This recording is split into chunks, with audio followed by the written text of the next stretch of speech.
Chapter 1. You were standing in the doorway of your club. Yes, officer. It was no good remonstrating with him. 4 or 5 times Maigret had tried to make him say, "Inspector." What did it matter anyway? What did all this matter?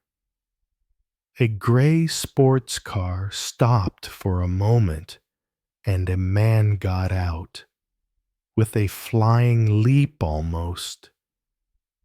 That's what you said, isn't it? Yes, officer. To get into your club, he must have passed close to you, and even brushed against you. Now there's a luminous neon sign above the door. It's purple.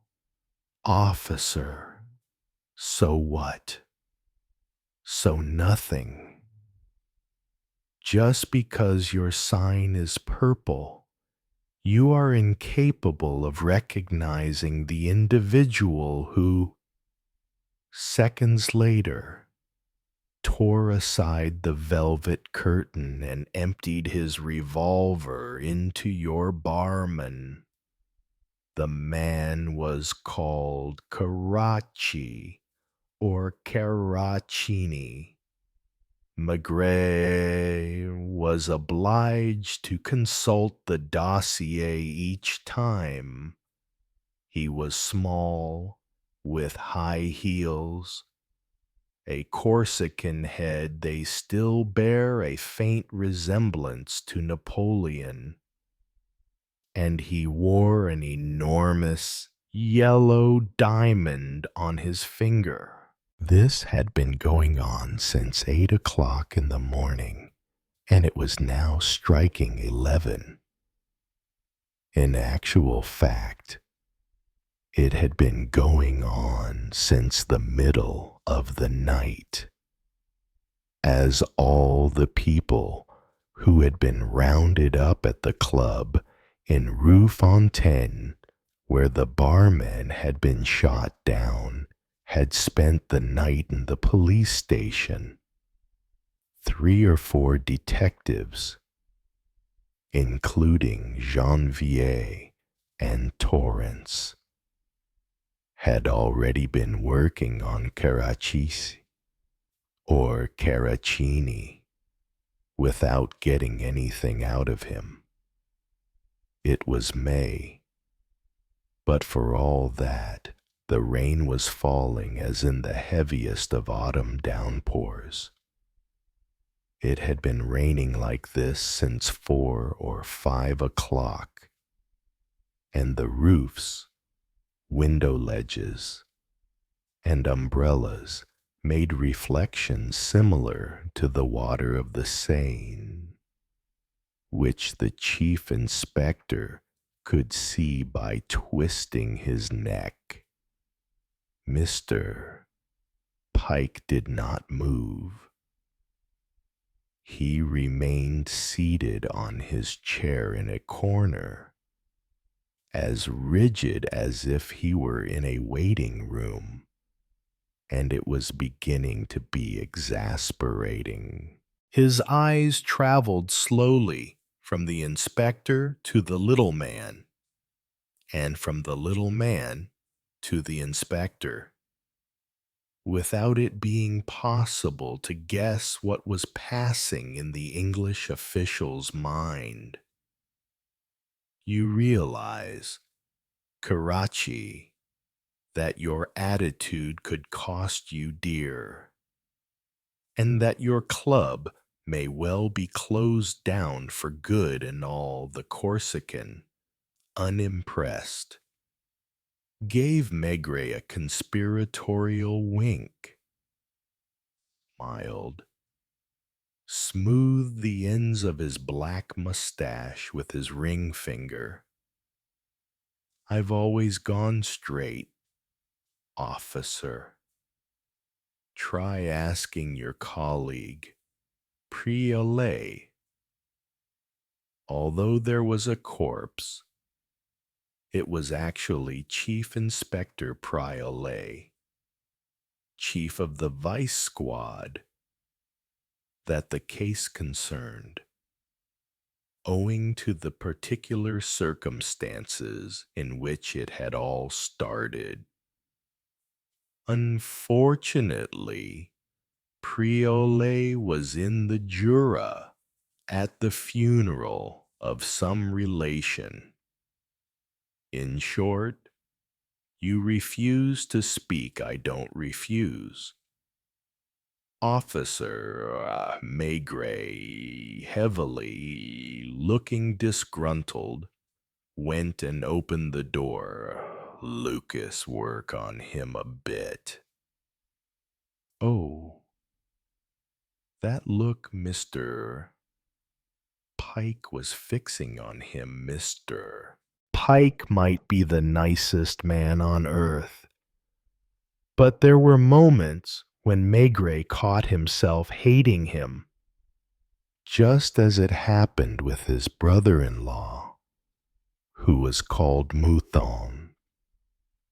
Once a year in the spring, Mouton got off the train at the Gare de l'Est with his wife, who was Madame Maigret's sister. He, too, was the nicest man on earth. He would never have hurt a fly. As for his wife, she was gaiety personified, and from the moment she arrived in the flat in Boulevard Richard Lenoir, she would call for an apron to help with the housework. On the first day, it was perfect. The second day, it was almost as perfect. We're leaving tomorrow.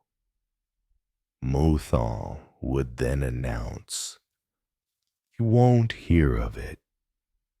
Madame Maigret would protest, why leave so soon? Because we'll be getting in your way, not on your life.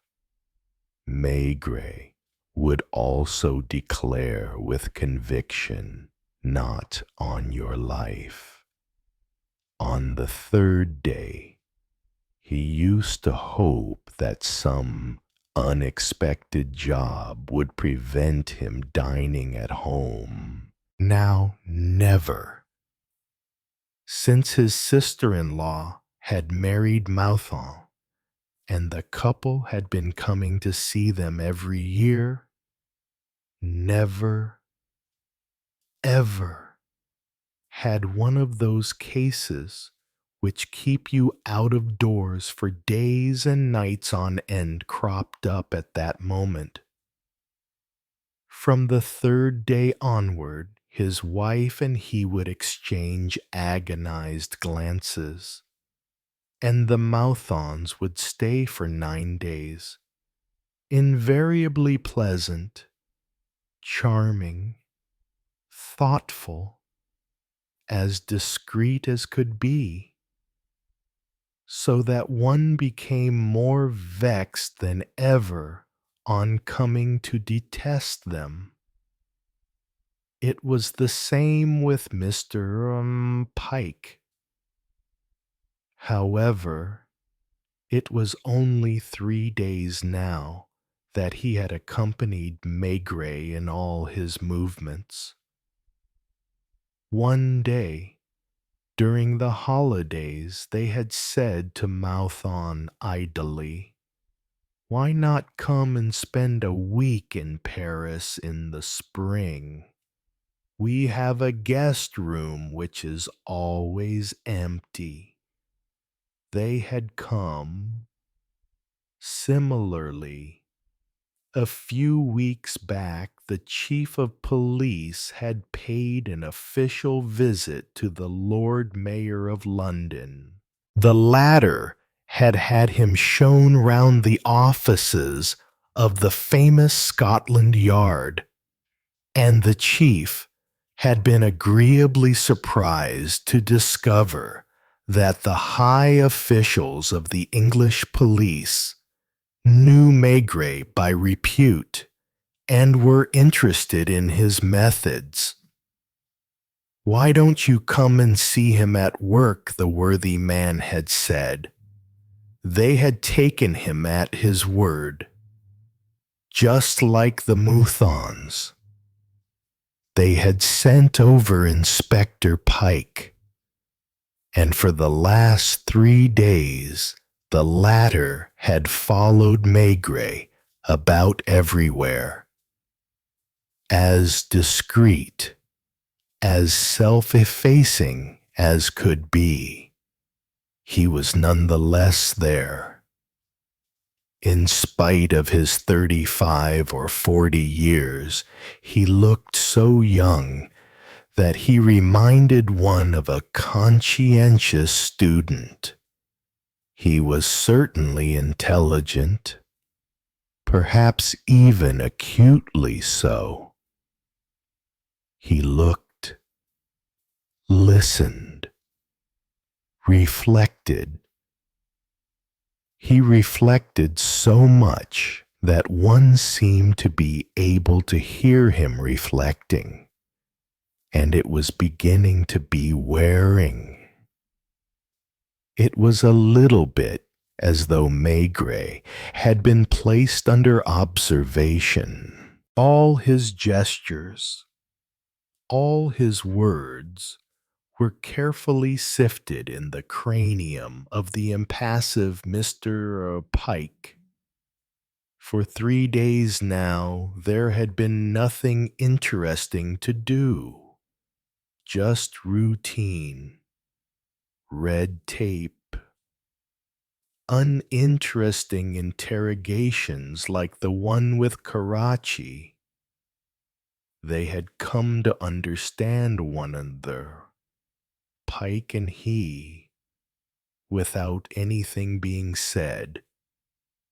For example, the moment the nightclub owner had been led off to the sergeant's room, where the door had been carefully closed, there was no mistaking the question in the Englishman's eyes. Strong-arm stuff.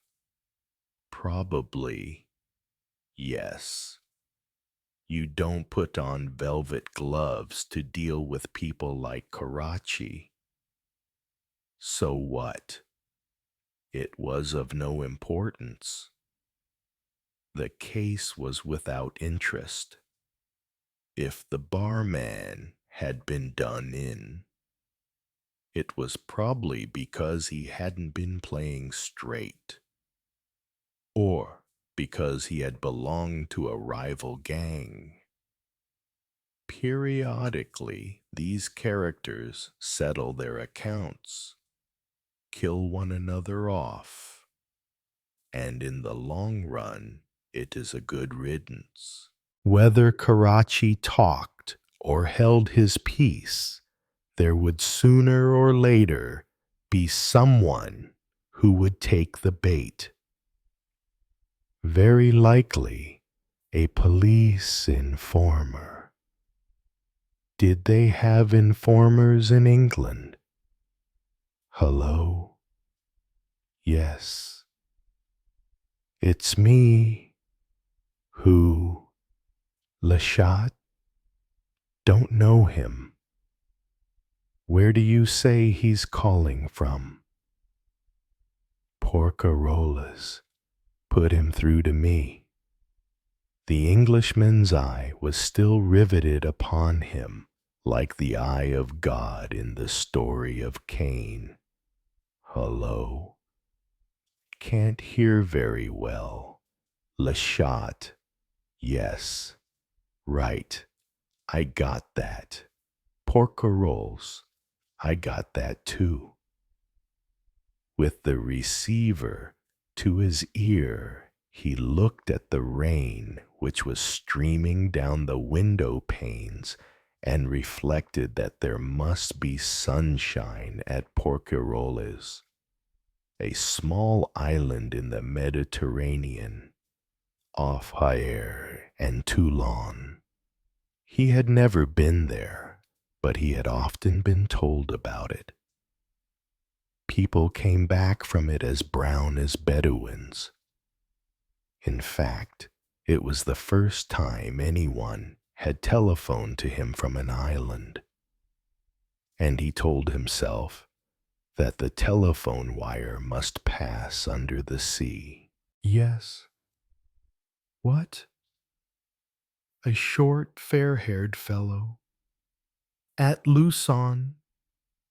Ah, yes. I remember.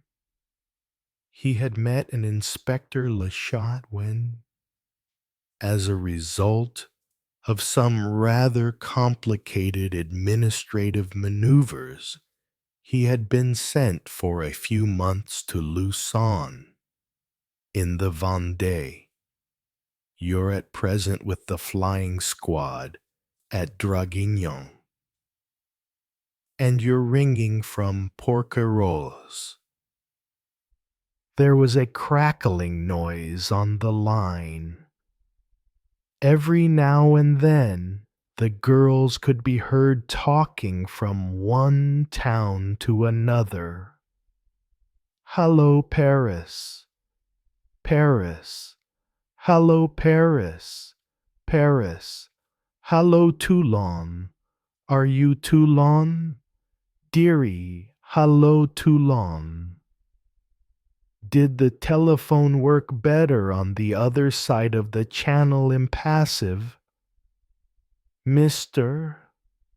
Pike listened and looked at him, and for appearance's sake, Maigret toyed with a pencil. Hello? Do I know a Marcellin? What Marcellin? What a fisherman. Try to speak more distinctly. Lishat, I can't understand what you're talking about. A character who lives in a boat. Yes, go on. He claims to be a friend of mine. What? He claimed. That's not my business. Lechat. Old man, it's not my area. He had talked about me all evening, and you say that is why he's dead? He had dropped his pencil and was trying to relight his pipe with his free hand. I'm making a note. Yes, Marcel. It's not Marcellin anymore, as you say. P for Paul, A for Arthur, C for cinema. Yes, Picard. Have you sent off fingerprints? A letter from me. Are you sure? Headed paper. What heading? Brasserie des Ternes. It's possible. And what did I say? If only Mr. Pike hadn't been there looking at him so earnestly. I've written it down. Yes. Jeanette leaves tomorrow for the sanatorium. She sends her love. Cordially. It's signed Maigret. No. It's not necessarily a forgery. I seem to remember something. I'll go and look on the files. Go down there. You know perfectly well it's nothing to do with me. He was just going to ring off, but he couldn't resist asking one question, at the risk of shocking Mr. Pike. Is the sun shining down there, Mistral? But there's sun as well. Right. If I've any news, I'll call you back. I promise. If Mr. Pike asked few questions, he had a way of looking at you that obliged Maigret to speak. You know the island of Porcarolas, he said, lighting his pipe. They say it's very beautiful. As beautiful as Capri and the Greek islands. A man was killed there last night, but it's not in my district. They found a letter from me in his boat. It really was from you, very likely. The name Jeanette seems to ring a bell. Will you come up with me, Mr. Pike already knew all the departments of the police judiciary, which he had been shown round.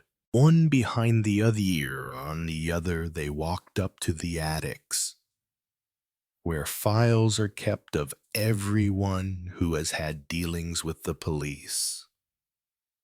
On account of the Englishman, Maigret was suffering from a sort of inferiority complex, and he was ashamed of the antiquated clerk in long gray overalls who was sucking cough drops. Tell me, Langlois, by the way, is the wife better? It's not the wife, Monsieur Maigret. It's my mother-in-law. Oh, yes, sorry. Has she had her operation? She went back home yesterday. Would you have a look and see if you've got anything under the name Marcel Pacot with a D at the end? Was it any better in London? You could hear the rain hammering on the roof, cascading into the gutters. Marcel asked the clerk, perched on a ladder.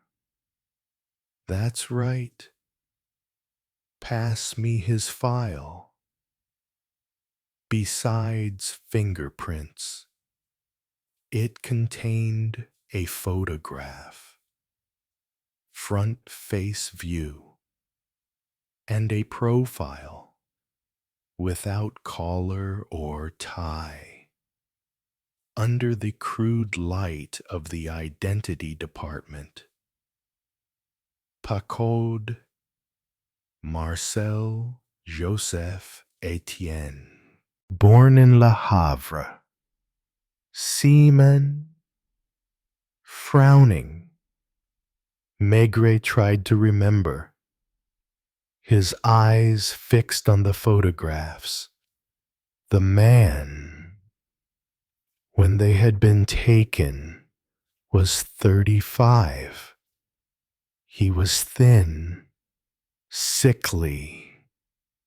A black bruise below the right eye seemed to indicate that he had been interrogated thoroughly before being placed in the hands of the photographer. There followed a long list of convictions. At Le Havre, aged 17, assault and battery. At Bordeaux, a year later, assault and battery again, with drunkenness on the public way, resisted arrest, assault and battery again in a house of ill repute in Marseille.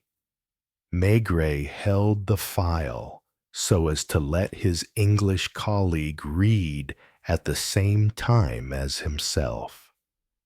And Mr. Pike showed no surprise, seemed to say, We have that over the other side as well. Living on prostitutes' earnings. Did they have that too? That meant Marcel Picard had been a pimp.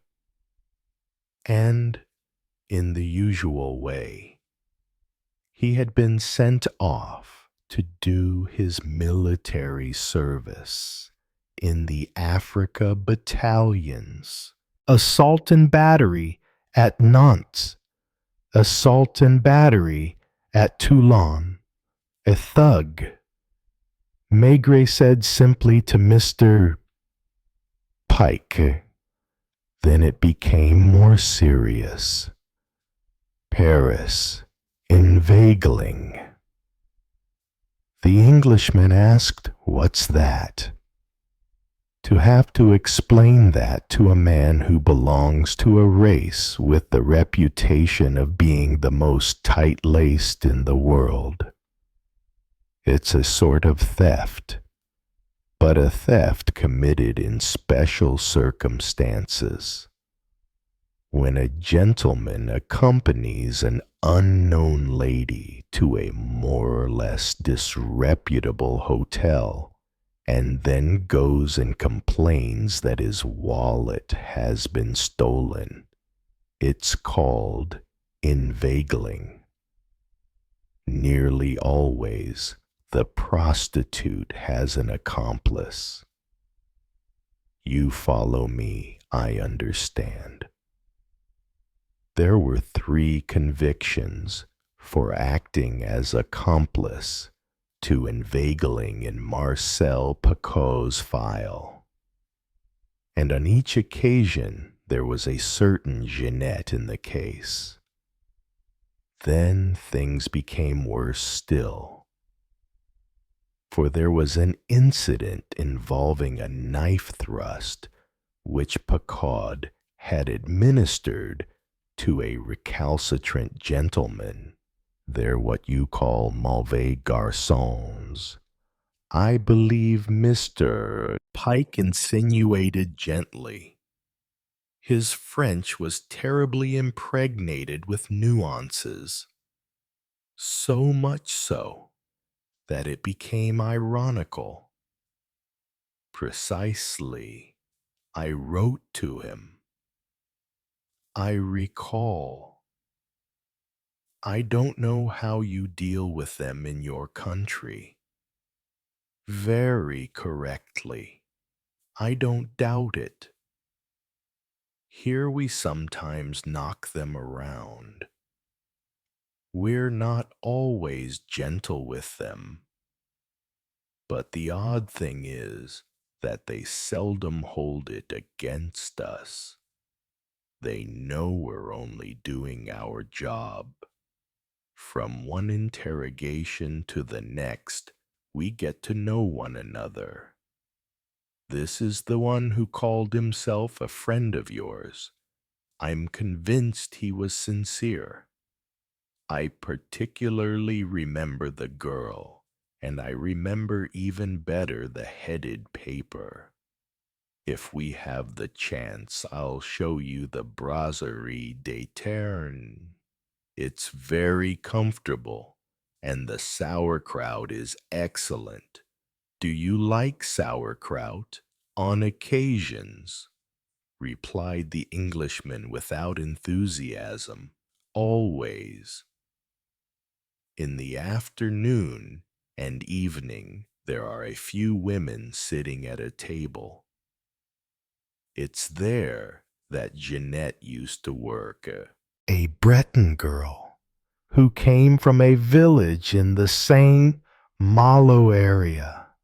She started off as a maid of all work with a local butcher.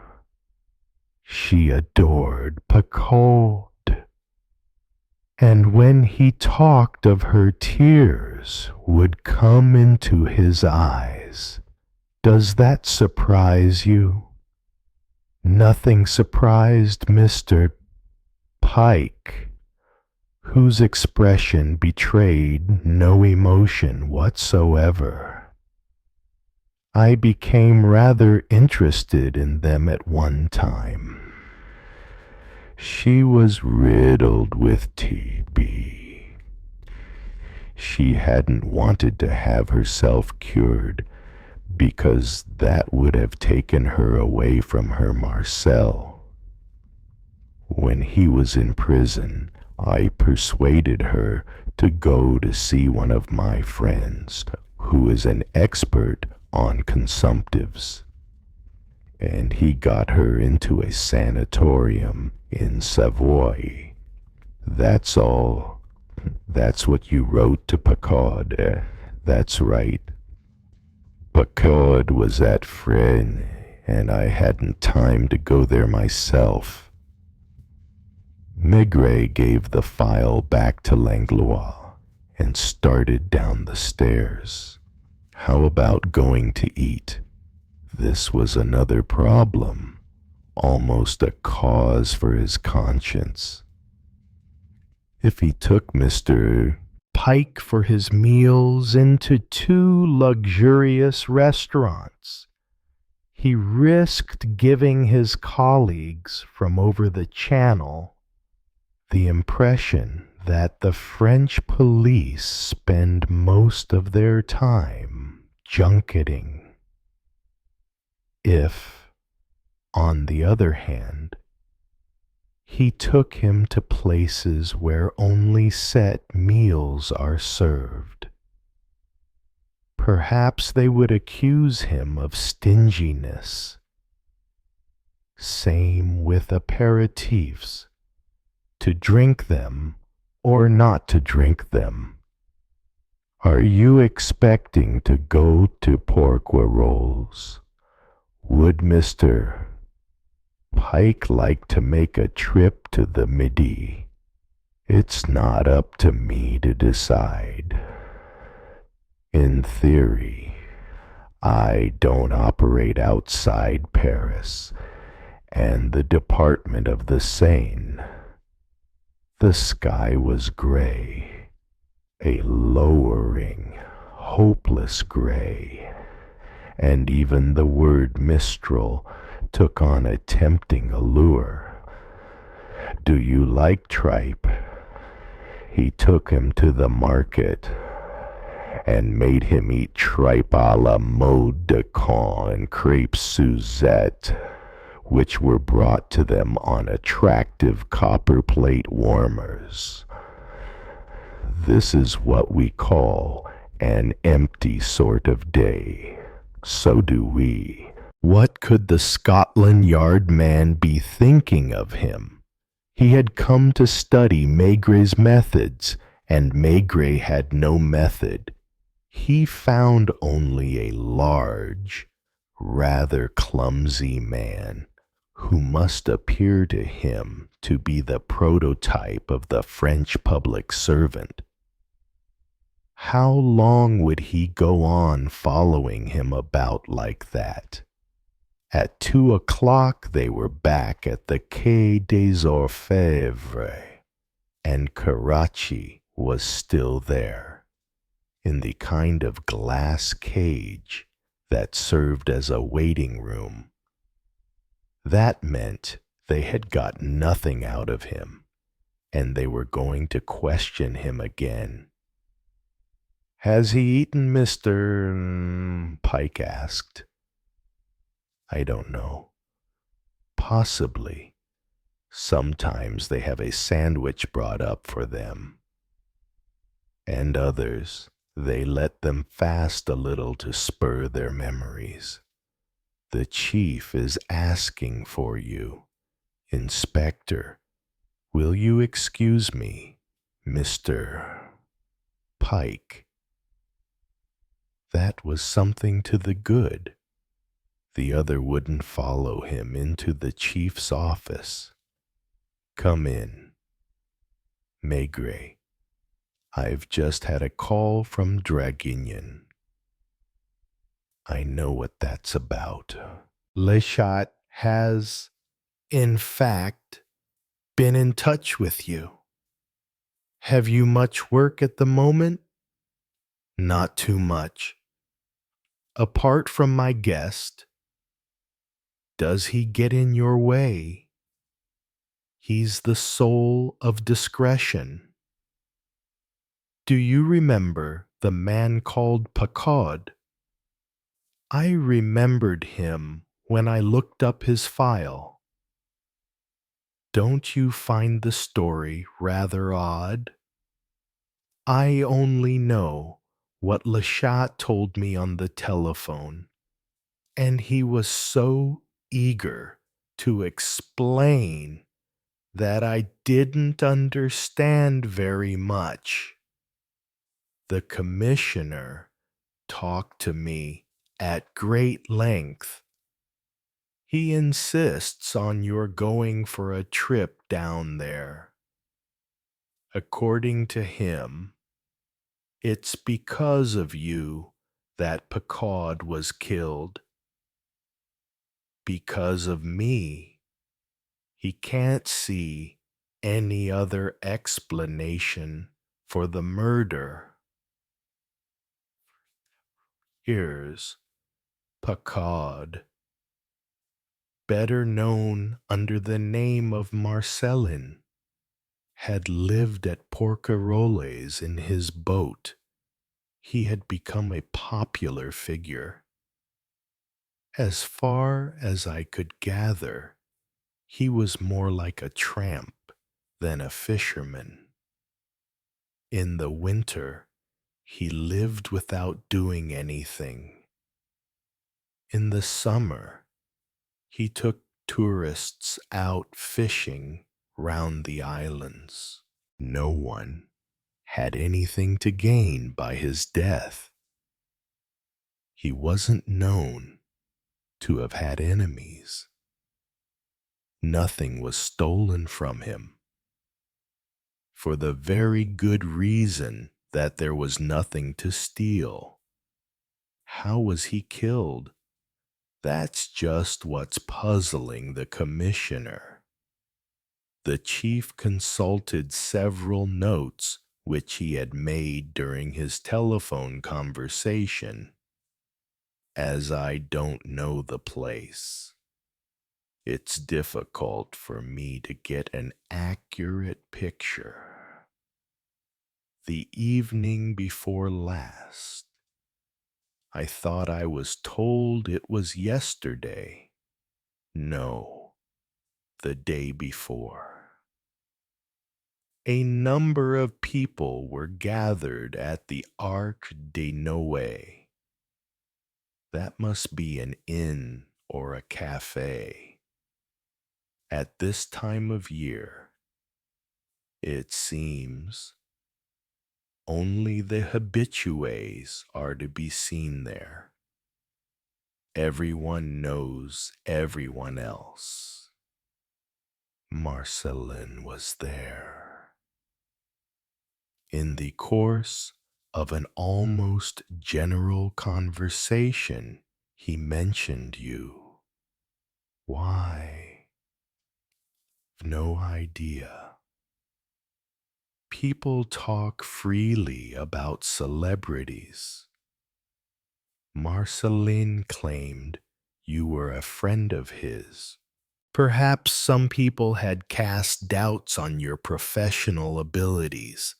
It still remains that he defended you with uncommon vigor. Was he drunk? He was always more or less drunk. There was a strong mistral blowing. I don't know what effect the mistral has down there, but as far as I can gather, it is of some importance. It was on account of this mistral, in particular, that Marcelin, instead of sleeping in his boat as he normally did, went off in the direction of a hut which stands near the harbor, where the fishermen spread out their nets. When he was found the next morning, He had been shot several times in the head at point-blank range, and once in the shoulder. The murderer emptied his gun in him.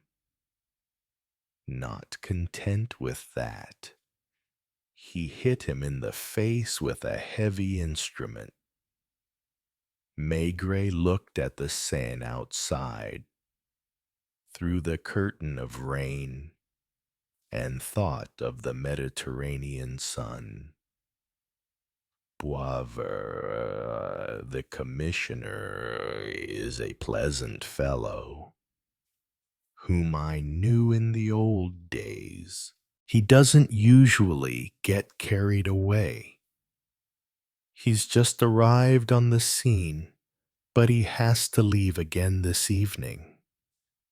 He is with Le Chat in thinking it was the conversation about you which started the thing off. He's not far from saying that it was you, in a sort of way. That was being aimed at through Marcelin. See what I mean?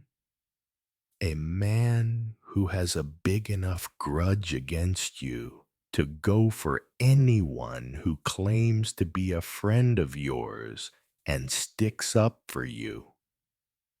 Are there people like that at Porquerolles? That's what's puzzling Boisvert. On an island, everyone is known. No one can land and go off again without it being known. So far, there isn't the remotest suspect, or else they'll have to suspect people without any grounds. What do you think? I think Mr. Pike would like a trip to the Midi, and you think I'd like it too, if it was a question of going by myself. When will you be leaving? I'll take the night train with Mr. Pike. With Mr. Pike. Did the Englishmen imagine the French police had powerful motor cars at their disposal to take them to the scenes of crimes? He must think, at any rate, that P.J. inspectors have unlimited expenses for their movements. Had Maigret done right, alone, he would have been content with a couchette. At the Gare de Lyon, he hesitated. Then, at the last moment, he took 2 wagon-lit's places. It was sumptuous. In the corridor, they found deluxe travelers with impressive-looking luggage. An elegant crowd, laden with flowers, was seeing a film star onto the train. It's the blue train, Maigret mumbled, as if to excuse himself. If only he had been able to know what his fellow policeman was thinking. Into the bargain, they were obliged to undress in front of one another, and the next morning they would have to share the minute-washing compartment. Well, said Mr. Pike, in dressing gown and pajamas, so a case is underway. Just what did he mean by that? His French had something so precise about it that Maigret always looked for a hidden meaning. It's a case. Yes. Did you take a copy of Marcelin's file? No, I confess I never thought of it. Have you concerned yourself at all about what has become of the woman Jeanette? I believe no. Was there a reproach in the look Mr. Pike shot at him? Have you brought an open arrest warrant with you? No. Again, only an interrogation permit, which entitles me to summon people and question them. Do you know Porcaroli's? I've never set foot there. I hardly know the Midi. I was on a case there once, at Antibes and Caen, and I remember particularly an overpowering heat and a desire to sleep that never left me. Don't you like the Mediterranean? In general, I dislike places where I lose the desire to work. That's because you like working, isn't it? I don't know. It was true. On the one hand, he railed every time a case came along to interrupt his daily routine. On the other hand, as soon as he was left in peace for several days, he would become restless, as though anxious. Do you sleep well on trains? I sleep well anywhere. The train doesn't make you think I think so little. You know, it embarrassed him to see the compartment full of the smoke of his pipe. The more so as the Englishman didn't smoke. So you don't know what line you are going to start on. Quite right. I don't even know if there is a line.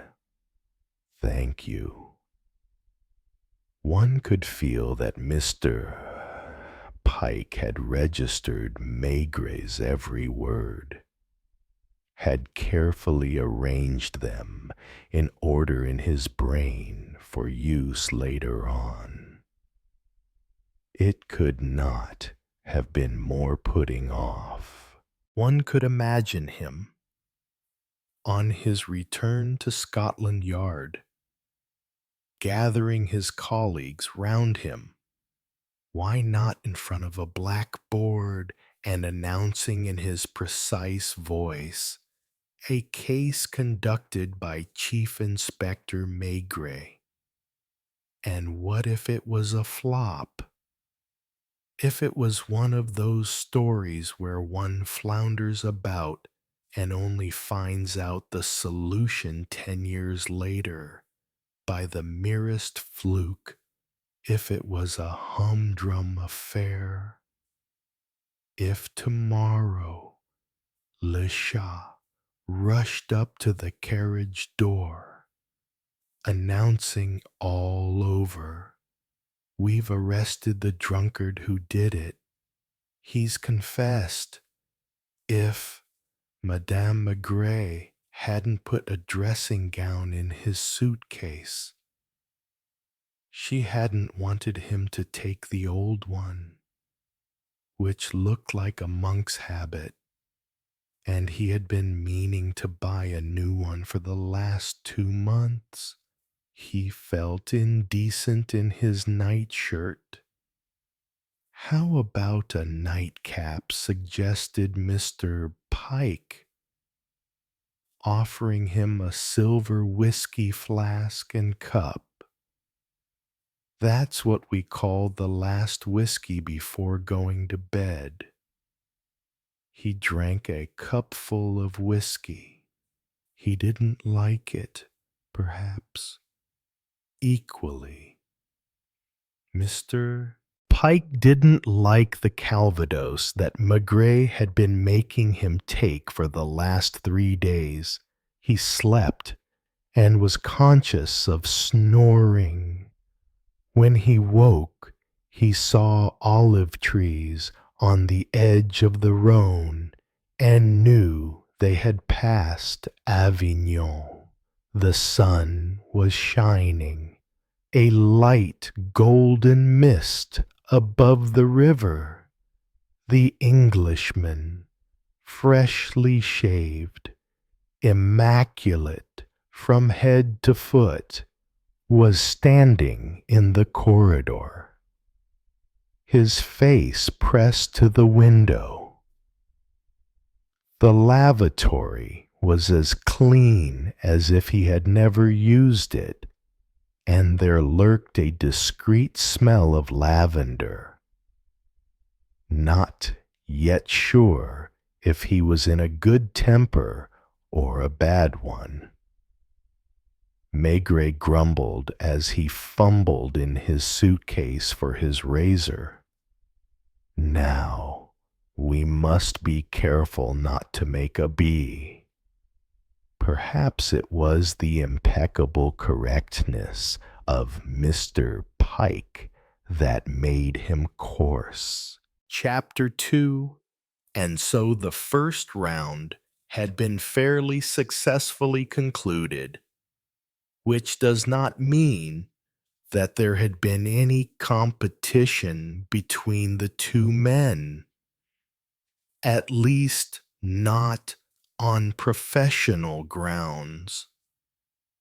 If Mr. Pike was more or less participating in Maigret's activities as a policeman, it was purely in the role of spectator. Yet Maigret was thinking in terms of first round, aware that it was not quite accurate. Hasn't one the right to use one's own private language in one's own mind? When he had joined the English detective in the Pullman corridor, for example, there was no doubt that the latter, taken by surprise, hadn't the time to efface the expression of wonder which quite transfigured him. Was it simply shame? Because a Scotland Yard official is not supposed to give his attention to the sunrise on one of the most beautiful landscapes in the world? Or was the Englishman reluctant to show outward signs of admiration, considering it indecent in the presence of an alien witness? Maigret had inwardly chalked up a point to himself, without a moment's hesitation. In the restaurant car, Mr. Pike had scored one in his turn. Unquestionably, a mere nothing. A slight contraction of the nostrils on the arrival of the bacon and eggs, which were indisputably not so good as in his country. Don't you know the Mediterranean, Mr. Pike? I usually spend my holidays in Sussex. I once went to Egypt, though. The sea was gray and choppy, and it rained all the way, and Maigret, who in his heart of hearts didn't like the Midi very much, felt himself spurred by the desire to defend it. A questionable point. The head waiter, who had recognized the chief inspector, whom he must have served elsewhere, came up and asked in an insinuating voice immediately after his breakfast something to drink as usual. Now the day before, or the day before that, the yard inspector had observed, with the air of one who never touches it, that an English gentleman never had strong drinks before the end of the afternoon. The arrival of Hyères was indisputably a round in Maigret's favor.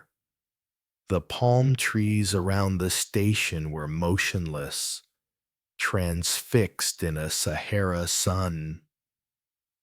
It was very likely that there had been an important market that morning, a fair or a fete, for the carts, vans, and heavy lorries were mobile pyramids of early vegetables, fruits, and flowers. Mr. Pike, just like Maigret, found his breath coming a little more quickly. There was a real sense of entering another world, and it was uncomfortable to do so with the dark clothes which had done for the previous day in the rainy streets of Paris. He ought, like Inspector Lechat, to have worn a light suit, a shirt with open collar, and shown a red patch of sunburn on his forehead. Maigret had not immediately recognized him, for he remembered his name rather than his face. Lechat, who was threading his way through the porters, looked almost like a boy from the district, small and thin, hatless, with espadrilles on his feet. Over here, Chief. Was this a good mark? For while this devil, Mr. Pike, noted everything down, it was impossible to tell what he classified under the good column and what he put into the bad one. Officially, Lechat ought to have called Maigret chief inspector, for he was not in his department. But there were few detectives in France who could deny themselves the pleasure of calling him chief with affectionate familiarity. Mr. Pike, you already know about Inspector Lechat. Lechat, let me introduce Mr. Pike from Scotland Yard. Are they in on it too?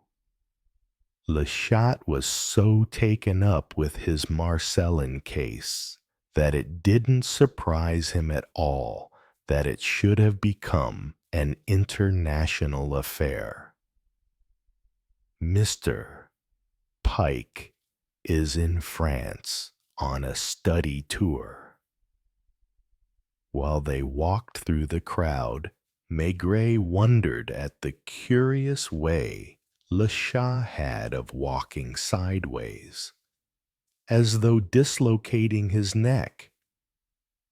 "Let's hurry through," he was saying. "I've got a car at the entrance." It was the small official car. Once inside, the inspector heaved a sigh. I thought you'd better be careful. Everyone knows it's you they've got it in for. Just now, in the crowd, it was Maigret, the tiny Lachey was trying to protect.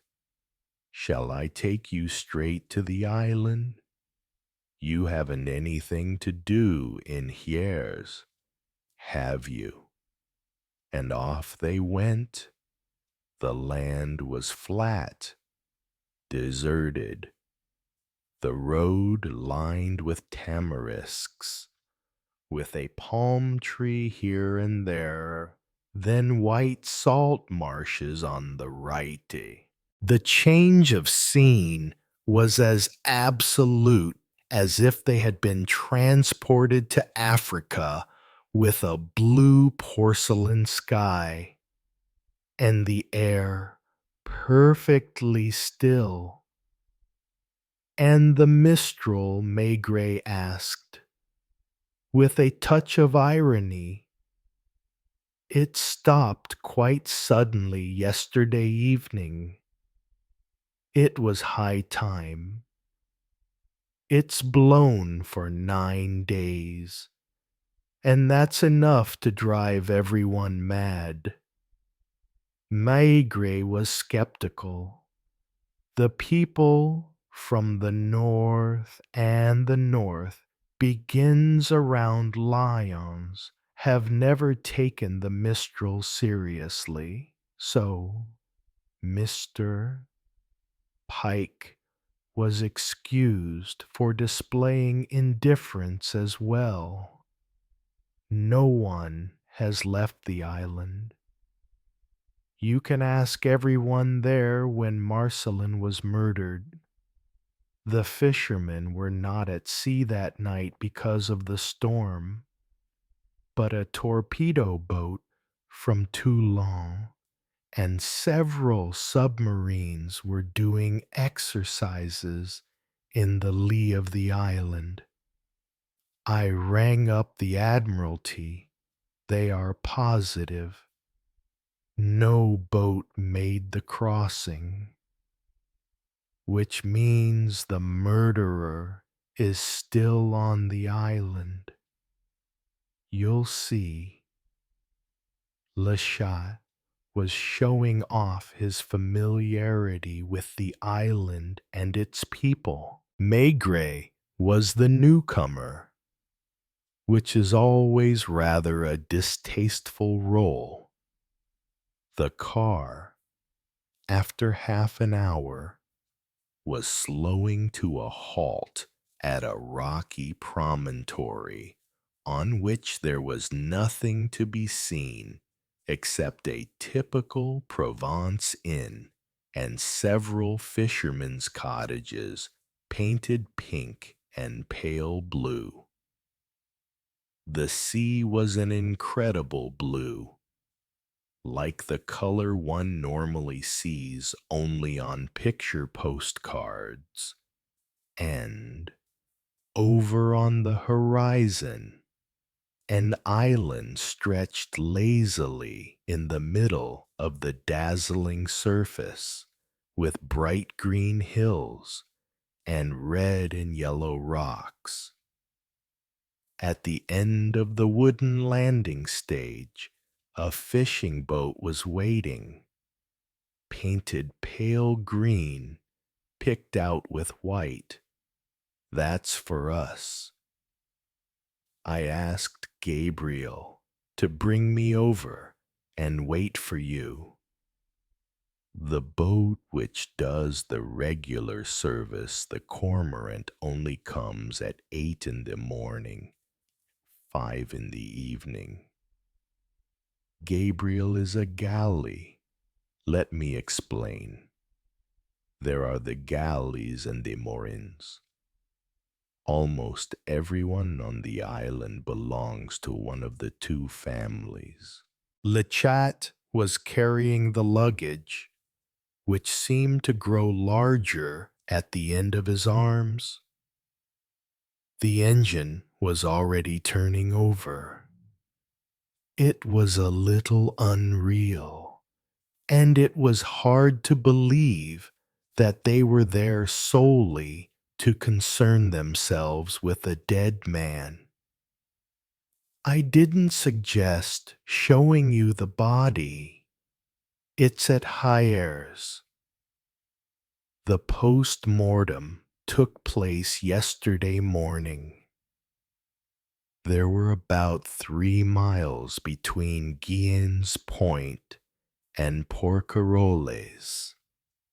As they advanced over the silky water, the contours of the island became more distinct, with its peaks, its bays, its ancient fortresses in the greenery, and right in the middle, a small group of light-colored houses. The church steeple, which might have come from a child's building set. Do you think I might be able to get hold of a bathing suit? The Englishman asked Lachai. Maigret hadn't thought of that, and leaning over the rail, he suddenly discovered, with a sense of vertigo, the bottom of the sea which was slipping away under the boat. It was a good 30 feet below, but the water was so clear that the minutest details of the underwater landscape were visible.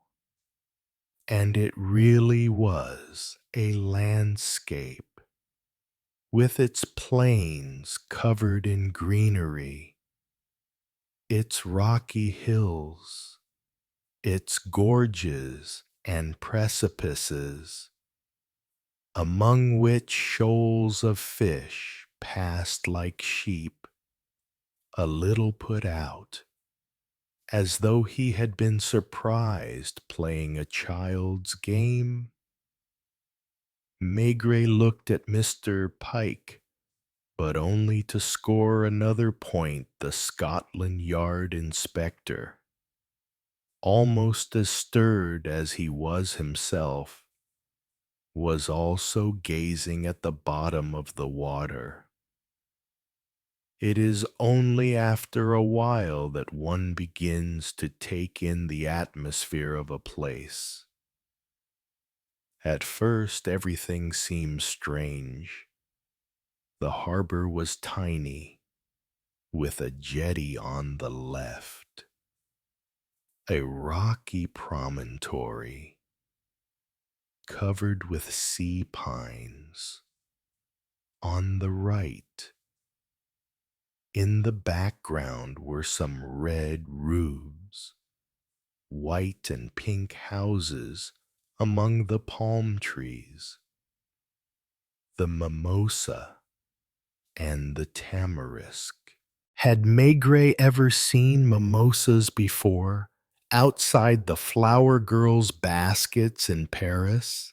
He couldn't remember whether the mimosas had been in flower at the time of the case he had conducted in Antibes and Caen a few years before. On the jetty, a handful of people were waiting. There were also some fishermen in boats painted like Christmas decorations. They were watched as they disembarked. Perhaps the people on the island formed several groups. Maigret needn't bother about these details until later. For example, a man dressed in white, with a white cap on his head, greeted him with a hand to his forelock, and he didn't recognize him at first. "That's Charlotte Lachat," whispered in his ear. The name, on the spur of the moment, conveyed nothing to him. A sort of colossus with bare feet piled the luggage onto a barrow without uttering a word and pushed it in the direction of the village square.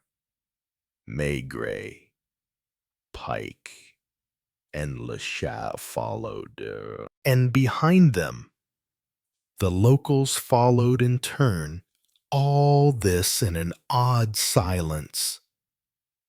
The square was vast and deserted, enclosed by eucalyptus trees and colored houses, with, to crown it, the little yellow church and its white tower. They would see several cafes with shaded terraces. I could have booked you rooms at the Grand Hotel. It has been open for a fortnight. It was a fair-sized block overlooking the harbor, and a man dressed like a cook stood in the doorway. I thought it better to put you into the Arche de Noé. Let me explain. There were already a lot of things for the inspector to explain. The terrace of the arch on the square was wider than the others, bounded by a small wall and green plants. Inside, it was cool, a little dark, which was in no way disagreeable, and one was at once struck by the pronounced smell of the kitchen and of white wine. Yet another man, dressed as a chef, but without headdress. He advanced with outstretched hand, a radiant smile on his face, delighted to welcome you, Monsieur Maigret. I have given you the best room. Of course you will have a glass of our local white wine, Le Chat whispered. That's Paul, the proprietor. There were red squares on the flooring. The bar was a proper bistro bar, made of metal. The wine was cool, a little young, but full-bodied.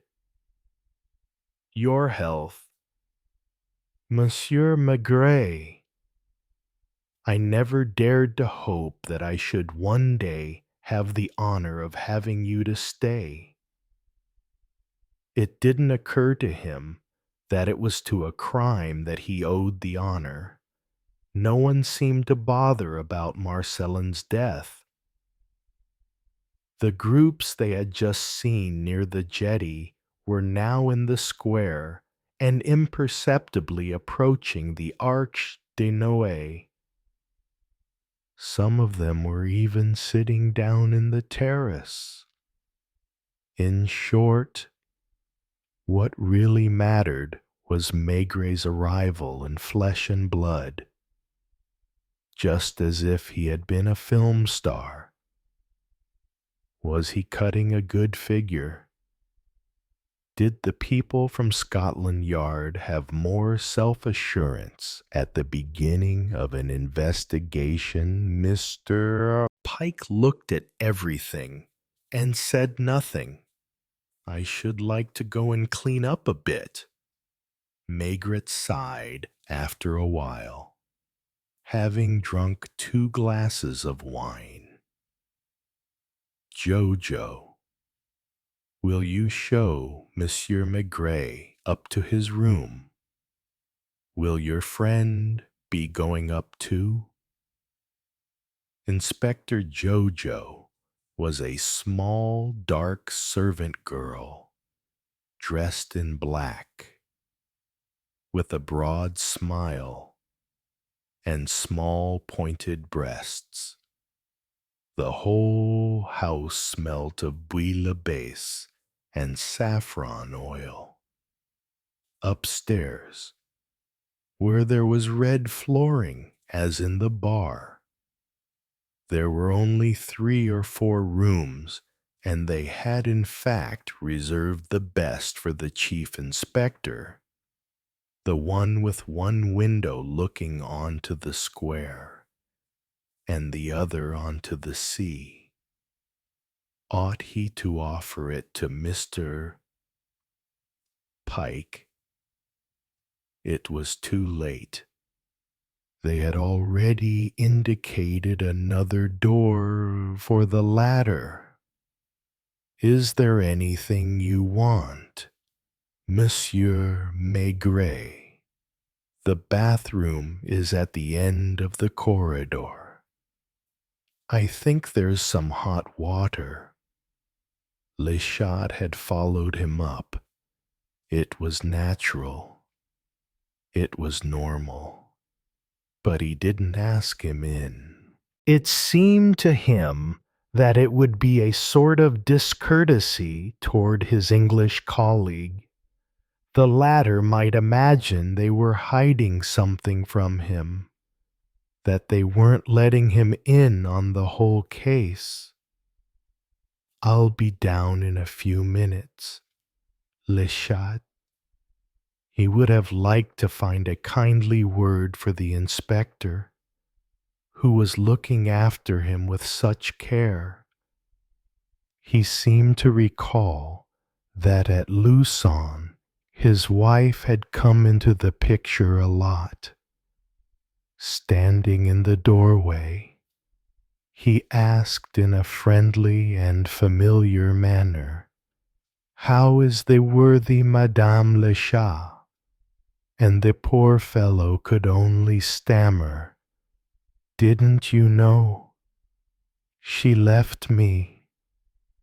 It's 8 years ago now, since she left. What a gaffe." It all came back to him suddenly. If people talked so much about Madame Le Chat at Lucon, it was because she deceived her husband for all she was worth. In his bedroom, he did nothing except take off his coat, wash his hands, teeth, and face, stretch in front of the window, and lie on his bed for a few minutes to try out the springs. The furnishing was antiquated, agreeable, with always the good smell of southern cooking, which pervaded every corner of the house. He hesitated about whether to go down in shirt sleeves, for it was hot, but decided that it would look too much like a holiday and put on his coat again. When he arrived downstairs, there were several people at the bar, mostly men in fishermen's clothes. Le Chat was waiting for him in the doorway. "Would you like a stroll?" "Chief, we'd better wait for Mr. Pike. He's already gone out. Where to the water?" Paul lent him a bathing suit. They headed unconsciously for the harbor. The slope of the ground led them there of its own accord. One felt that everyone was bound inevitably to take the same path. "I think you'd better be very careful. The person who killed Marcelin has a grudge against you, and will try to get you. We'd better wait until Mr. Pike is out of the water. Lechat indicated a head which was emerging on the far side of the boats. Is he on the case? He's following it. We'd better not give the impression of plotting behind his back. We would have been quieter at the Grand Hotel. It's closed in winter. It has only just opened, and there's no one there. Only it's at Paul's that everyone meets. It's there that it all began. Because it was there that Marcelin mentioned you and claimed you were a friend of his. Let's wait for Mr. Pike. Do you want to question people in his presence? I shall have to. Lechat made a wry face, but did not dare to protest. Where are you thinking of summoning them? There's hardly anywhere except the town hall. A single room with benches, a table, and flags for the 14th of July. The mayor keeps the grocer's shop next to the Arche de Noé. That's him you can see over there, pushing a wheelbarrow. Mr. Pike was now returning into his depth once more, near a boat attached to a chain, was walking in the water, peacefully splashing in the sun. The water's marvelous, he said. If you like, we'll wait here while you go and get dressed. I am very comfortable as I am. This time it was a point to him. He was, in fact, just as much at his ease in swimming trunks, with drops of water trickling down his long, thin body, as in his gray suit. He pointed to a black yacht, not in the harbor, but at anchor, several cables out. The English flag was discernible. Who's that? Lechat explained. The boat is called the North Star. It comes here almost every year. It belongs to a Mrs. Ellen Wilcox.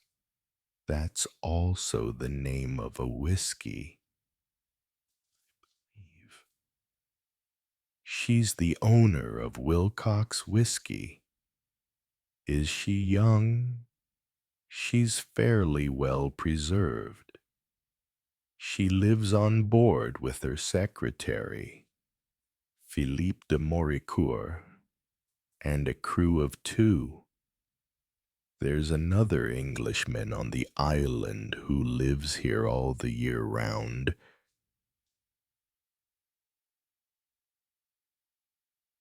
You can see his house from here. It's the one with the minaret beside it. Mr. Pike didn't look particularly enthusiastic at coming across fellow countrymen. It's Major Bellum, but the locals simply call him the Major, and sometimes Teddy. I suppose he's an Indian Army major, I don't know. Does he drink a lot? Yes, a lot. You'll see him tonight at the Arche. you'll see everyone at the Archie, including Mrs. Wilcox and her secretary. Were they present when Marcelin spoke, asked Maigret, for the sake of something to say? For in actual fact, he was no longer interested in anything. They were. Practically everyone was at the Arch. They are every evening. In a week or two, the tourists begin to pour in, and life will be different. For the moment, it's not entirely the life of the winter, when the inhabitants are alone on the island, and it's not quite what is called the season. Only the regulars have arrived. I don't know if you follow me. Most of them have been coming here for years and know everybody. The major has been living at the minaret for 8 years. The villa next to it belongs to Monsieur Emile. Leschat looked at Maigret with a hesitant air. Perhaps, in the presence of the Englishman, he, too, was overcome with a sort of patriotic shame. Monsieur Emile, you know him, at any rate. He knows you. He lives with his mother, old Justine, who is one of the most widely known women on the Riviera. She's the proprietor of the Fleur at Marseille, the Sirène at Nice, 2 or 3 houses at Toulon, Béziers, Avignon. Had Mr. Pike realized what sort of houses they were, Justine 79 years old? I thought she was older, for Monsieur Emile is 65. It appears she had him when she was 14. She told me so yesterday. They're very quiet, the two of them, and don't see anyone. Look, that's Monsieur Emile. You can see in his garden, in the white suit, with the toupee. He looks like a white mouse. He has a little boat, like everyone else, but he hardly ever ventures beyond the end of the jetty, where he spends hours happily fishing Jarelli. What's that? Asked Mr. Pike, whose skin was beginning to dry. Jarel, an extremely attractive little fish with red and blue on its back. It's not bad fried, but it's not a serious fish, if you see what I mean. I see. The three of them walked in the sand along the backs of the houses which faced onto the square. There is another local character. We shall probably eat at the next table to him. It's Charlotte. Just now, when we landed, he greeted you. Chief, I asked him to stay, and he didn't object. It's curious, actually, that nobody asked to leave. They are all very calm, very sensible. and the big yacht. There was indeed an enormous white yacht, not very attractive, made entirely of metal, which almost filled the harbor, the Alcyon. It's there all the year round. It belongs to a Lyons businessman, Monsieur Jorigny, who only uses it for 1 week in the year. And then it's to go and bathe, all by himself, a stone's throw from the island. There are 2 sailors on board, 2 Bretons, who have a pretty easy life. Was the Englishman expecting Maigret to take notes? He watched him smoking his pipe, looking lazily around him, and listening distractedly to Le Chat. Look at the small green boat to one side, which has such an odd shape. The cabin is very narrow, yet there are 2 people, a man and a girl, living there. They have fixed up a tent by means of the sail over the deck, and most of the time that's where they sleep. They do their cooking and washing there. Those 2 aren't regulars. They were found one morning, tied up where you see them now. The man is called Jeff de Grief and is Dutch. He's a painter. He's only 24. You'll see him. The girl is called Anna, and isn't his wife. I had their papers in my hands. She's 18. She was born at Ostend. She's always half naked and sometimes more than half.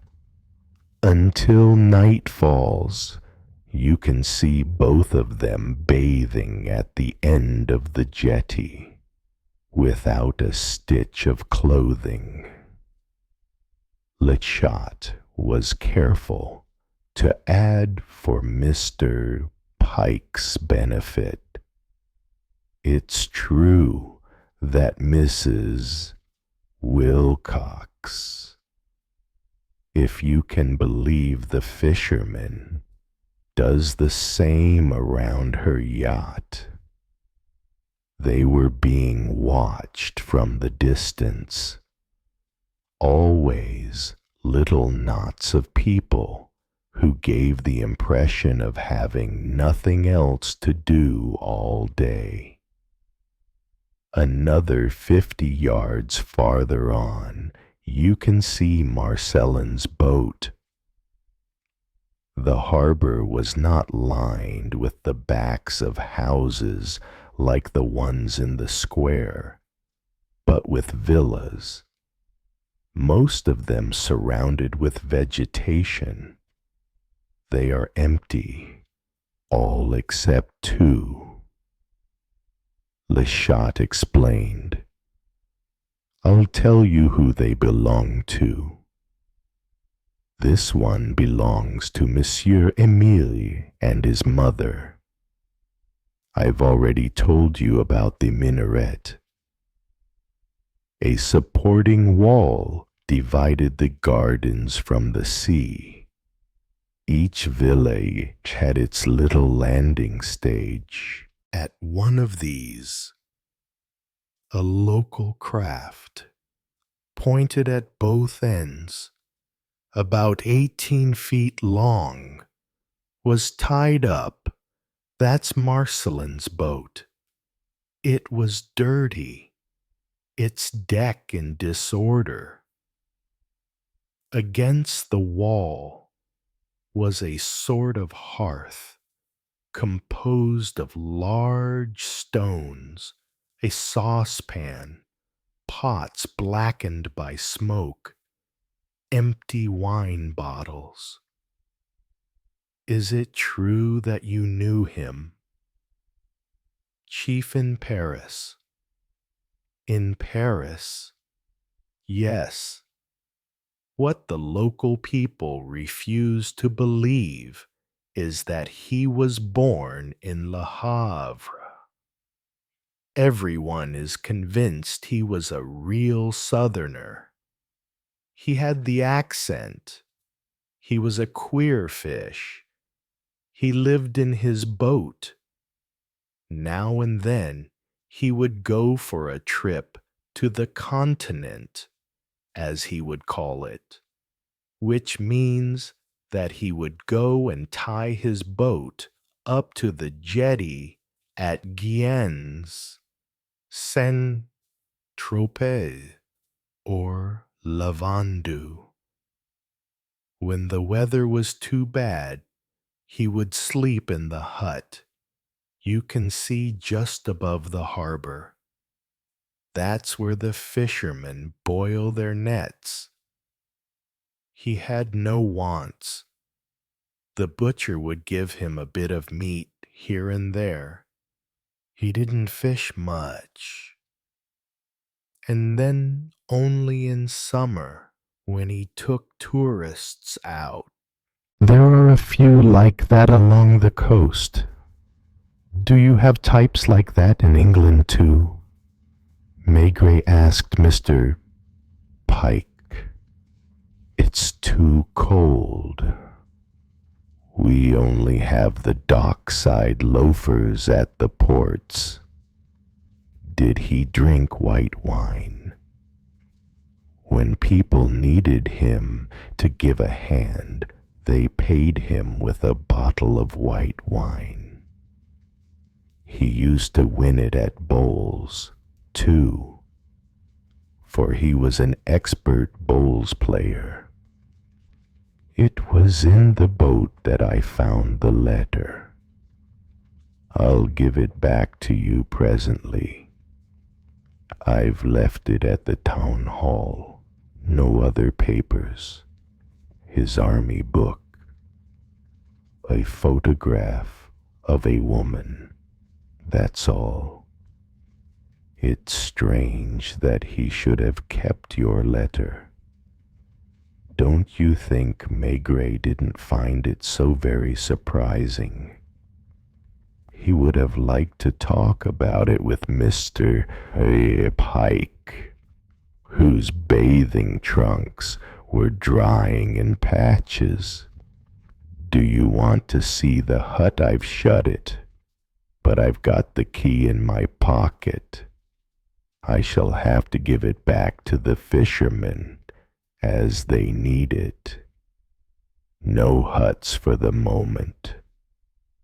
Maigret was hungry, and he was also anxious to see his English colleague in less informal attire.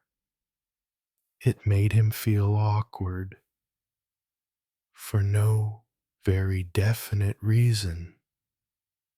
He was not accustomed to conducting a case with a man in swimming trunks. He needed some more white wine.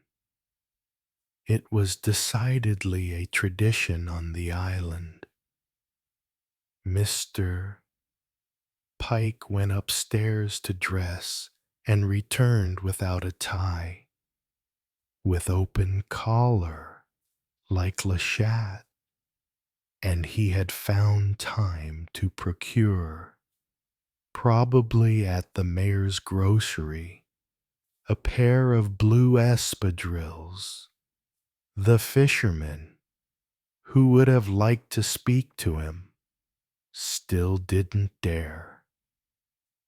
The Archie had 2 rooms, the room where the bar was, and a smaller one with tables covered with red check tablecloths.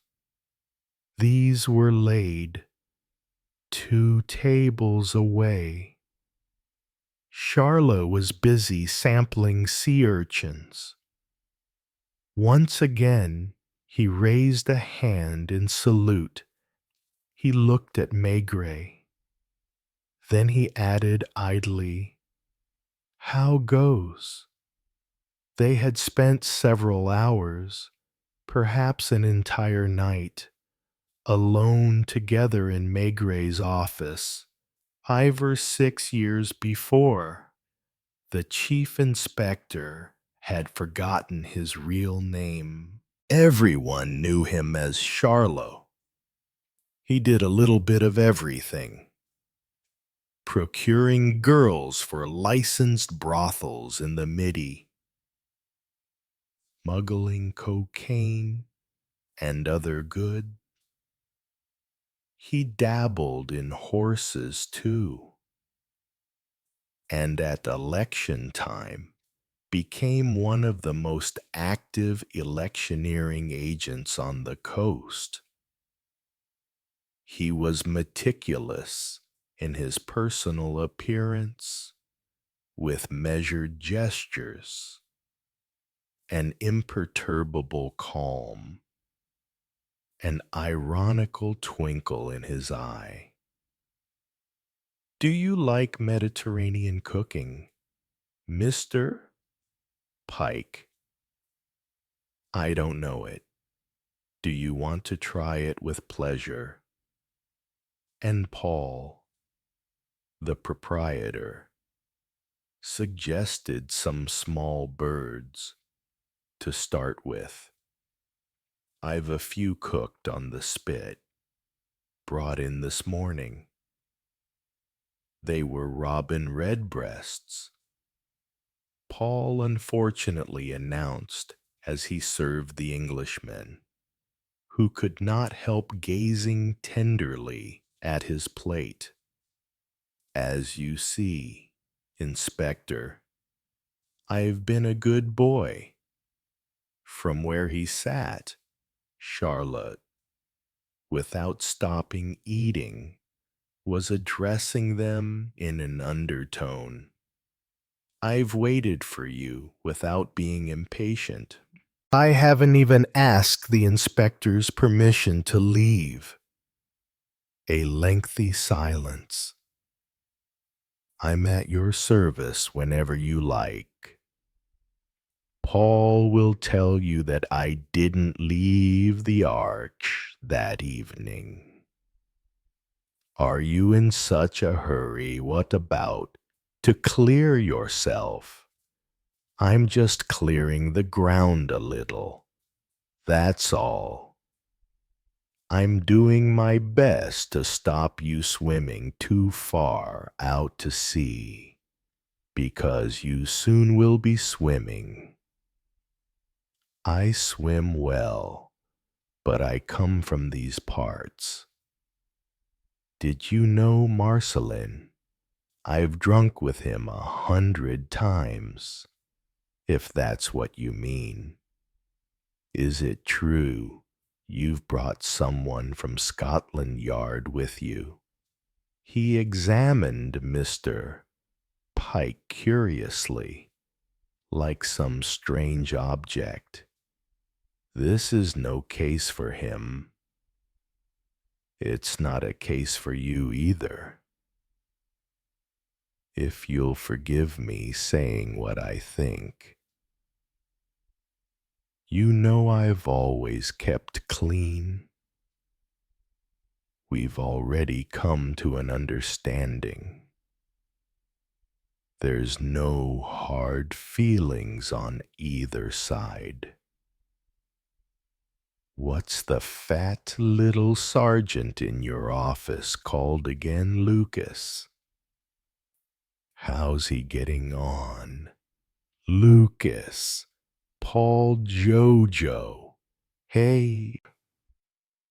As there was no reply, he went toward the kitchen and came back after a few minutes with a plate smelling of garlic mayonnaise.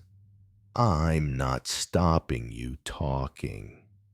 Not at all. If I am, You can just ask me politely to shut my trap. I'm just 34 years old, to be exact. I had my birthday yesterday, which means I'm just beginning to feel my age. In my time, I've had several chats with your colleagues, either in Paris or Marseille or elsewhere. They haven't always been very polite to me. We haven't always got on together.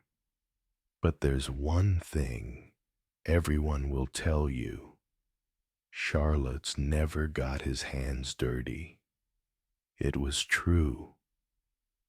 If one took that to mean he had never killed anyone, he must have had a round dozen convictions in his time. But for relatively harmless offenses. Do you know why I come here regularly? I like the place, obviously, and Paul's a good chap. But there's another reason. Look in the corner. On the left. The jukebox. It's mine, and I've got about 50 from Marseille to Saint Raphael. It's not very steady. From time to time, these gents get naughty and steal 1 or 2 sous from me. Poor Mr. Pike, who had eaten his little birds to the bitter end. In spite of the softness of his heart, now he was sniffing the garlic mayonnaise with ill-concealed apprehension. You're wondering why I am talking so much, aren't you? I haven't wondered anything yet. It's not a habit of mine, but I'll tell you anyway. Here, I mean on the island, there are 2 characters who are bound to get blamed for the whole affair. They're Emile and me. We've both seen trouble. People are very decent with us, more so as we are open-handed with drinks. They wink at one another. They whisper, they're regular crooks. Or, take a look at him. He's quite a lad just the same. The moment there's any dirty work, it's us they go for. I realized that, and that's why I took it easy. I've 2 pals waiting for me on the coast, and I haven't even tried to telephone them. Your little inspector, with the dainty manner, who has been keeping his eye on me and for the last 2 days has been itching to put me inside. Well, I'll tell you straight. To save you making a blunder, it'd be a big mistake. That's all. After which, at your service. Maigret waited for Charlotte to go out, a toothpick at his lips, to ask quietly of his Scotland Yard colleague, "Does it ever happen over there that you make friends among your clients not in quite the same way?" "How do you mean?" "We haven't a lot of people like that. Certain things don't happen in quite the same way. Do you follow me? Why did Maigret think of Mrs. Wilcox and her young secretary? Indeed, certain things did not happen in quite the same way. For example, I had dealings, you might call them cordial, for a long time with a notorious jewel thief. We have a lot of jewel thieves. It's something of a national specialty of ours. They are nearly always educated men who come from the best schools and belong to the smartest clubs. We have the same difficulty as you do with people like this man, or the one called Monsieur Emile. It is to catch them in the act. For 4 years, I kept on the track of the thief I was telling you about. He knew it. We often drank whiskey at the bar together. We played a number of games of chess together, too. And did you get him? Never. In the end, we came to a gentleman's agreement. You know the expression, I got rather in his way. So much so, in fact, that last year he wasn't able to do anything, and he was genuinely in a state of penury. On my side, I wasted a lot of time on his account. I advised him to go and exercise his talents elsewhere. Is that how you say it? Did he go and steal jewels in New York? I rather think he's in Paris. Mr. Pike corrected him calmly, selecting a toothpick in his turn. A second bottle of the island wine, which Jojo had brought without being asked, was more than half empty. The patron came over to suggest a little Mark brandy after the garlic mayonnaise. It's essential. It was balmy, almost cool in the room, while a heavy sun beat down on the square. Charlot, probably for his digestion, had just begun a game of pétanque with a fisherman, and there were half a dozen others to watch them play. Will you be doing your interrogations at the town hall? Inquired the diminutive Lachot, who didn't seem at all sleepy. Maigret all but answered, what interrogations? But he mustn't forget Mr. Pike, who was swallowing his mark almost without distaste. At the town hall. Yes. He would have preferred to take a siesta. Chapter 3. Monsieur Félicien Jamet, the mayor. Of course, people just called him Félicien. Came along with his key to open the town hall door for them.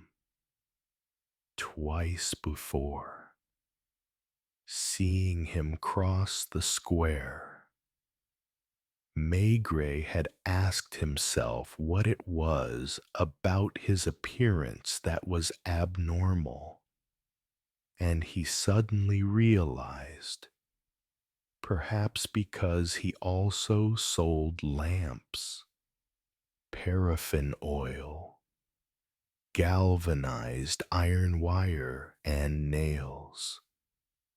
Félicien.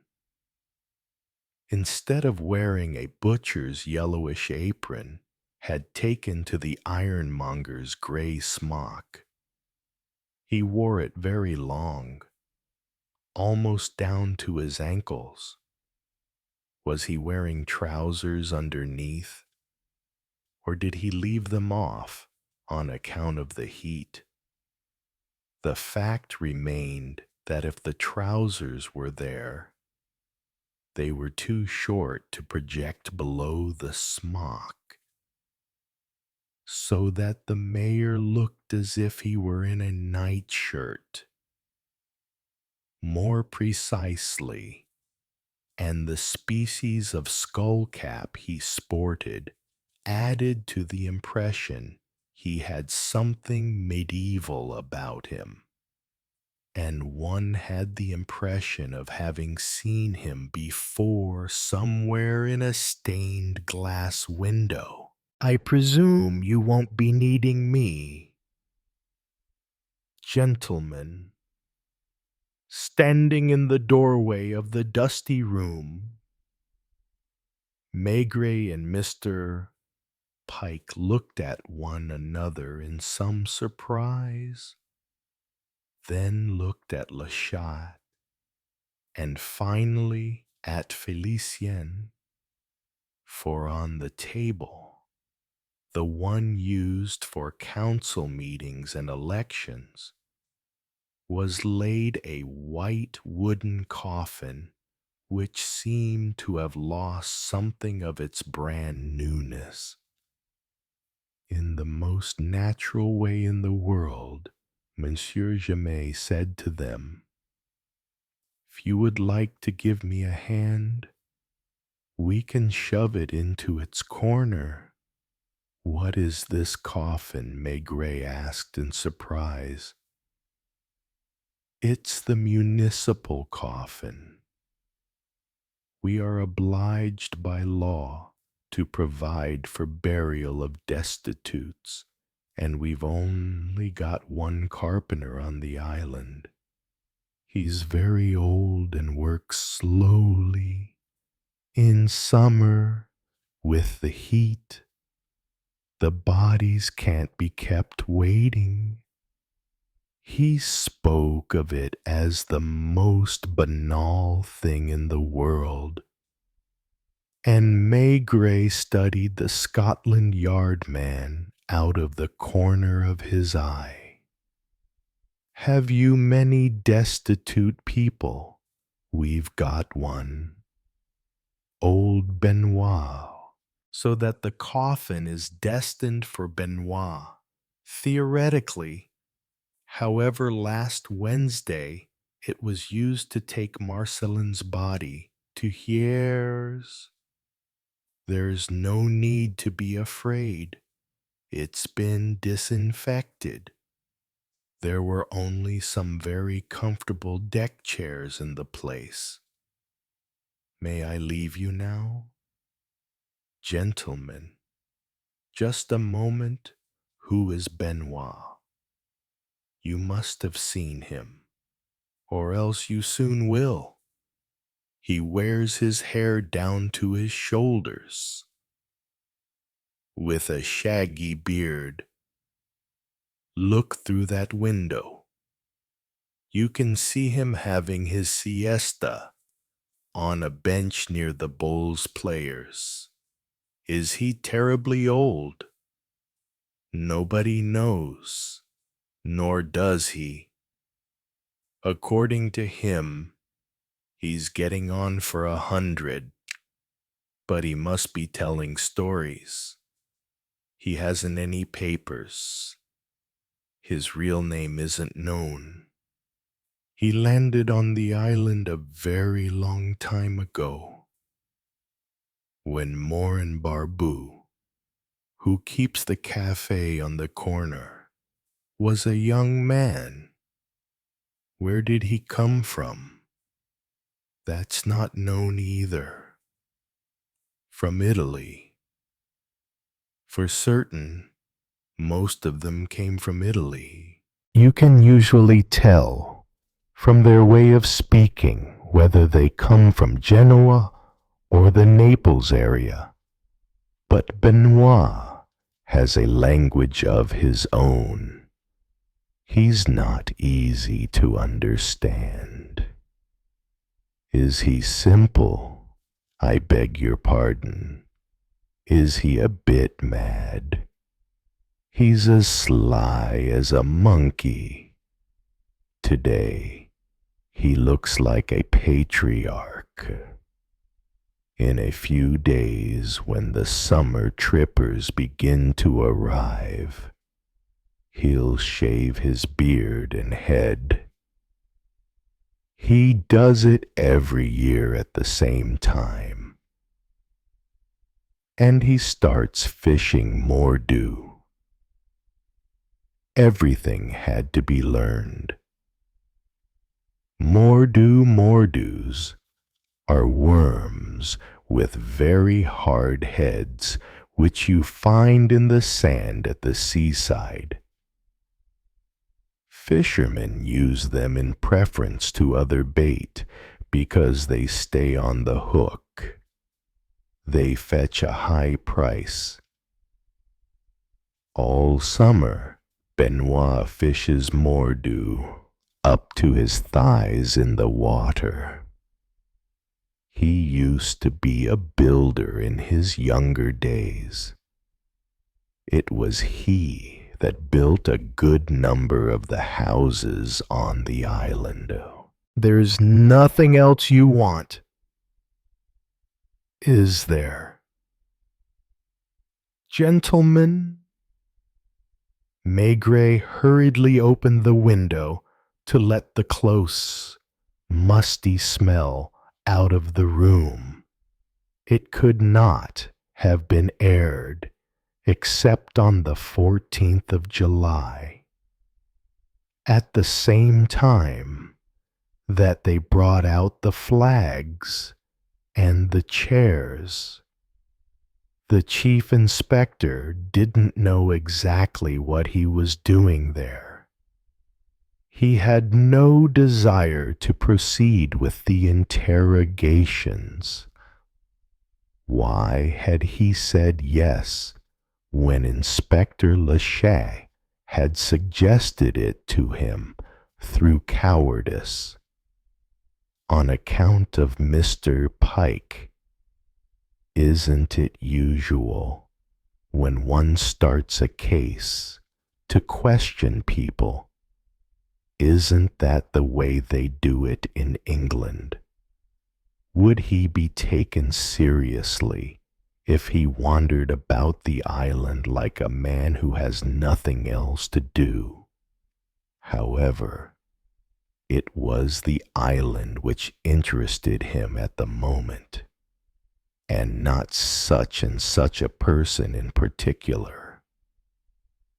What the mayor had just been saying, for example, set in motion a whole train of thought, so far still nebulous.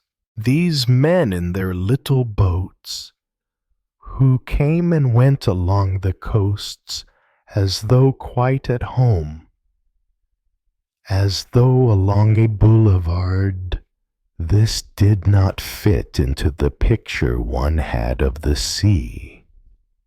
It seemed that here the sea had something intimate about it. A few miles from Toulon, one met people from Genoa or Naples, people in boats who fished on the way over, rather like Marcellin. They stopped, and if it suited them, they stayed. Perhaps even wrote home for their wives or fiancés to come out. Would you like me to bring them in one by one? Chief, who do you want to start with? It was all the same to him. I see the young de Grief crossing the square with his girlfriend. Shall I go and get him? He was being rushed. and he didn't dare protest. He had the consolation of noting that his colleague was as sluggish as he was. "These witnesses you are going to interview," he asked, "are they summoned officially?" "Not at all. They come because they are willing to. They have the right to reply or not." Most of the time, they prefer to reply, but they can always demand the presence of a lawyer. It must have been spread around that the chief inspector was at the town hall, for groups of people, as in the morning, were forming in the square, some way away, beneath the eucalyptus trees. Le Chat was in animated conversation with a couple who finally followed him. A mimosa was growing just beside the door, and its sweet scent mingled strangely with the musty smell which pervaded the room. "I suppose, with you, all this is more formal." "Not always. Often, in the country or in small towns, the coroner's inquest is held in the back room of an inn."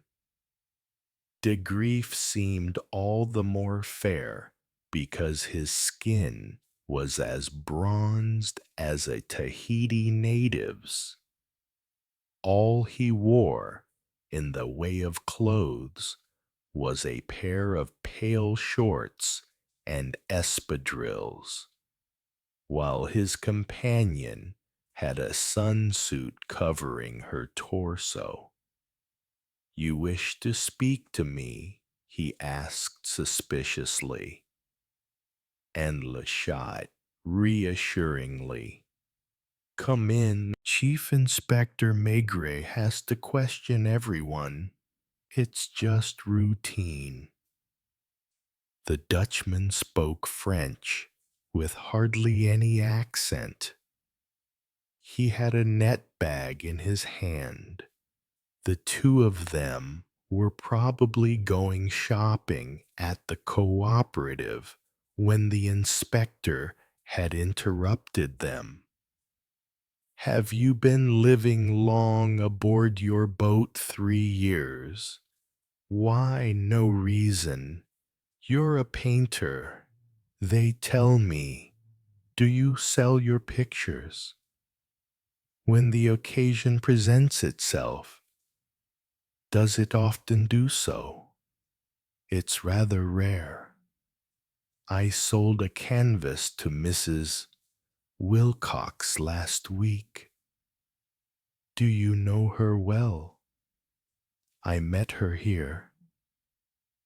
Le Chat came over to speak to Maigret in a low voice. He wanted to know if he should go and fetch Monsieur Emile, and the chief inspector nodded his assent. "What sort of a person is she?"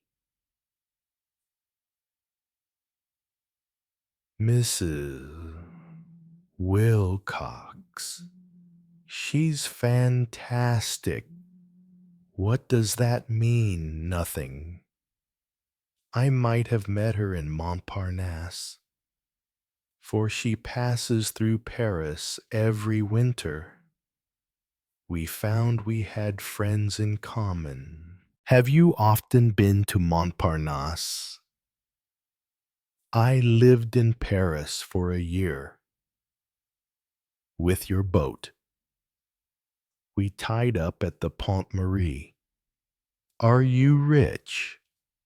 "I haven't a penny." "Tell me exactly how old is your girlfriend?" 18 and a half. The latter, her hair falling over her face, her sunsuit molded to her figure, looked like a young savage and watched Maigret and Mr. Pike with blazing eyes. You aren't married, no. Do her parents object? They know she's been living with me? Since when? 2.5 years. In other words, she was only just 16 when she became your mistress. The word didn't shock either of them. Have her parents ever tried to get her back? They've tried several times. She came back, so they've given up. They prefer not to think about it anymore. What did you live on in Paris? Selling a picture or a drawing now and then. I had friends who lent you money, sometimes, at others. I carried vegetables at the market, at others. I distributed prospectuses. Did you already have an urge to come to Porquerolles?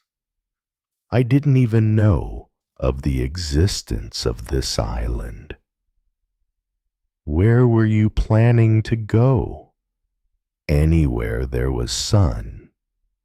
And you expect to go where farther on, Italy or somewhere else. Did you know Marcelin? He helped to recaulk my boat when it leaked. Were you at the Arche de Noé the night he died? You're there almost every night. What were you doing? We were playing chess. Anne and I. May I inquire? Monsieur de Grief, what is your father's profession? He's a judge at Gronang. You don't know why Marcelin was killed. I'm not curious. Did he speak to you about me? If he did, I didn't hear. Do you possess a revolver? What for? You have nothing to say to me. Nothing at all. And you, Mademoiselle, nothing. Thank you. He called them back just as they were about to leave. Another question. Just now, have you got any money I told you? I've sold a picture to Mrs. Wilcox. You've been aboard her yacht several times. What do people do aboard yachts? I don't know. Then, with a hint of contempt, you drink, we drank. Is that all? Le Chat cannot have had to go far to find Monsieur Emile, for the two men were standing in a patch of shade a few yards from the little town hall. Monsieur Emile looked older than his 65 years, and he gave an impression of extreme frailty. He only moved with great care, as if afraid of breaking himself. He spoke low, economizing every grain of energy. Come in, Monsieur Emile. We've met before. I think Justine's son was eyeing a chair. Maigret went on. You can sit down. Did you know Marcelin very well? You were in constant touch with him. Since when I couldn't say exactly how many years. My mother should be able to tell you exactly, since Jeanette's been working for us. There was a brief silence. It was very strange. One might have thought a bubble had just burst in the peaceful air of the room.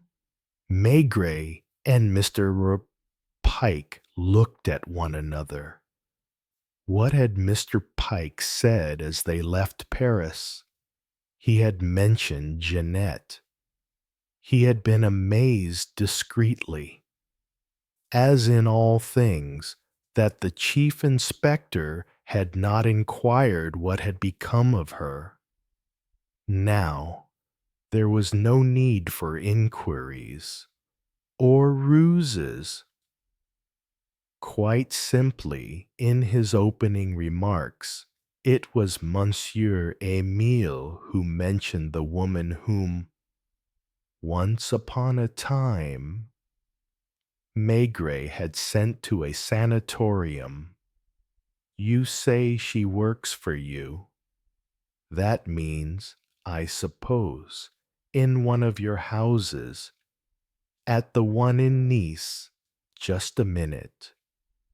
Monsieur Emile, it's a good 15 years since I met her at the turns.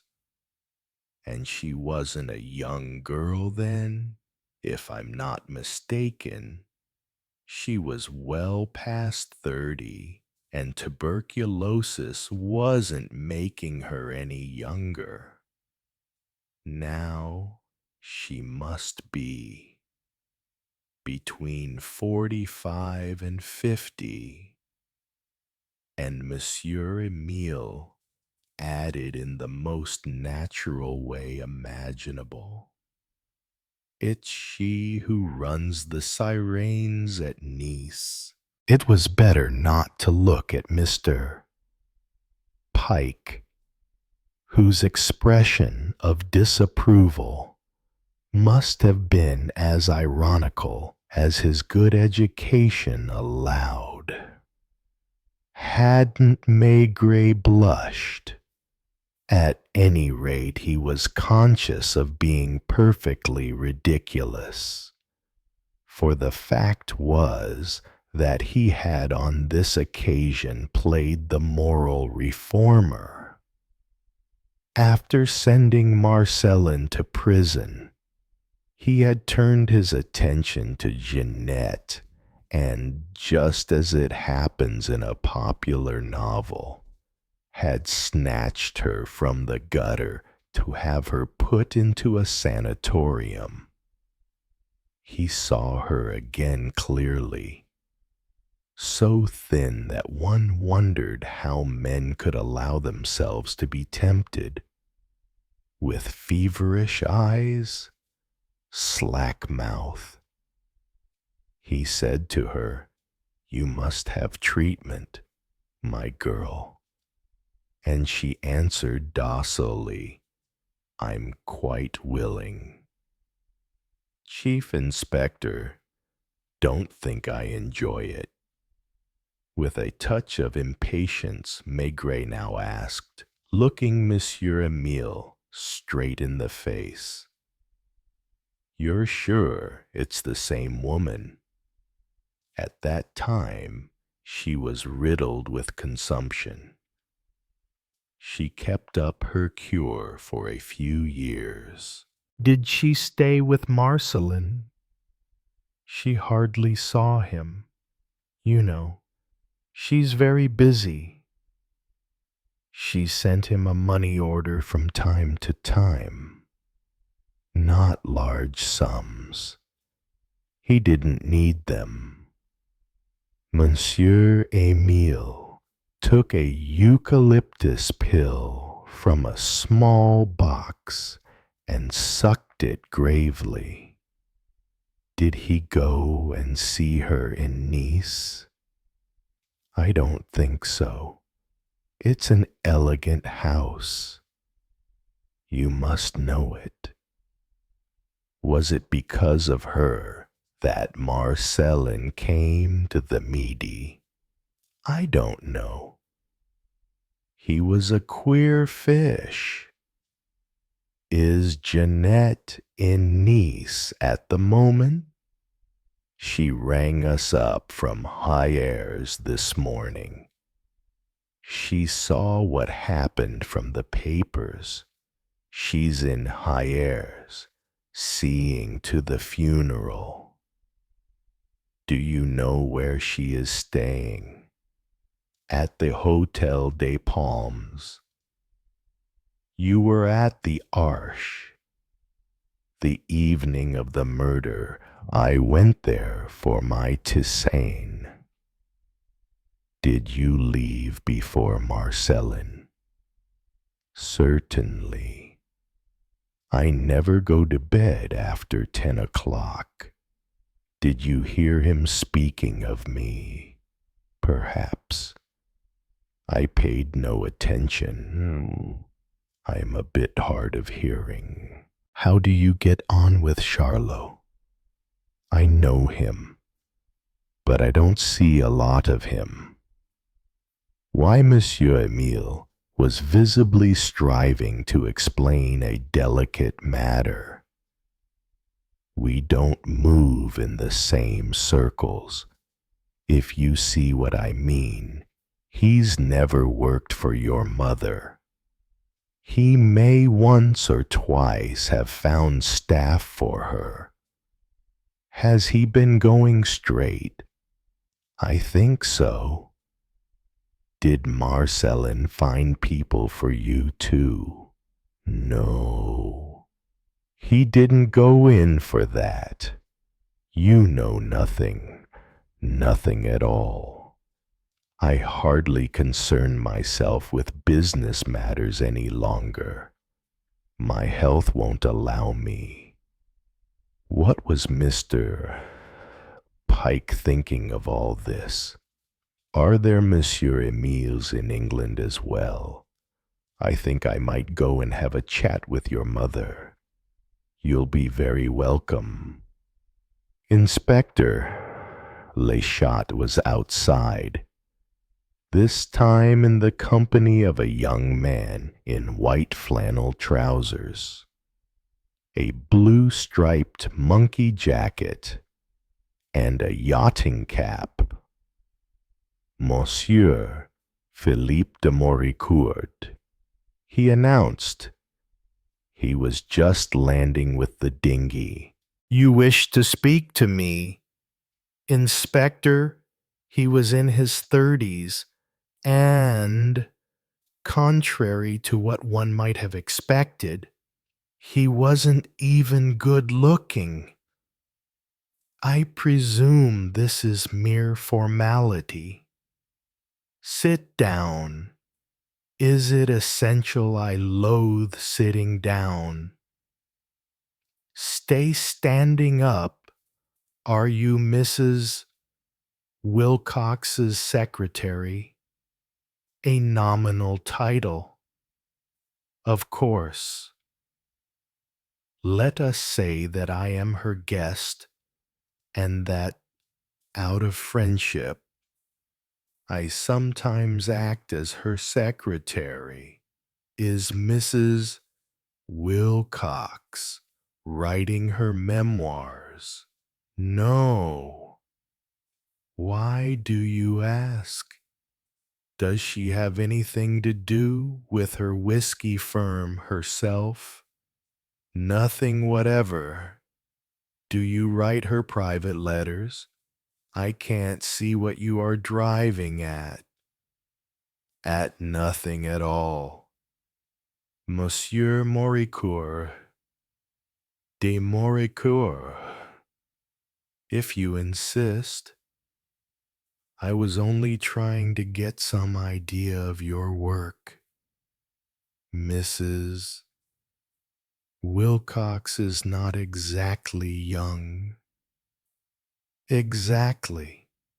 I don't get you. Never mind. Tell me. Monsieur de Moricourt, that's right. Isn't it where you made Mrs. Wilcox's acquaintance? Is this an interrogation? It's whatever you like to call it. Am I obliged to answer? You can wait until I summon you formally. Am I regarded as a suspect? Everyone is suspect, and no one is. The young man considered for a few moments, threw his cigarette through the open doorway. I met her at the casino at Cannes a long time ago, a little over a year. Are you a gambler? I used to be. That's how I lost my money. Did you have a lot? The question strikes me as indiscreet. Have you worked before? I was attached to the office of a minister who was doubtless a friend of your family's. How did you know? Do you know the young de Grief? He came on board several times, and we bought a canvas from him. You mean that Mrs.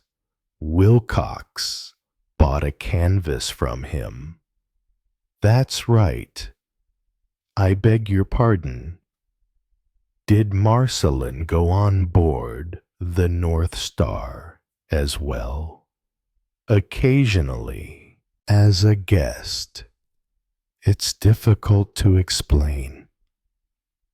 Inspector, Mrs. Wilcox is a very generous person. I imagine so. Everything interests her, especially in the Mediterranean, which abounds in colorful characters. Marcelin was undeniably one himself. He was given drink. Everyone is given drink. Were you at the Arch on the night of the crime? We were with the Major, another picturesque character. No doubt Mrs. Wilcox used to know him in England. It was a social connection. Did you drink champagne? The Major drinks nothing else. Were the three of you very merry? We behaved perfectly well. Did Marcelin join in with your party? Everyone more or less joined in. You haven't met Major Bellum yet. Doubtless, it won't be long before I have that pleasure. He's generosity itself. When he comes to the Arch, and he often goes there, that is correct. As I was saying, he seldom fails to offer drinks all around. Everyone comes to drink with him. He's been living on the island such a long time that he knows the children by their Christian names. So Marcelin came over to your table. He drank a glass of champagne. No, he had a horror of champagne. He used to say it was only fit for girls. We had a bottle brought over for him. Did he sit down? Of course. Were there other people seated at your table? Charlotte, for example. Oh, yes. You know his profession. If one can use the term, he doesn't try to hide the fact that he is a crook. He's a character too, and in that capacity, he came to be invited on board, I don't think. Inspector, that there's anyone on the island who hasn't been. Even Monsieur Emile. Not him. Why, I don't know. I don't think we've ever even spoken to him. He's something of a hermit, and he doesn't drink. That's so, because you drink a lot on board, don't you? At times. I presume it's allowed. Was Marcellin at your table when he started talking about me? Probably. I don't remember exactly. He was telling stories, as usual. Mrs. Wilcox liked to hear him tell stories. He talked about his years in a penal settlement. He never went to a penal settlement. In that case, he invented it to amuse Mrs. Wilcox. So he talked about prison, and I was involved in the story. Was he drunk? He was never entirely sober, especially in the evening. Wait. He said he had been convicted because of a woman, Jeanette. Maybe. I seem to recall the name. It was then, I think, that he made the claim that you had looked after her. Someone murmured, "He's just a copper, like the rest of them." Excuse me, not at all. Carry on, that's all.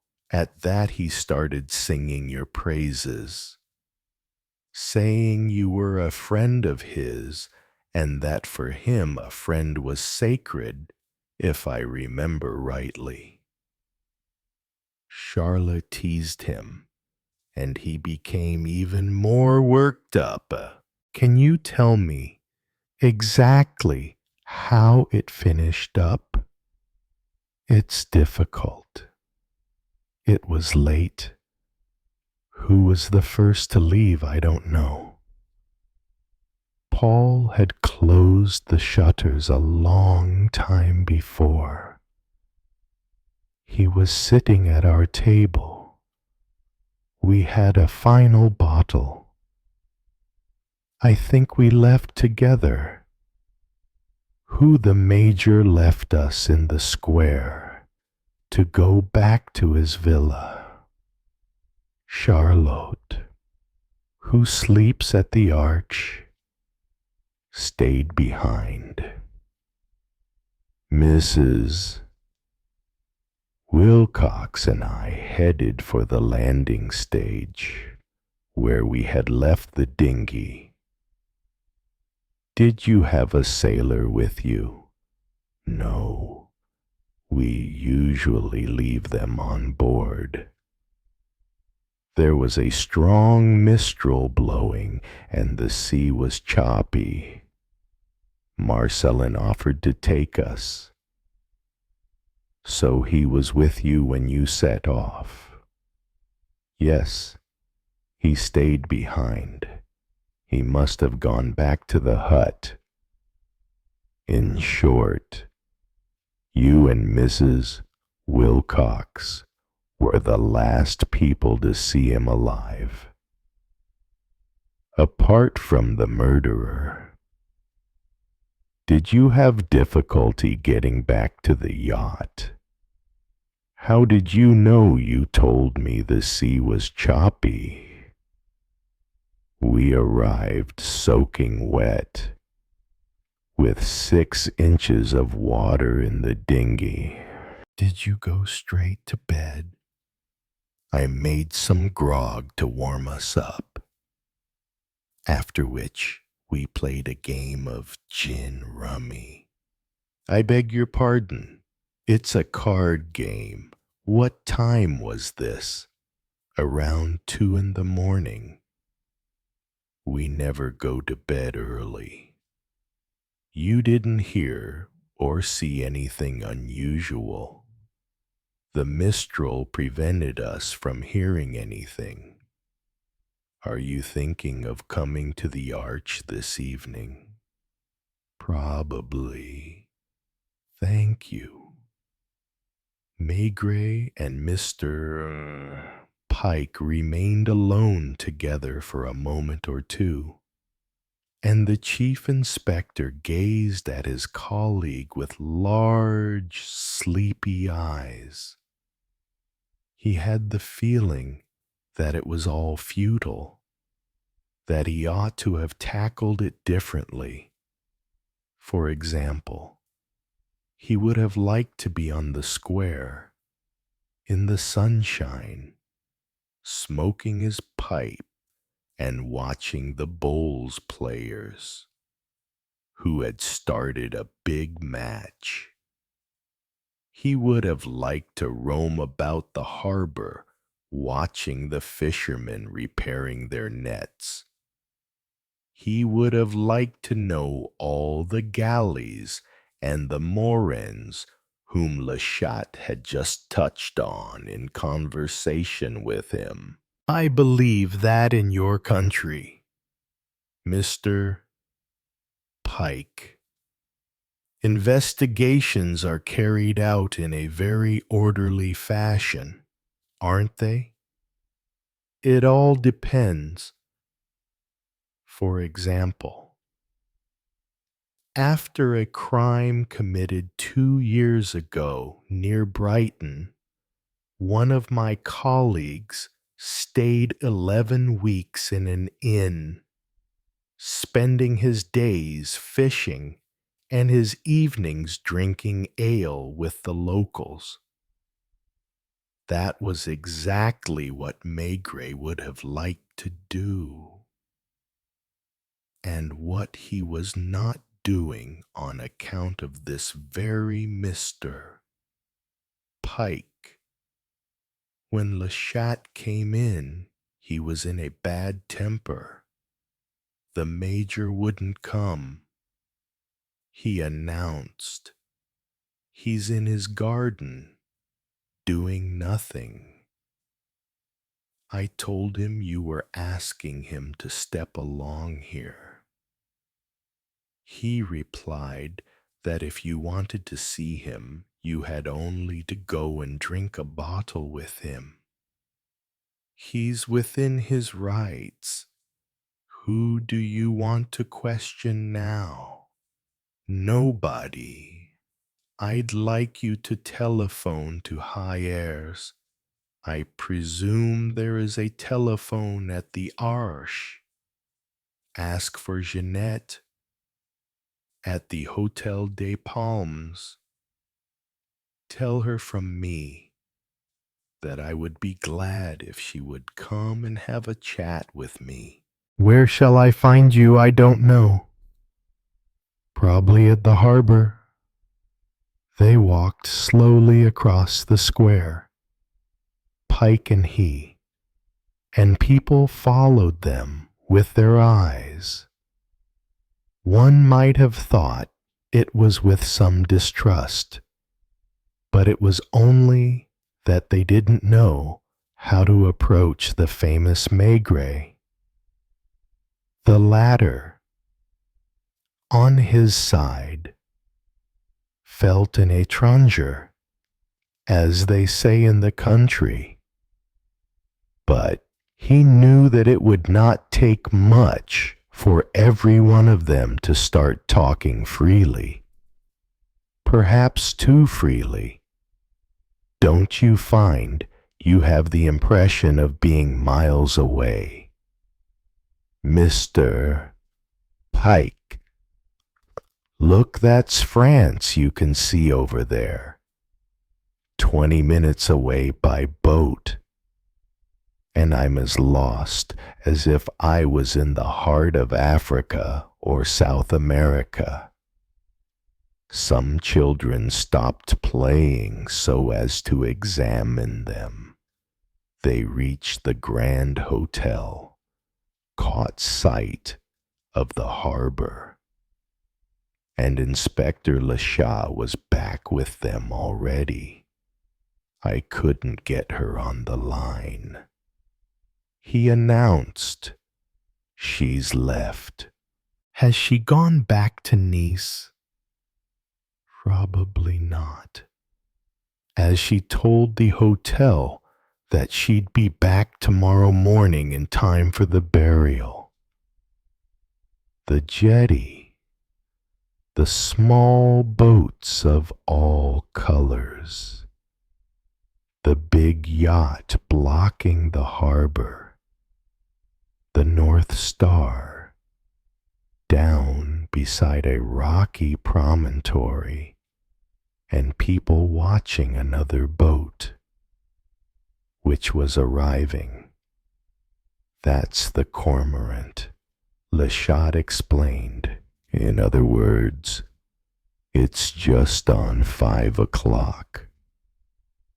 A youth with a cap bearing the words Grand Hotel in gold letters was waiting for the future guests beside a barrow intended for luggage. The small white boat approached, with silvered mustaches given it by the sea, and Maigret was not long in spotting, in the bows, a female figure, probably Jeanette. "Coming to meet you," the inspector said. "Everyone at here must know you are here." It was a strange sensation to see the people in the boat slowly growing in size, becoming more clearly defined as on a photographic plate. Above all, it was distressing to see a woman with Jeanette's features, very fat, very portly, all in silk, all made up, and no doubt heavily scented. Truth to tell, when Maigret had met her in the Brasserie des Ternes, was he not himself more lissom? And wasn't she feeling at that moment the same disappointment as he, as she watched him from the deck of the Cormorant? She had to be helped down the gangway. Apart from her, there was no one on board besides Baptiste, the captain, except the dumb sailor and the postman. The lad with the peaked cap tried to take possession of her luggage. To the Arche de Noé, she said. She went up to Maigret, hesitated, perhaps on account of Mr. Pike, whom she didn't know. "They told me you were here. I thought you might like to speak to me." Poor Marcel. She didn't say Marceline. Like the others, she didn't affect any great sorrow. She had become a mature person, sober and calm, with a glimmer of a disillusioned smile. "Are you staying at the Arche as well?" It was Lasha who took her case. She seemed to know the island and walked quietly, without haste, like one who easily gets out of breath, or who isn't made for the open air.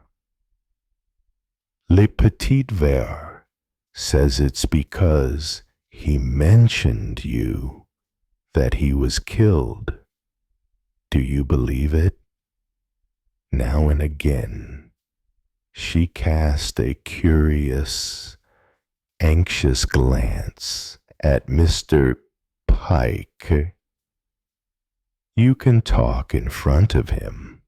He's a friend. An English colleague who's come to stay a few days with me. She gave the Scotland Yard man a very ladylike smile and sighed. With a glance at the stout profile of the chief inspector, I've changed, haven't I? Chapter 4. It was strange to see her overcome with a feeling of modesty and holding her dress tight against her because the stairway was steep and Maigret was coming up behind her. She had come into the arch as she would into her own house, had said in the most natural way in the world, "Have you a room left for me, Paul? You'll have to put up with the little room beside the bathroom." Then she had turned to Maigret. "Would you like to come up for a moment, Inspector?" These words would have had a double meaning in the house she ran at Nice, but not here. None the less, she showed her scorn for Maigret's hesitation. He was keeping up his game of hiding nothing of the case from Mr. Pike. For a moment, her smile was almost professional. "I'm not dangerous, you know." For some extraordinary reason, the Scotland Yard inspector spoke English.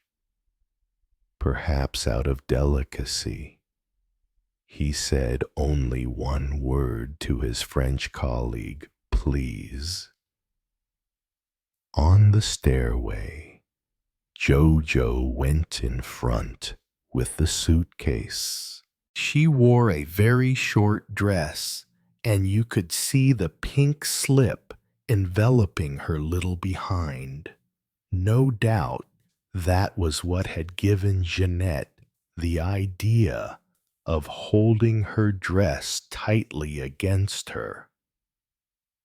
Apart from the bed, there was only a straw-bottomed chair to sit on, for it was the smallest of the rooms, poorly lighted by one attic window.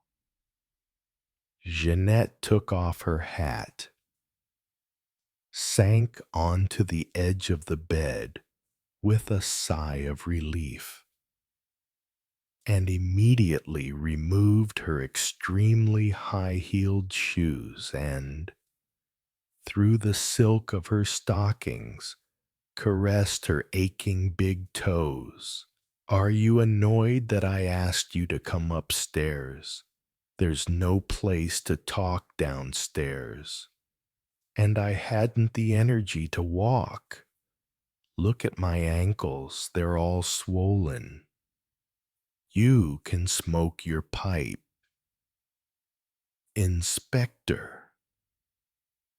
She was not completely at her ease. It was obvious that she was talking for the sake of talking, to gain time. "Are you very cross with me?" Although he understood, he gained time himself as well by countering. What about? I know perfectly well that you've been disappointed, but it isn't my fault. Thanks to you, I spent the happiest years of my life in the sand. I didn't have anything to worry about. There was a doctor, rather like you, who was extremely kind to me. He brought me books. I used to read all day. Before going there, I was ignorant. Then, when there was something I couldn't understand, he would explain it to me. Have you a cigarette? Never mind. Besides, it's better for me not to smoke. I stayed 5 years at the sand, and I had come to believe I'd spend my whole life there. I liked the idea. Unlike the others, I had no desire to get out. When they told me I was cured and could go, I can tell you I was more afraid than glad. From where we were, we could see the valley almost covered with a kind of mist, sometimes with thick clouds, and I was afraid of going down into it again. I would have liked to have stayed as a nurse, but I hadn't the necessary experience, and I wasn't strong enough to do the housework or be a kitchen maid. What could I do down there? I had got into the habit of having 3 meals a day. I knew that with Justine I should have that. Why did you come today? Asked Maigret in a rather cold voice. Haven't I just told you I first went to Hyères? I didn't want poor Marcel to be buried without anyone to follow the hearse. Were you still in love with him? She showed slight embarrassment. I think I really was in love with him.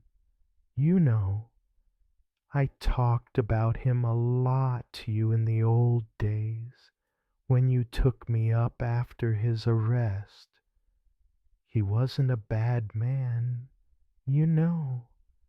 Underneath, he was really rather innocent, even shy.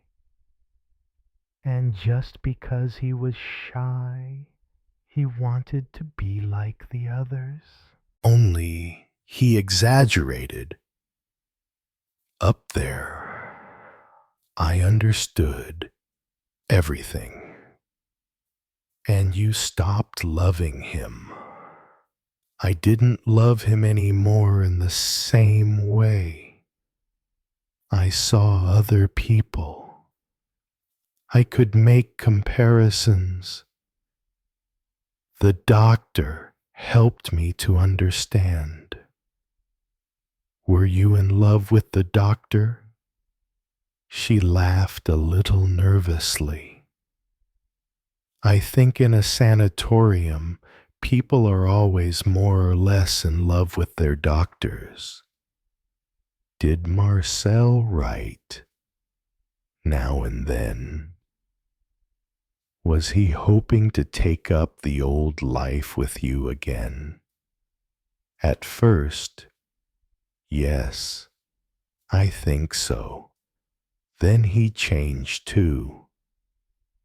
We didn't change in the same way, the two of us.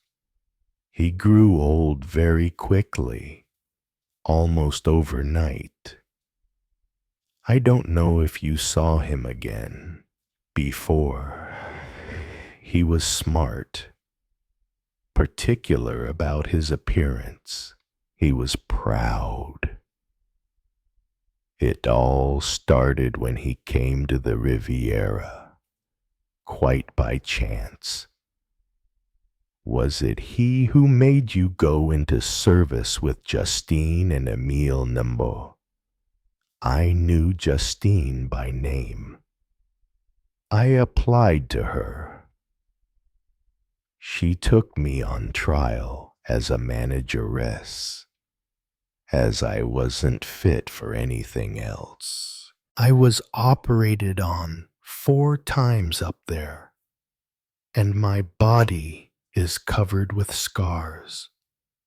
I asked you why you had come today. He came relentlessly back to this question. When I found out that you were on the case, I thought you would remember me and try to get hold of me. That would probably have taken some time.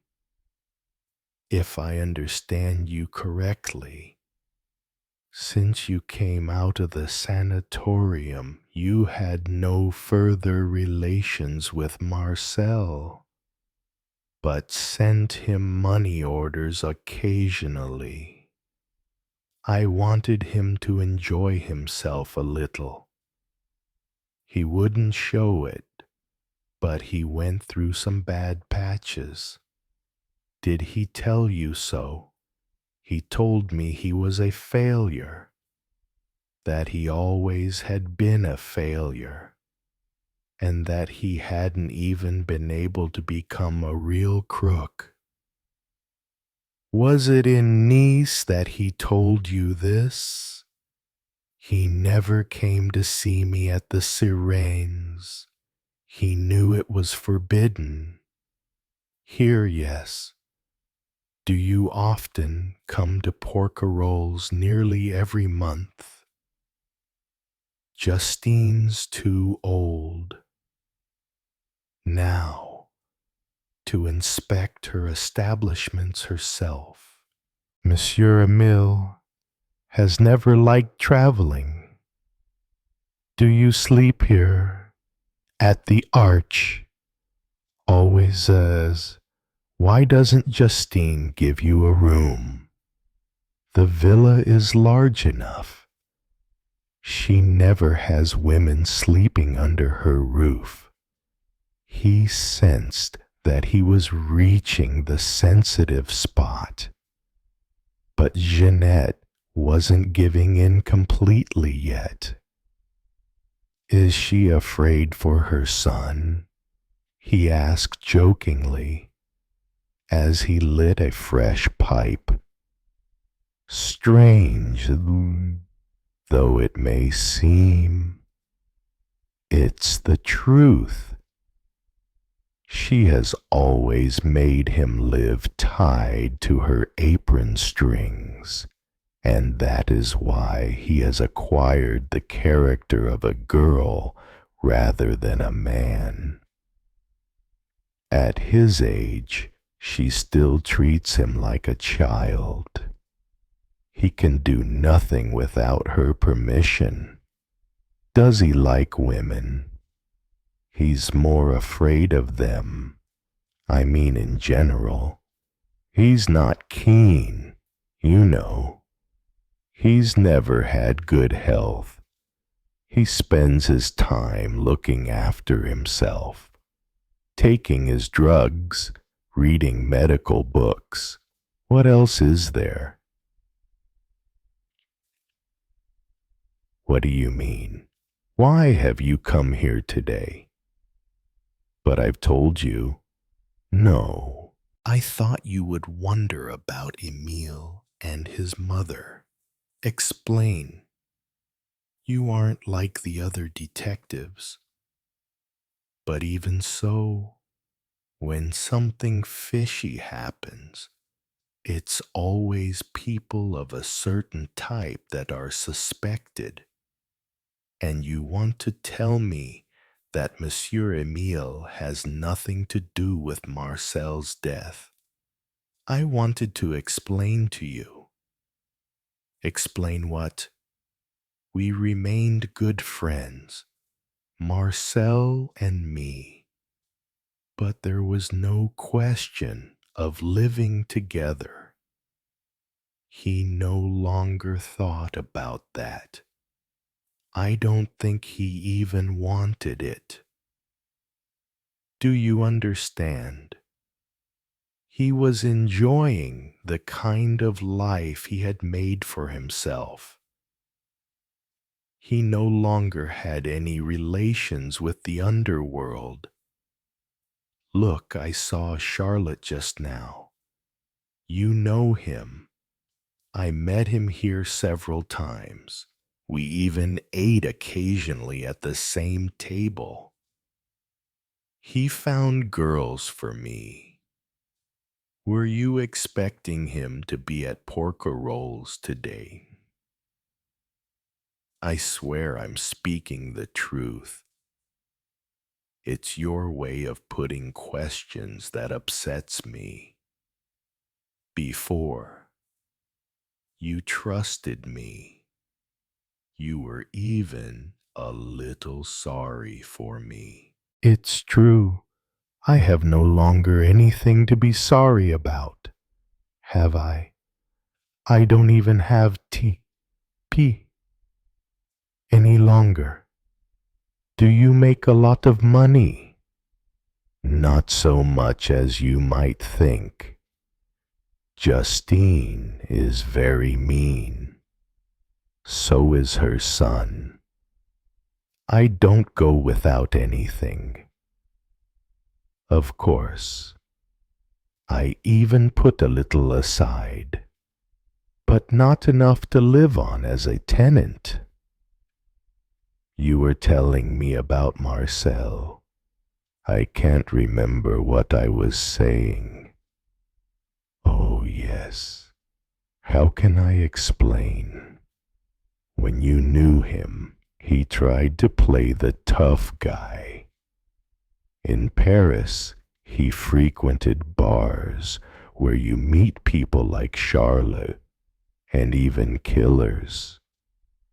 He wanted to look as though he belonged to their gangs, and they didn't take him seriously. He was a part-time crook. Well, he grew out of it. He didn't see those types anymore, and lived in his boat or in his hut. He drank a lot. He always found a way of getting drink. My money orders helped him. I know what people think when a man like him is killed. That is, you know it too. People imagine it's an underworld affair, a settling of accounts, or revenge. But that isn't the case. That's what you really came to say, isn't it? For the last few minutes, I have lost my train of thought. You've changed so much, I'm sorry. I don't mean physically. He smiled, in spite of himself, at her confusion. In the old days, even in your office in the Quai des Orfèvres, you didn't remind one of a policeman. You're very much afraid that I'm going to suspect the old lags. You aren't in love with Charlot, by any chance? Certainly not. I'd be pretty hard put to it to be in love with anyone after all the operations I've been through. I'm not a woman anymore, if you must know. And Charlot doesn't interest me any more than the others. Tell me the rest now. What makes you think there is anything else? Hey, I give you my word of honor that I don't know who killed poor Marcel. But you know who didn't kill him.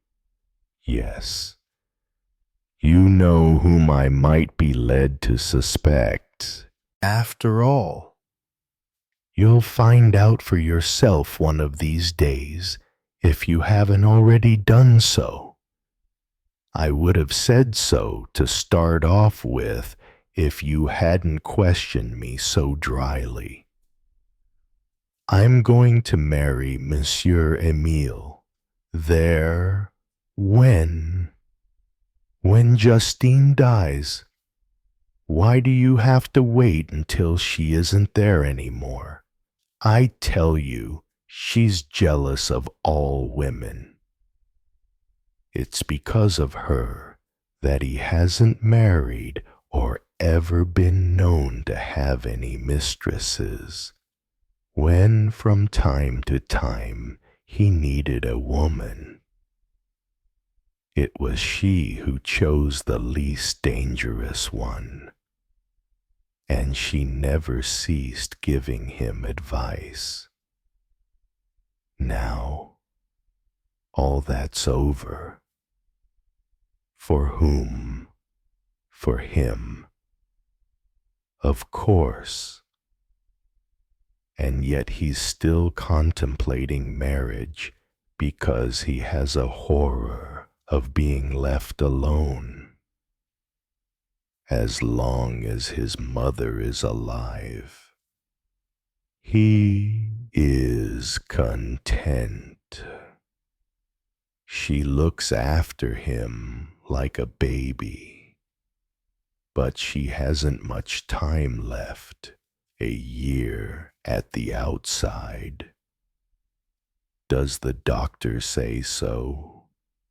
She's got cancer and she is too old to have an operation. As for him, he always imagines he's going to die. He has fits of breathlessness several times a day, doesn't dare stir, as if the least movement might be fatal. So he's asked you to marry him. Yeah, he made sure I was fit enough to look after him. He has even had me examined by several doctors. Needless to say, Justine knows nothing, or she would have thrown me out a long time ago. And Marcel, I told him. What was his reaction? None. He thought I was right to provide for my old age. I think it pleased him to know that I would come to live here. Monsieur Emile wasn't jealous of Marcel. Why should he have been jealous? I have already told you there was nothing between us. In short, that is what you were so anxious to talk to me about. I thought of all the conclusions you would arrive at, which don't correspond to reality. For example, that Marcel might have been able to blackmail Monsieur Emile, and the latter to get him out of the way. Marcel never blackmailed anyone, and Monsieur Emile would rather die of hunger than strangle a chicken. Of course, you haven't been on to the island these last few days. It's easy to check up, because you hadn't left the house in Nice, had you? It's an excellent alibi. Do I need one? According to what you said just now, I am speaking as a policeman. Marcel, despite everything, could have been in your way. especially as Monsieur Emile is a big fish, a very big fish. Supposing he marries you, he would leave you, on his death, a considerable fortune, quite considerable. Yes, I wonder now if I was right to come. I wasn't expecting you to speak to me like that. I've admitted everything to you frankly. Her eyes were shining, as though she were on the verge of tears, and it was an old face, badly patched up and disfigured, with a childish pout, that Maigret beheld. You can do what you like. I don't know who killed Marcel. It's a catastrophe, especially for him. For him too. Yes. But he's at rest. Are you going to arrest me? She had said this with the shadow of a smile, although one could feel that she was anxious, more serious than she wanted to appear. For the moment, I have no such intention. Can I go to the funeral tomorrow morning if you like? I'll come straight back afterward. All you have to do is send a boat for me at Guines Point. Perhaps you won't say anything to Justine. Not before it's strictly necessary, and I don't envisage the necessity. Are you cross with me? Of course not. Yes, I felt it right away, before leaving the Cormorant. From the moment I saw you, I recognized you. I was moved, because it was a whole period of my life coming back to me. A period you regret. Perhaps. I don't know. I sometimes wonder. She rose with a sigh, without putting on her shoes again. She wanted to unlace her stays and was waiting for Maigret to leave. You must do as you wish.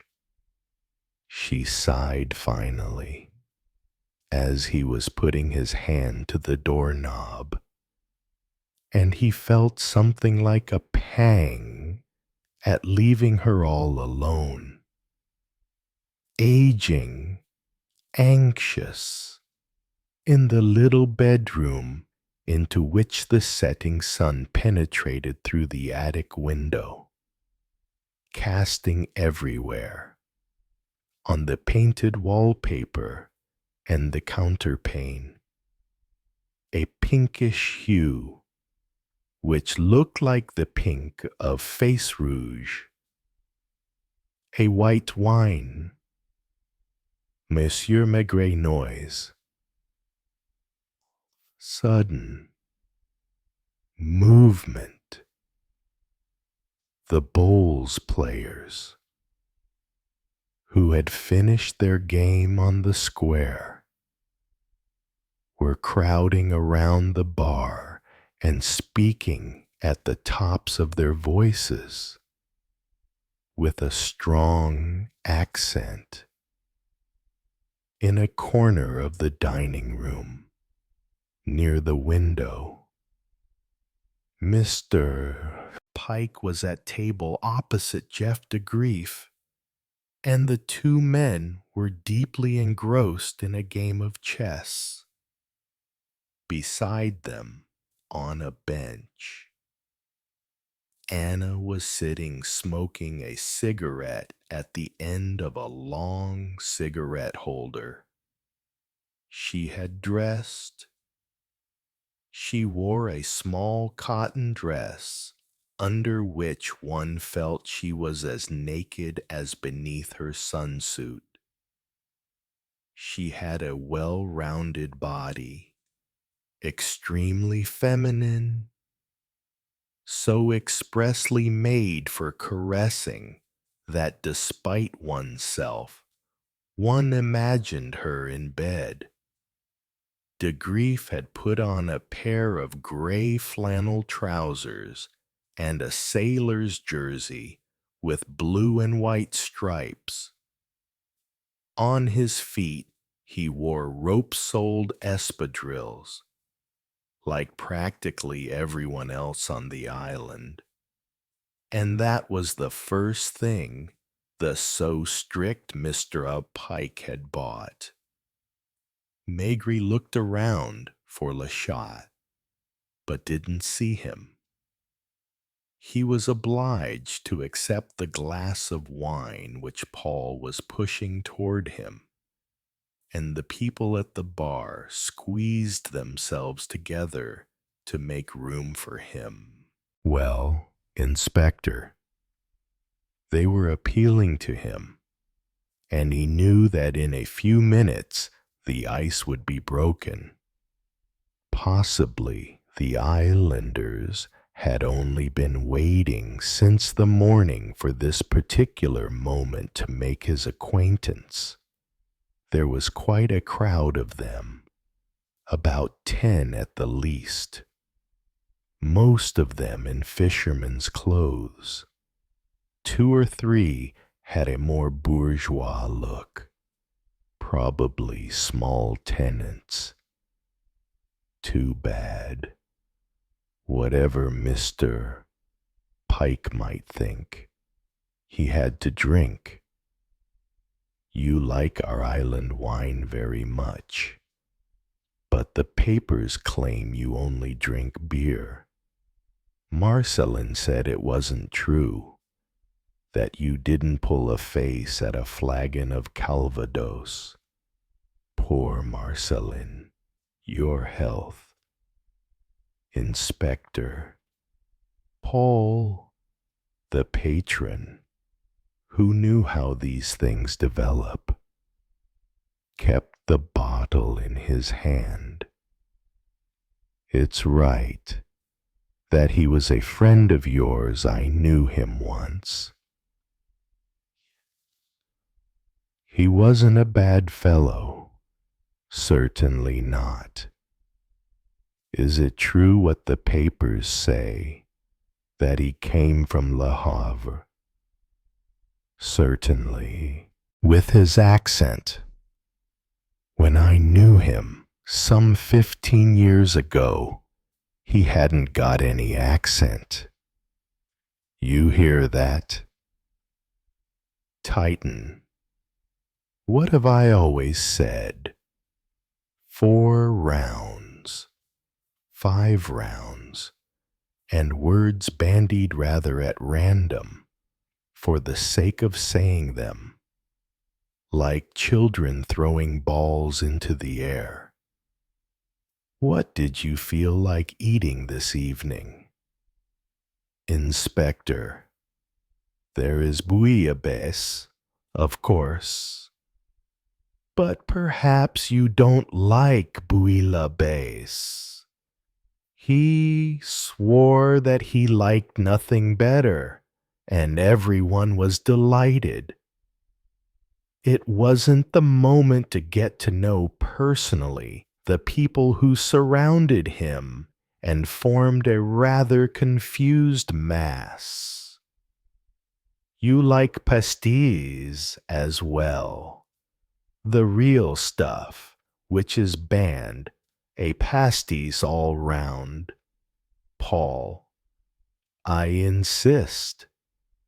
The chief inspector won't say anything. Charlotte was sitting on the terrace with a pastis in front of him, busy reading a paper. Have you got any ideas yet? Ideas about what? Well, about the murderer, Morin Barbu, who was born on the island and hasn't left it for 70 years, has never heard of anything like it. There have been people drowned. A woman from the north, 5 or 6 years back, tried to do away with herself by taking sleeping tablets. An Italian sailor, in the course of an argument, stabbed Baptiste in the arm, but a crime never. Inspector, here even the bad ones become as gentle as lambs. Everybody there was laughing, trying to talk. For what counted was to talk, to say anything, chat over your drink with the famous Maigret. You'll understand better when you've been here a few days. What you ought to do is to come and spend your holidays here with the wife. We'd teach you to play bowls, isn't that right? Casimir won the Petit Provençal Championship last year, and you must know what that means. From the pink, it had been a short while ago. The church at the far end of the square was becoming violet. The sky was gently turning a pale green, and the men began to depart, one after the other. Now and again, a shrill woman's voice could be heard calling in the distance, "Hey, Jules, the soup's ready." Or else a small boy would come boldly in to look for his father and pull him by the hand. Well, aren't we going to have a game? It's too late. It was explained to Maigret that after the bowls it was cards, but that the latter hadn't taken place because of him. The sailor from the Cormorant, a huge dumb fellow with immense bare feet, who smiled at the chief inspector with all his teeth, now and again raised his glass and made a strange gobbling noise which took the place of, "Here's to you. Do you want to eat right away? Have you seen the inspector? He went out while you were upstairs. He didn't say anything. That's his way. He's marvelous. You know. After the 3 days, he's been ferreting about the island. He knows almost as much as I do about all the families." Leaning forward, Maigret could see that the de Griefs had left, and the Englishman was alone in front of the chessmen.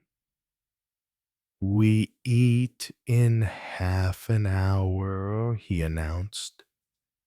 Paul asked him in a low voice, indicating the Scotland Yard detective, "Do you think he likes our cooking?"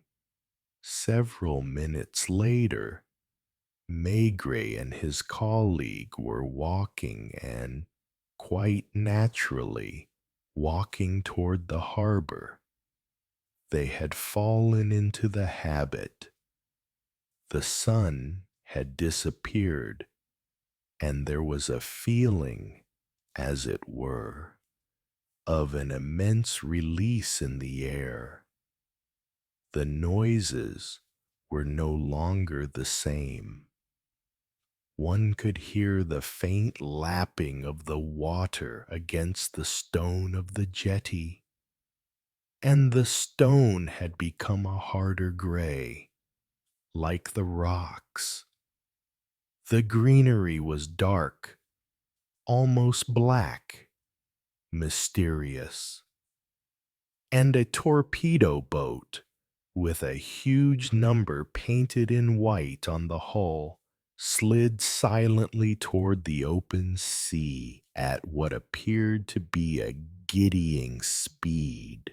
I just beat him. Mr. Pike had declared at the outset, he's very good, very much his own master. It was he that suggested the game I had taken the chessmen to practice. He didn't add while you were upstairs with Jeanette, not expecting to find an opponent. He had sat down at the next table with his girlfriend, and I realized, from his way of looking at the pieces, that he wanted to pit his wits against mine. After this, there had been a long silence, and now the two men were strolling along the jetty. Near the white yacht, there was a small white boat, the name of which could be seen on the stern, Fleur d'Amour. It was de Grief's boat, and the couple were on board.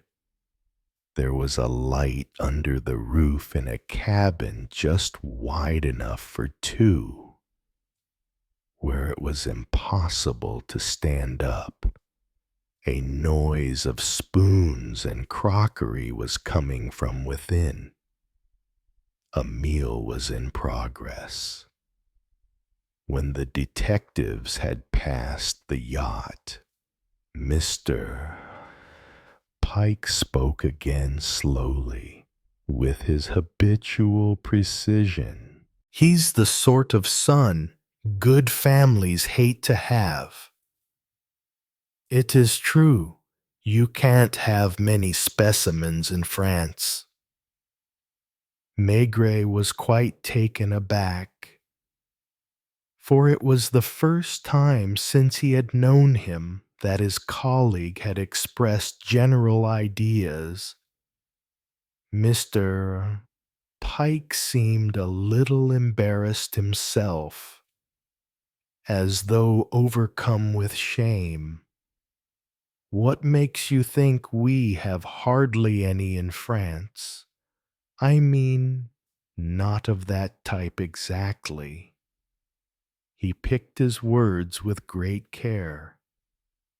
Standing still at the end of the jetty facing the mountains which could be seen on the mainland, I rather think that in your country, a boy from a good family can commit some bêtises, as you say, so as to have a good time, have his fling with women, cars, or play in the casino. Do your bad boys play chess? I doubt it. Do they read Kant, Schopenhauer, Nietzsche, and Kierkegaard? It's unlikely, isn't it? They only want to live their life without waiting for their inheritance. They leaned against the wall, which ran along one side of the jetty, and the calm surface of the water was occasionally troubled by a fish jumping. De Grief does not belong to that category of bad characters. I don't think he even wants to have money. He's almost an anarchist, pure and undiluted. He has revolted against everything he has known, against everything he's been taught, against his magistrate of a father and his bourgeois mother, against his hometown, against the customs of his own country. He broke off, half blushing. I beg your pardon. Pray go on. We only exchanged a few words, the two of us. But I think I have understood him, because there are a lot of young people like that in my country. In all countries, probably, where morals are very strict. That's why I said just now that one probably doesn't come across very many of that type in France. Here there isn't any hypocrisy. Perhaps there isn't enough.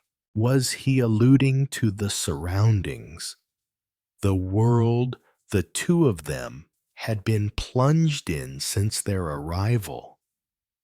To the Monsieur Emils, the chariots, the Jeanettes, who lived among the others without being singled out for opprobrium. Maigret felt a little anxious, a little piqued, without being attacked. He was stung by an urge to defend himself. Openly, pursued Mr. Pike. These people reject everything in block, the good and the bad. Look, he has taken a young girl away from her family. She's sweet, very desirable. I don't think, however, that it was from desire for her that he did it. It was because she belonged to a good family, because she was a young girl who used to go to Mass every Sunday with her mother. It's because her father is probably an austere and high-minded gentleman, and also because he was taking a big risk in carrying her off. But, of course, I may be quite wrong. I don't think so. There are some people who, in a clean and elegant setting, feel the need to defile. De Grief feels the need to defile life, to defile anything, and even to defile his girlfriend. This time, Maigret was astounded. He was bowled over, as they say, for he realized that Mr. Pike had thought the same thing as he had. When De Grief had admitted going several times on board the North Star, it had immediately occurred to him that it was not only to drink, but that more intimate and less admissible relations existed between the two couples. They are very dangerous fellows, Mr. Pike concluded. He added, perhaps they are very unhappy too. Then, probably finding the silence a little too solemn, he said, in lighter tone, he speaks perfect English, you know. He hasn't even got an accent. I shouldn't be surprised if he went to one of our best public schools. It was time to go to dinner. It was long past the half hour. The darkness was almost complete, and the boats in the harbor were swaying to the rhythm of the sea's breathing. Maigret emptied his pipe and knocked it against his heel, hesitated to fill another. As they passed, Maigret studied the Dutchman's boat closely. Had Mr. Pike just spoken for the sake of speaking? Had he, in his own way, wanted to convey some sort of message? It was difficult, if not impossible, to tell. His French was perfect, too perfect, and yet the two men did not speak the same language. Their thoughts followed different channels in their passage through the brain. They're very dangerous, those fellows. The Scotland Yard inspector emphasized there was no doubt that he would not have wished for anything in the world, even to appear to be intervening in Maigret's case. He hadn't asked him any questions about what had happened in Jeanette's room. Was he under the impression that his colleague was hiding something from him? That Maigret was trying to cheat, or worse still? After what he had just said about the customs of the French, did he imagine that Maigret and Jeanette? The chief inspector grunted. She announced her engagement to Monsieur Emile. It has to be kept secret because of old Justine, who would attempt to stop the marriage even after her death. He noticed that by contrast with the telling phrases of Mr. Pike, his speech was vague, his ideas even vaguer. In a few words, the Englishman had said what he had to say. From half an hour spent with de Grief, he had formulated definite ideas, not only about the latter, but on the world in general. As for Maigret, he would have been hard put to it to express a single idea. It was quite different. He sensed something. He sensed a whole heap of things, as he always did at the start of a case. But he couldn't have said in what form this mist of ideas would, sooner or later, resolve itself. It was rather humiliating. It was a loss of face. He felt himself heavy and dull-witted beside the clear silhouette of his colleague. "She's a strange girl," he mumbled, in spite of everything.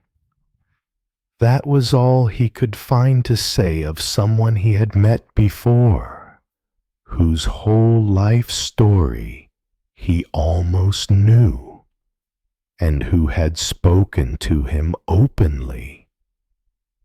A strange girl, She attracted him in some ways, and in others she disappointed him, as she had herself sensed perfectly well. Perhaps, later on, he would have a definite opinion about her after a single game of chess and a few remarks exchanged over the pieces. Mr. Pike had made a definitive analysis of his opponent's character. Was it not as though the Englishman had won the first rubber? Chapter 5. He had thought about the smell right away, when he still imagined he was going to go to sleep at once. In actual fact, there were several smells. The principal one, the smell of the house, which one inhaled immediately on crossing the threshold of the cafe. He had been trying to analyze since that morning, for it was a smell which was unfamiliar to him. It struck him every time as he went in, and each time he would dilate his nostrils. There was a basis of wine, of course, with a touch of anise, then the usual kitchen odors. Since it was a Mediterranean kitchen, with foundations of garlic, red peppers, oil, and saffron, this made it differ from the normal smell. But what was the point of worrying about all this? His eyes closed. He wanted to sleep. It was no use calling to mind all the Marseille or Provençal restaurants where he happened to have eaten, in Paris or elsewhere. The smell wasn't the same. Let it rest at that. All he had to do was sleep. He had had enough to drink to plunge into a leaden sleep. Hadn't he been to sleep immediately after lying down? The window was open, and a noise had intrigued him. He had finally realized it was the rustling of leaves in the trees on the square. Strictly speaking, the smell downstairs could be compared with that of a small bar in Cannes, kept by a fat woman, where he had once been on a case and where he had idled away many hours. The one in the bedroom was unlike anything. What was there in the mattress? Was it, as in Brittany, Varech, which gave off the iodized smell of the sea? Other people had been in the bed before him, and he thought at odd moments that he could detect the smell of the oil with which women smear themselves before sunbathing. He turned over heavily.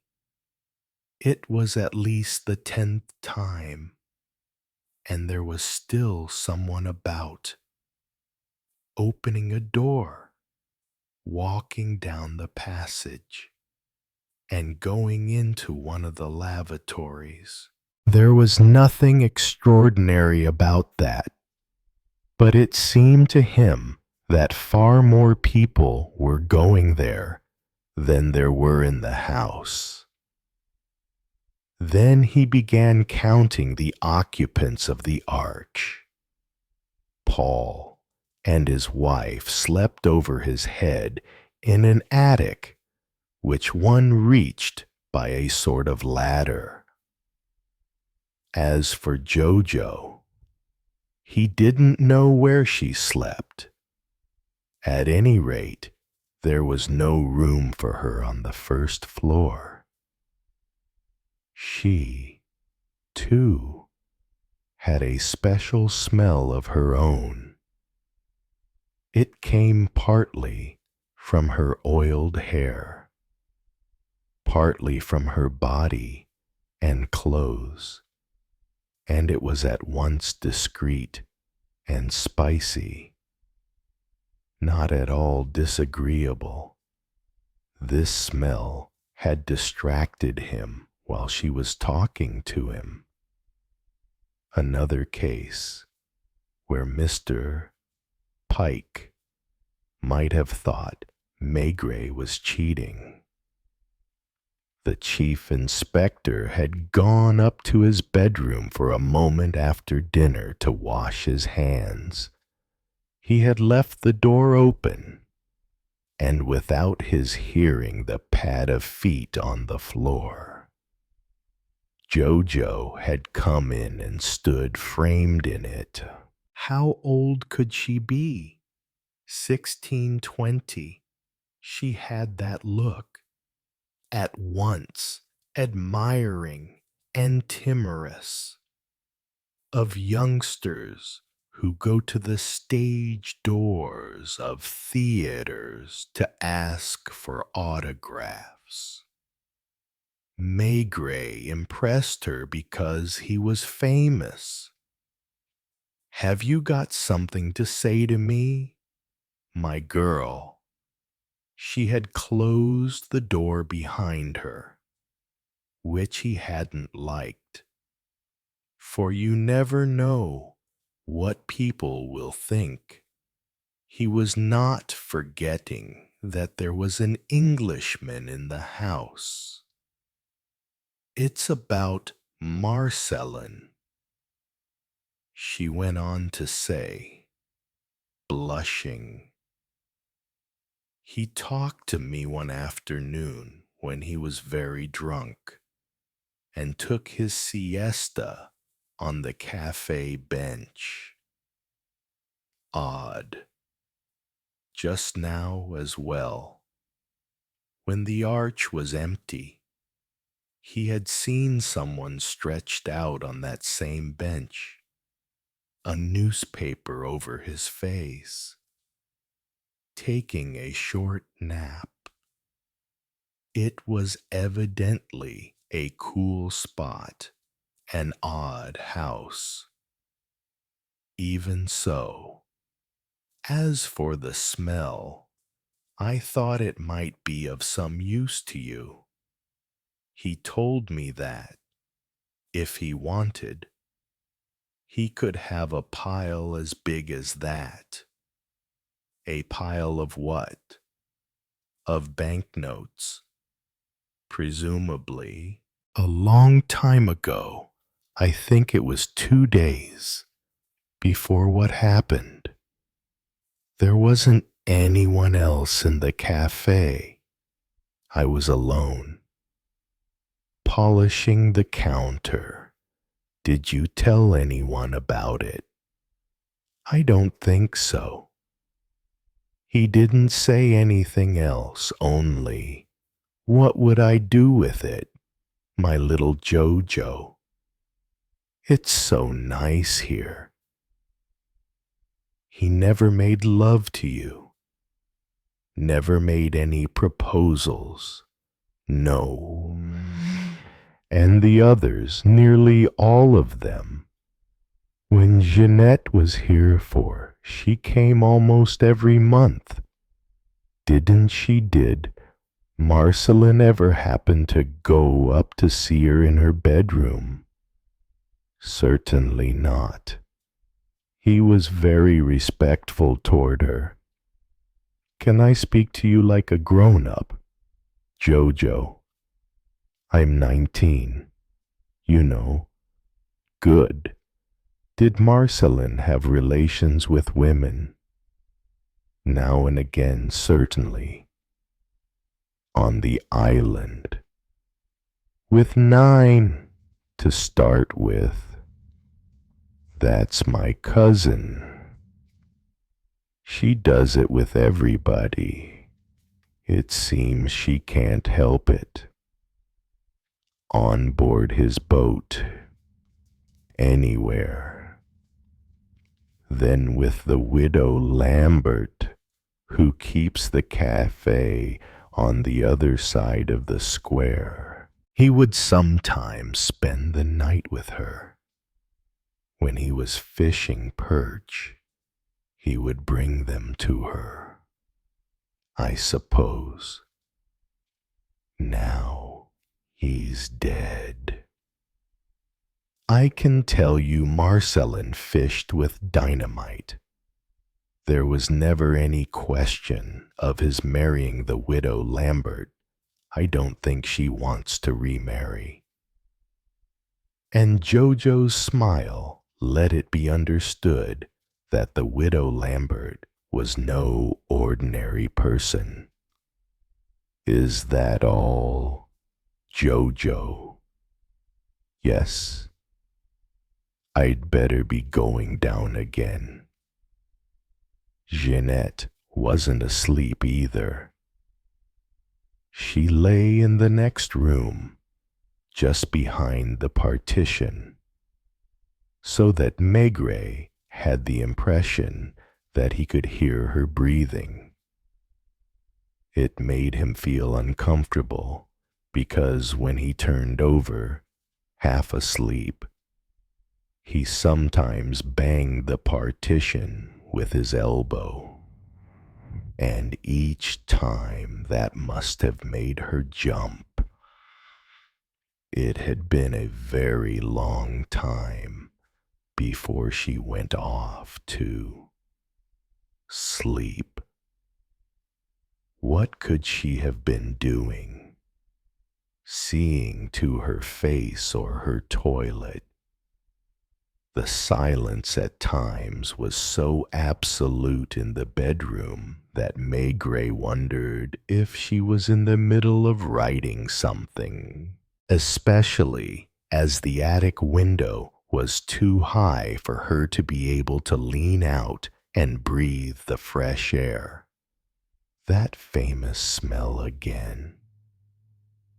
It was quite simply the smell of porkerolles. He had caught it at the end of the jetty a short while ago with Mr. Pike. There were whiffs of smells from the water, overheated by the sun during the day, and others coming from the land. With the breeze. Weren't the trees in the square eucalyptus?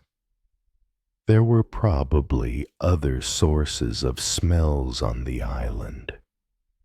Who was it crossing the passage again, Mr. Pike? It was the 3rd time. Paul's cooking, for which he was so ill acclimatized, must have upset him. He had drunk a lot. Mr. Pike. Was it from choice, or because he had been unable to do otherwise? At all events, he liked champagne, and Maigret had never thought of offering him any. He had drunk it all evening with the Major. They got on so well together from the start that one might have thought they had always known one another. They had settled themselves in a corner, on instructions. Jojo had brought champagne. Bellum didn't drink it in champagne glasses, but in large ones like beer glasses. He was so perfect that he looked like a drawing in Punch. with his silvery gray hair, his rosy complexion, large clear eyes swimming in liquid, and the huge cigar which never left his lips. He was an old boy of 70 or 72 years, with a mischievous twinkle in his eye. His voice, probably because of the champagne and the cigars, was husky. Even after several bottles, he maintained an affecting dignity. "May I introduce Major Bellum?" Mr. Pike had said at a certain moment. "It turns out we were at the same school, not the same year, at all events, nor the same decade." One could feel that this gave them both pleasure. The major called the chief inspector Monsieur Maigret.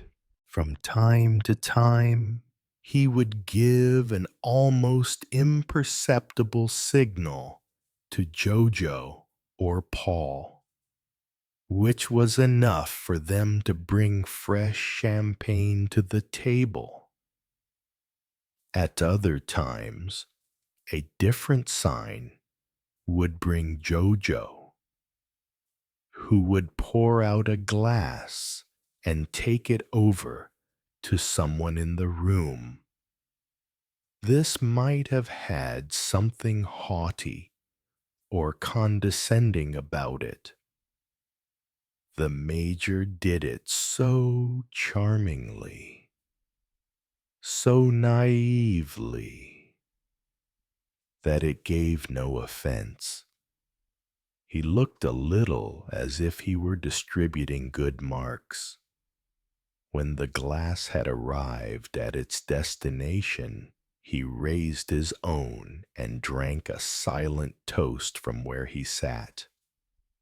Everyone, or almost everyone, dropped in. Charlotte, almost the whole evening, had been working the crane. He had started off by playing with the slot machine, and he could allow himself to spend as much as he liked, since it was he who collected the kitty. The crane must have belonged to him as well. He fitted a coin into the slot, and with sustained concentration turned the knob, directing the small chromium pincers toward a packet of cheap cigarettes, or a pipe, or a wallet from a bazaar. Was it from anxiety that Jeanette was not sleeping? Had Maigret been too harsh with her in the bedroom? Yes, he had been hard. It was not out of spite, as it might have been, though. Had she thought it was out of spite? It is always ridiculous to play the Good Samaritan. He had picked her up in the Brasserie des Ternes and had sent her off to the sanatorium.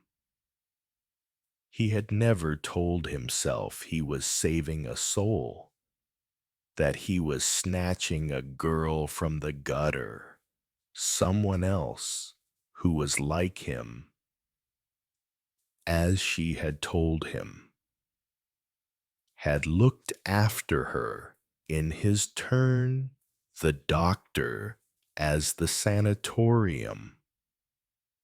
Had he hoped for something? She had become what she had become. That was her affair. He had no reason to take offense, to resent it. with bitterness. He had been hard because it had been a necessity, because that type of women, even the least wicked of them, lie as they breathe, sometimes without any need, without any reason. And she hadn't told him everything yet. He was sure. It was so true that she couldn't get to sleep. There was something on her mind. Once she got up, he heard her bare feet on the floor of the room. Was she going to come and find him? There was nothing impossible about that, and Maigret had prepared himself mentally to hurry into his trousers, which he had left lying on the floor. She hadn't come. There had been the clink of glasses. She was thirsty, or else she had taken a sleeping draught. He had only drunk 1 glass of champagne. The rest of the time he had drunk mostly wine. Then, God knows why, anisette. Who had ordered anisette? Oh, yes, it was the dentist, a former dentist, to be precise, whose name escaped him. Another phenomenon. There were nothing but phenomena on the island. At the arch, at any rate. Or perhaps was it they who were right, and the people on the other side of the water, on the mainland, who were wrong to behave otherwise. He must once have been very respectable, very well groomed, for he had a dentist's surgery in one of the smartest districts of Bordeaux. And the people of Bordeaux are particular. He had come to Porquerolles by chance on holiday, and since then he had only left for a week. The time it took to go and wind up his affairs. He wore no collar. It was one of the Morins, a fisherman who cut his hair once a month. That Morin was called Morin Coiffeur. The ex-dentist's beard was at least 3 days old, and he neglected his hands. He neglected everything. Didn't do anything except read. In a rocking chair, in the shade on his veranda. He had married a daughter of the island, who had perhaps been pretty, but who had very quickly become enormous, with the shadow of a mustache on her lip and a strident voice. He was happy, or so he claimed. He would say, with a disconcerting assurance, "You'll see. If you stay long enough, you'll be bitten like the others. And then you won't go away again." Maigret knew that in certain of the Pacific Islands, white people sometimes let themselves go like that. Go native, as they say. But he didn't know it was possible 3 miles from the French coast.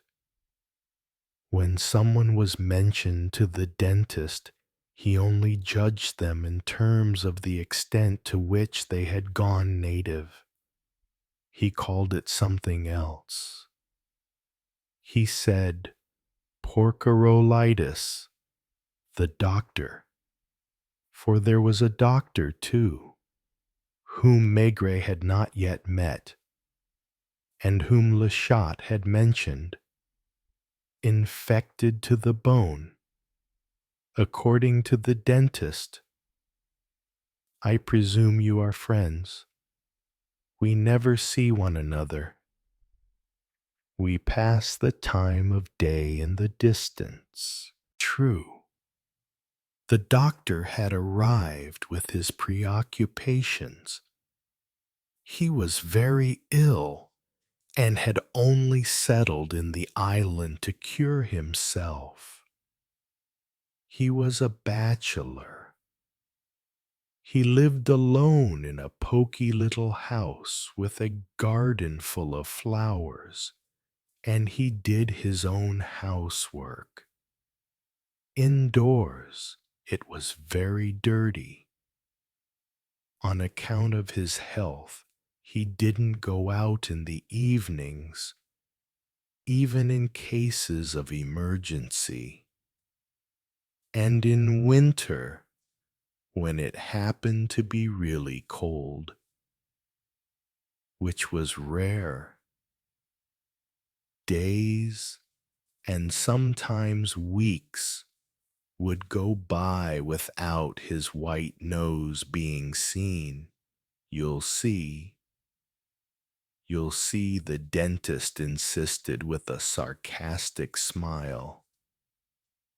Besides, you've already got some idea of what it is by looking around you. Just think, it's the same every evening. And it was indeed a curious spectacle.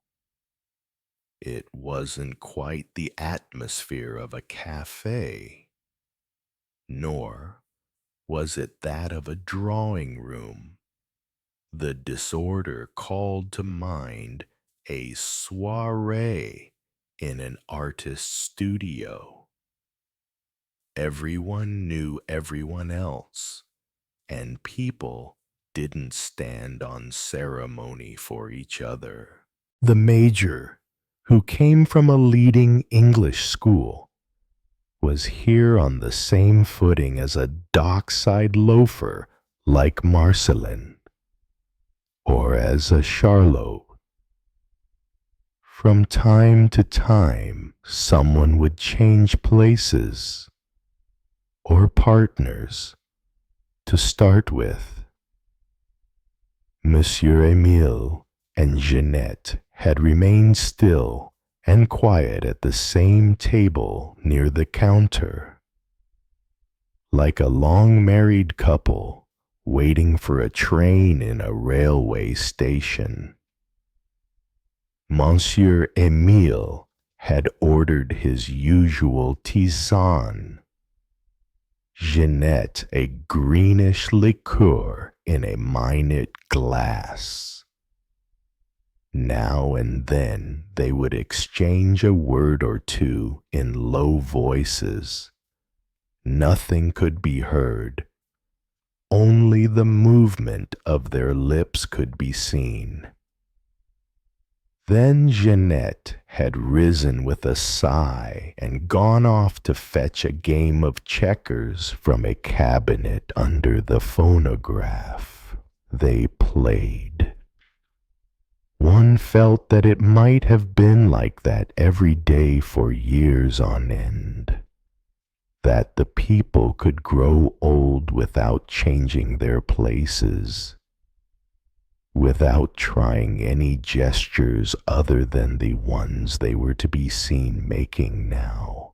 No doubt in 5 years, Maigret would find the dentist in front of the same anisette, with the same smile, at once ferocious and satisfied. Charlotte worked the crane with movements of an automaton, and there was no reason for that to stop at a given moment.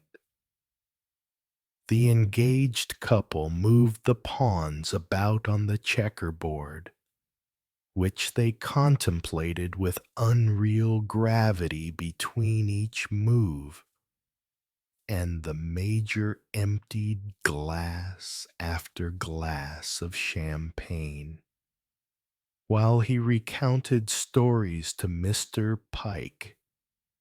No one was in a hurry. No one seemed to think that tomorrow existed. When she hadn't any customer to serve, Jojo went over to the counter and, leaning chin on hand, gazed thoughtfully in front of her. Several times Maigret felt her eyes fixed on him, but the moment he turned his head, she would look away. Paul, the patron, still in his cook's attire, went from table to table, and at each he offered a round of drinks. It must have cost him a lot, but it is to be presumed that he made good in the long run. As for his wife, a small person with faded blonde hair, hard-faced, who was scarcely noticed. She had settled down by herself at a table and was doing the day's accounts. It's like that every evening. Le Chat had told the chief inspector and the islanders, I mean the fishermen. They hardly ever come after dinner. They go out to sea before daybreak and retire early to bed, at any rate. In the evening they wouldn't come to the arch. It's a sort of tacit agreement. In the afternoon, the morning as well, everyone mixes. After dinner, the islanders, the real inhabitants, prefer to go to other cafes. What do? Nothing. I've been to see them. Sometimes they listen to the radio, but that's fairly unusual. They have a small drink in silence, staring in front of them. Here, is it always as calm? It all depends. Listen, it can happen from one moment to another. It takes a mere nothing, a remark in the air, a round of drinks offered by one person or another, and everyone groups together and starts talking at once. It hadn't happened. Perhaps because of the presence of Maigret. It was hot in spite of the open window. It had become an obsession to listen to the noises of the house. There were occasional footsteps above his head. As for Mr. Pike, he had to go a fourth time to the end of the passage, and each time Maigret waited with a sort of anguish for the upheaval caused by the plug before attempting to go back to sleep. For he must have been sleeping between the interruptions, not deeply enough to efface his thoughts completely, but sufficiently to distort them. Mr. Pike had played a dirty trick by speaking to him about the Dutchman at the end of the jetty. From now on, the chief inspector could only see de Grief in the light of the peremptory phrases of his English colleague. However, the portrait which Mr. Pike had sketched of the young man did not satisfy him. He, too, was there with Anna, who must have been sleepy, and who, as time passed, allowed herself to lean more and more on her companion's shoulder. De Grief did not speak to her. He cannot have been in the habit of speaking to her often. He was the male, the leader, and she had only to follow, to await his pleasure. He would look around him. With his very thin face he called to mind a lean animal, a wild creature. The others probably weren't lambs, but indisputably de Grief was a wild animal. He sniffed like a wild animal. It was a mannerism. He would listen to what was being said, and then he would sniff. That was his only perceptible reaction. In the jungle, the Major would probably have been a pachyderm, an elephant, or better still, a hippopotamus, and Monsieur Emile, something furtive, with pointed teeth.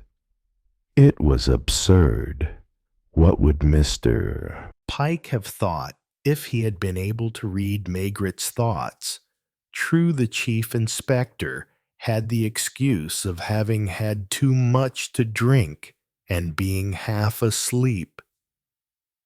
If he had foreseen that he would not be able to sleep, he would have accounted for a few more glasses in order to plunge at once into a dreamless slumber. All in all, Le Chat was a very good man. So good that Maigret would have liked to have had him in his service.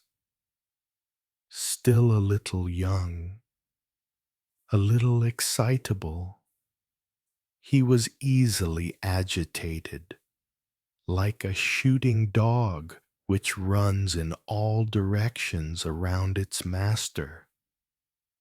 He knew the Midi already, as he had been in the squad at Draguignan, but he had only had occasion to visit Porquerolles once or twice. He had only really got to know the island during the last 2 or 3 days.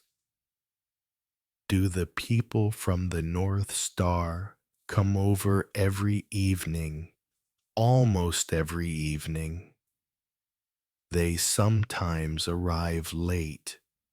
Usually, when the sea is calm, they come by moonlight in a dinghy. Are Mrs. Wilcox and the Major friends? They studiously avoid speaking to one another, and each regards the other as though he were a transparent corpse. After all, it was understandable. They both had the same background. Both, for one reason or another, had come here to let their hair down. The Major must have been very embarrassed, becoming drunk under the eye of Mrs. Wilcox. For in his country, gentlemen do that among themselves behind closed doors.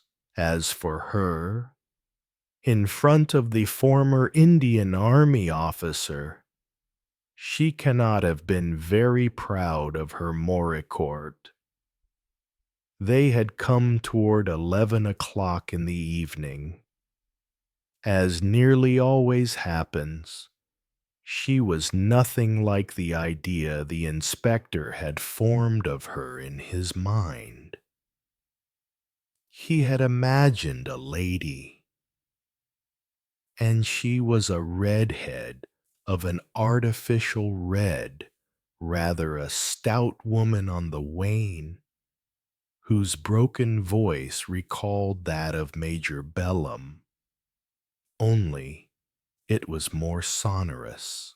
She was wearing a linen dress, but she had around her neck a string of pearls which were perhaps genuine, and a large diamond on her finger. She had singled out Maigret immediately. Philippe must have told her about the chief inspector, and from the moment she sat down, she hadn't ceased sizing him up and discussing him in a low voice with her companion. What was she saying? Did she, on her side, find him heavy and vulgar? Had she pictured him as a film star? Perhaps she thought he didn't look very intelligent. The two of them were drinking whiskey with very little soda. Philippe waited on her hand and foot, and the inspector's attention irritated him. He evidently didn't like being seen in the exercise of his functions. As for her, she was doing it on purpose.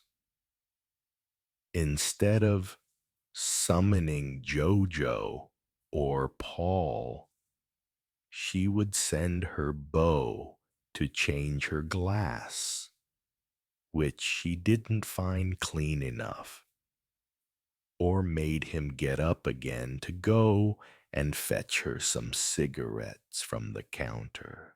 Another time, God knows why, she sent him outside.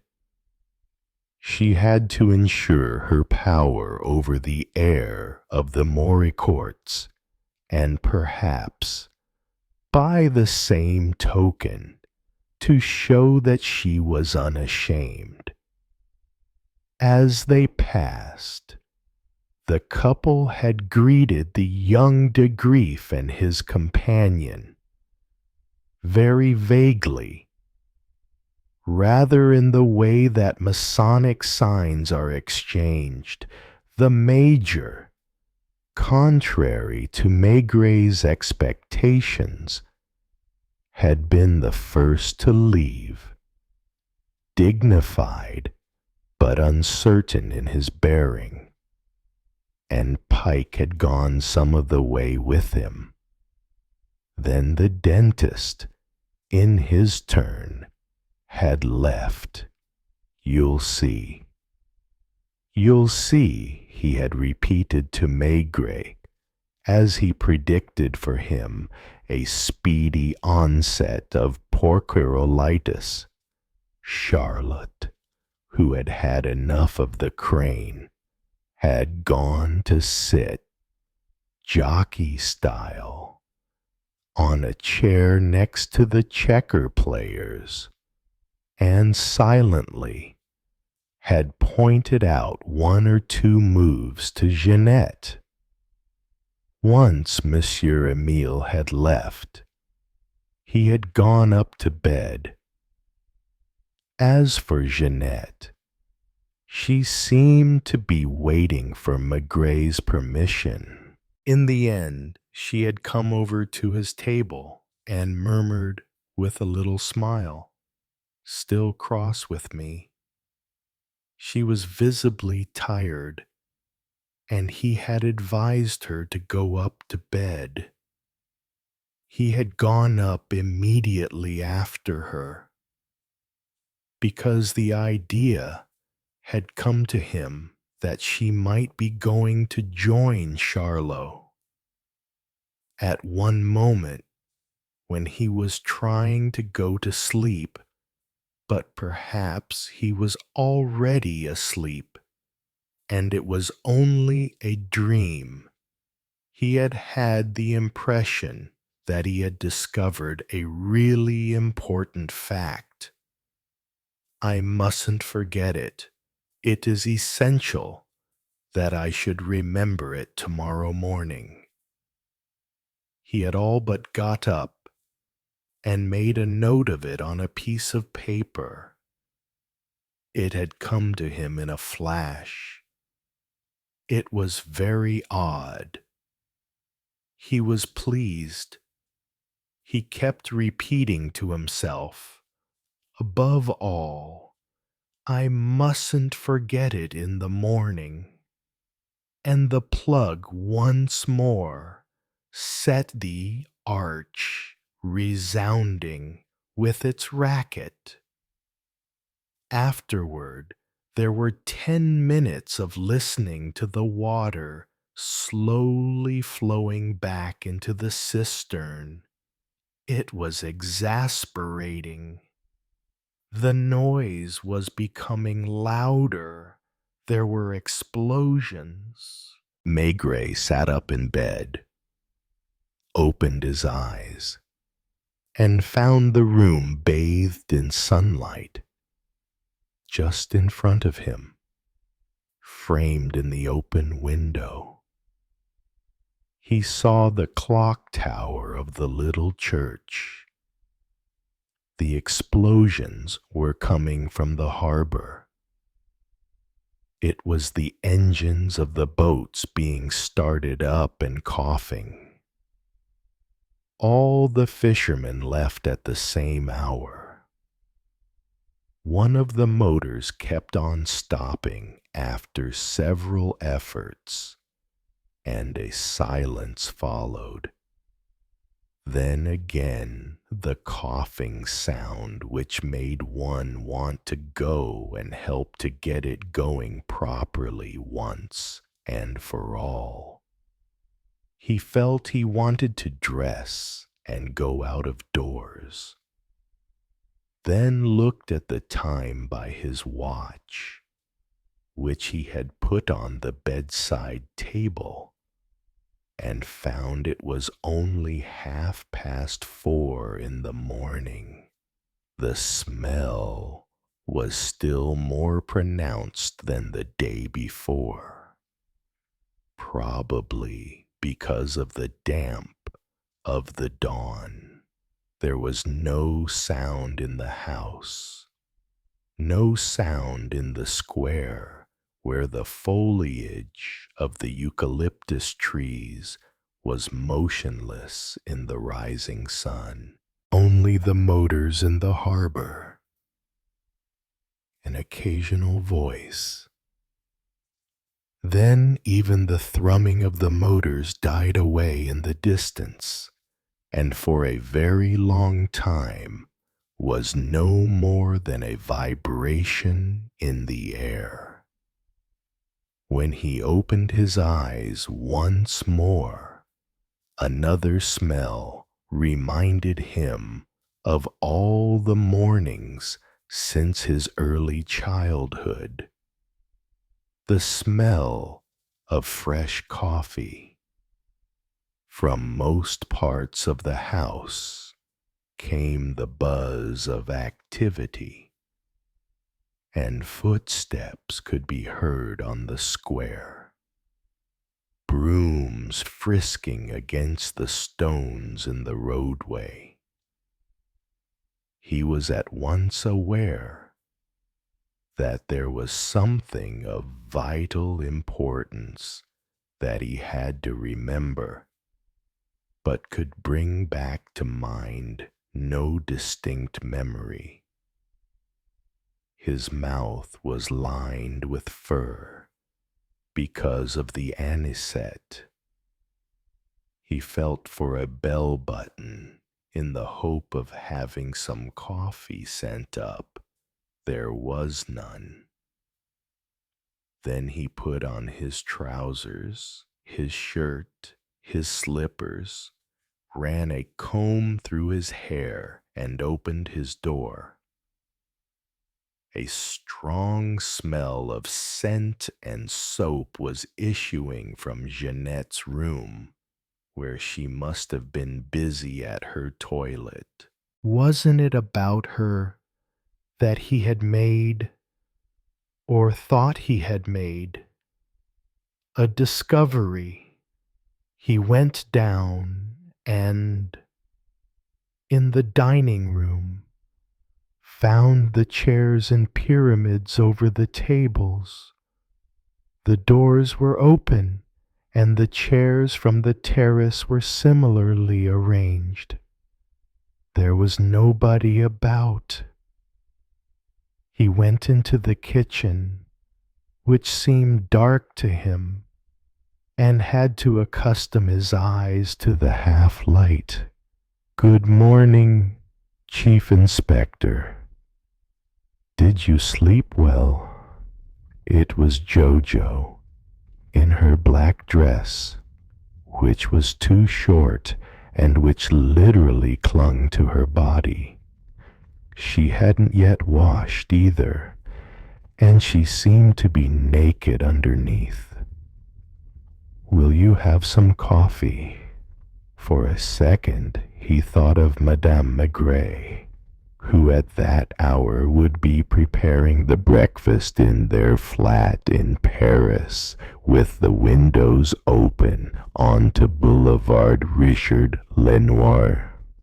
It struck him that it was raining in Paris. When he had left, it was almost as cold as in winter.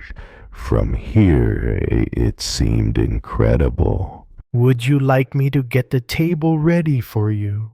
"What for?" He was perfectly all right in the kitchen. She was stewing some figs on the fire, and it smelled good. He was still searching his mind for the discovery of the day before, uttering words without thinking, perhaps because he was embarrassed to be alone with Jojo. "Hasn't Monsieur Paul been down?" "He's already been at the harbor a good while. He goes every morning to buy his fish from the boats as they come back." She glanced at the clock. "The cormorant leaves in 5 minutes. Hasn't anyone else been down, Monsieur Charlot?" "Not with his luggage." "I presume no. He's with Monsieur Paul. Your friend has gone out too. Less than a quarter of an hour ago." Maigret contemplated the square through the open windows. He must be in the water. He was wearing a bathing suit, with his sponge bag under his arm. It had something to do with Jeanette, but it was also linked in his mind with Jojo. He remembered that, in his half-sleep, he had recalled Jojo at the moment she was going up the stairs. Now this wasn't an erotic thought.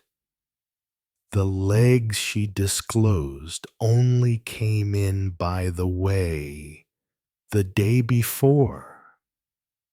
He had persistently asked Jeanette, "Why have you come?" and she had lied several times. At first, she had said that it was to see him because she had learned that he was on the island and had assumed he would send for her. A little later, she was admitting that she was, in a sort of way, engaged to Monsieur Emile, and this meant admitting at the same time that she had come to clear him, to assure the chief inspector that her employer was in no way concerned with Marcelin's death. He hadn't been so very wrong to have been hard with her. She had yielded some ground, but she hadn't yet yielded enough. He drank his coffee in small sips, standing before the fire. By a curious coincidence, the cup of common china, but of an old-fashioned design, was almost a replica of the one he used during his childhood, and which he then imagined to be unique. "Won't you have anything to eat?" "Not now. In a quarter of an hour there will be fresh bread at the baker's." In the end, he relaxed, and Jojo must have wondered why he began to smile. He had remembered. Hadn't Marcelin mentioned to Jojo a pile which he could have had? He was drunk, certainly, but he often was drunk. For how long had the possibility of laying his hands on this pile been here? It wasn't impossibly recent. Jeanette used to visit the island practically every month. She had come the month before. It was easy to check up. Marcelin, on the other hand, could have written to her. If he was able to get hold of a pile, it was probable that someone else could get it in his place. For instance, by knowing what he knew. Maigret stayed where he was, cup in hand, staring at the rectangular light of the door, and Jojo kept darting curious glances at him. Leschatte claimed that Marcel had died because he had talked too much about his friend Maigret, and at first sight, this appeared to make sense. It was odd to see Mr. Pike, almost naked, detach himself in the light, his soaked towel in his hand, his hair stuck to his forehead. Instead of greeting him, Maigret murmured, "Just a moment." He almost had it. A slight effort, and his ideas would fall into place. Starting off, for example, with the notion that Jeanette had come because she knew why Marcelin had died. She hadn't necessarily put herself out to prevent the discovery of the guilty party. Once she had married Monsieur Emile, she would be rich, certainly. Only old Justine wasn't dead yet, and might linger on for years, despite the doctors. If she discovered what was afoot, She was quite capable of playing a dirty trick so as to prevent her son marrying anyone after her death. Marcelin's pile was to be had straight away. Perhaps it was still in the offing, in spite of the presence of Maigret and the Inspector Le Chat. I beg your pardon, Mr. Pike. Did you sleep well? Very well, replied the Englishman imperturbably. Was Maigret to admit that he had counted the times the plug was pulled? It was not necessary, and after his bathe, the Scotland Yard inspector was as fresh as a fish. Presently, while he was shaving, the chief inspector would have time to think about the pile. Chapter 6. There is something to be said for the English. Would a French colleague in Mr. Pike's place have been able to resist the desire to score? And hadn't Maigret, who was not especially given to teasing, all but made a discreet allusion just now to the plug which the yard inspector had pulled so many times during the night, perhaps more alcohol had flowed that evening than either of them had imagined. At all events, it was rather unexpected. There were still the three of them, Maigret, Pike, and Jojo, in the kitchen with the door left open. Maigret was finishing his coffee, and Mr. Pike, in a bathing suit, was standing between him and the light, while Jojo was trying to find some bacon for him in the larder. It was exactly 3 minutes to 8, and then, looking at the clock, Maigret declared in that innocent, inimitable voice that comes to one in moments of gaffes, "I wonder if Le Chat is still sleeping off his wine from last night." Jojo started, but managed not to turn around. As for Mr.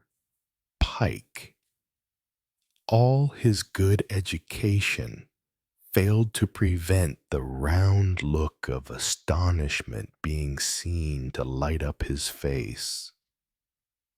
It was, however, with a perfect simplicity that he uttered, "I've just seen him taking his place on board the Cormorant. I presume the boat will wait for Jeanette."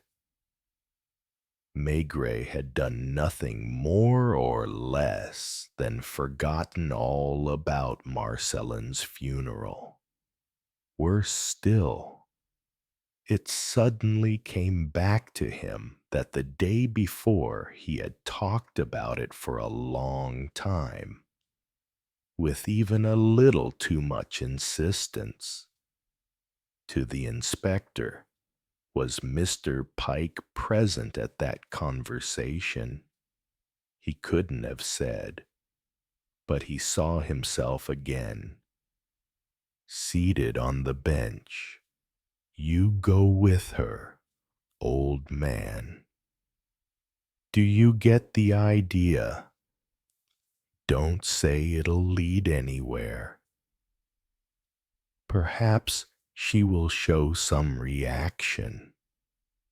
Perhaps not. Perhaps someone will try to speak to her unobtrusively. Perhaps recognizing a face in the congregation may tell you something. One should always go to funerals. It's an old principle that has often succeeded. Keep your eyes skinned. That's all. He seemed even to recall that, while speaking in a familiar way with the inspector. He had related one or two stories of funerals which had put him on the track of criminals. He understood now why Jeanette had made so much noise in her bedroom. He heard her opening her door and calling out, "Pour me out a cup of coffee." "Jojo, how much time have I got?" "3 minutes, madame." Just at that moment, the sound of a siren was announcing the cormorant's imminent departure. "I'll come as far as the landing stage," the chief inspector announced, in his slippers and with no collar, for he hadn't time to go up and get dressed. He wasn't the only one in that attire. There were little groups in the neighborhood of the boat, still the same ones as had been there the day before when the chief inspector had landed. They must have attended all the departures and all the arrivals before starting the day. They would come to watch the cormorant leaving the harbor, after which, delaying their morning toilet a little longer, they would have a glass of white wine at Paul's or in one of the cafes. The dentist, less discreet than Mr. Pike, looked hard at Maigret's slippers, his uncompleted toilet, and his satisfied smile was saying, without ambiguity, "I warned you." It started porcerolitis, presumably, in which he himself was steeped to the marrow. Aloud, he contented himself with asking Sleep well le chat, already on board, petulant, impatient, went ashore again to have a word with his chief. "I didn't want to wake you up. Isn't she coming?" "Baptiste said that if she doesn't come at once, they'll go off without her." There were several others making the crossing for Marcelin's funeral. Fishermen in their Sunday best, the builder, the tobacconist. Maigret couldn't see Charlotte around, yet he had spotted him just now in the square. Nothing was moving aboard the North Star. At the moment, the dumb sailor was about to cast off. Jeanette appeared, half walking, half running, dressed in black silk with a black hat and a little veil, leaving a rustling and scented wake behind her. She was hoisted on board as though by a conjuring trick, and it was not until she was seated that she saw the chief inspector on the jetty and wished him good morning with a little nod of her head. The sea was so smooth, so luminous, that when one stared at it for long, one could no longer distinguish, for a moment or two, the shape of things. The cormorant described a silver curve on the water. The people waited another moment watching her, from habit and tradition, then set off slowly toward the square. A fisherman who had just spiked an octopus with his harpoon was skinning it, and the tentacles were coiling round his tattooed arm.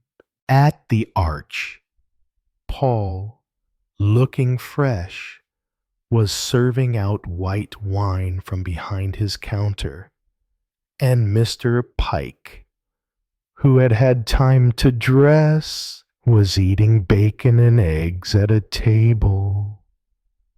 Maigret drank a glass of wine, like the others, and a little later, while he was busy shaving in front of his window with his suspenders hanging over his thighs, there was a knock at the door.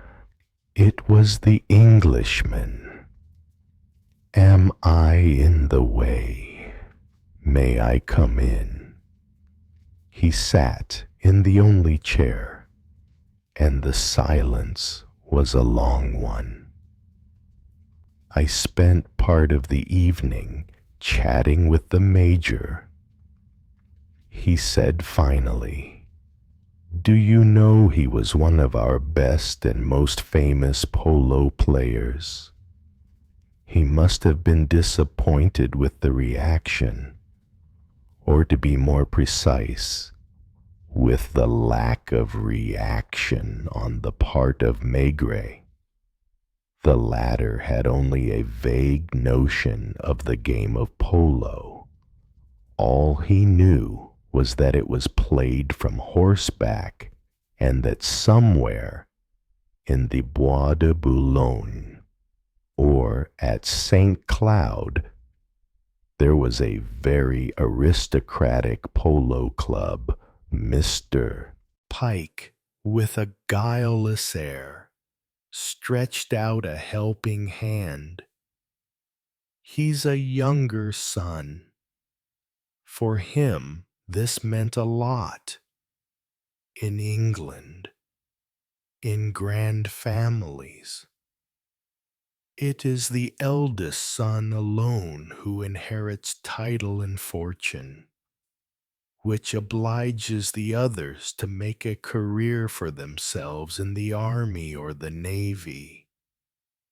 His brother has a seat in the House of Lords.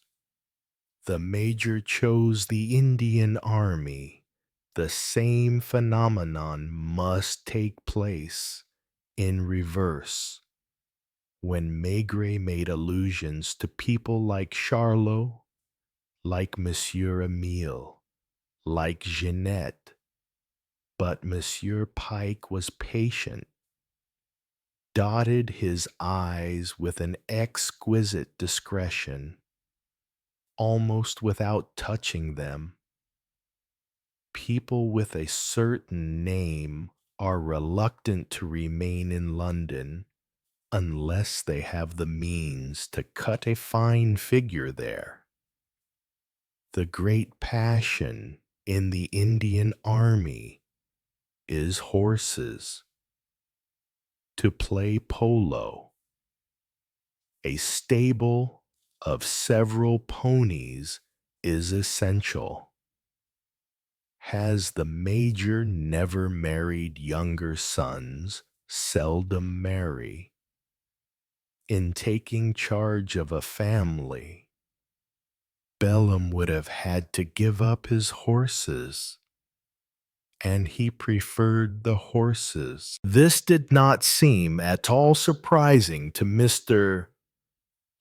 Pike. In the evening, out there, the bachelors gather at the club and have no distraction besides drink. The Major has drunk a lot in his time. In India, it was whiskey. It was only here that he took to champagne. Did he tell you why he chose to live in Porcaroles? He had an appalling tragedy, the worst that could have befallen him.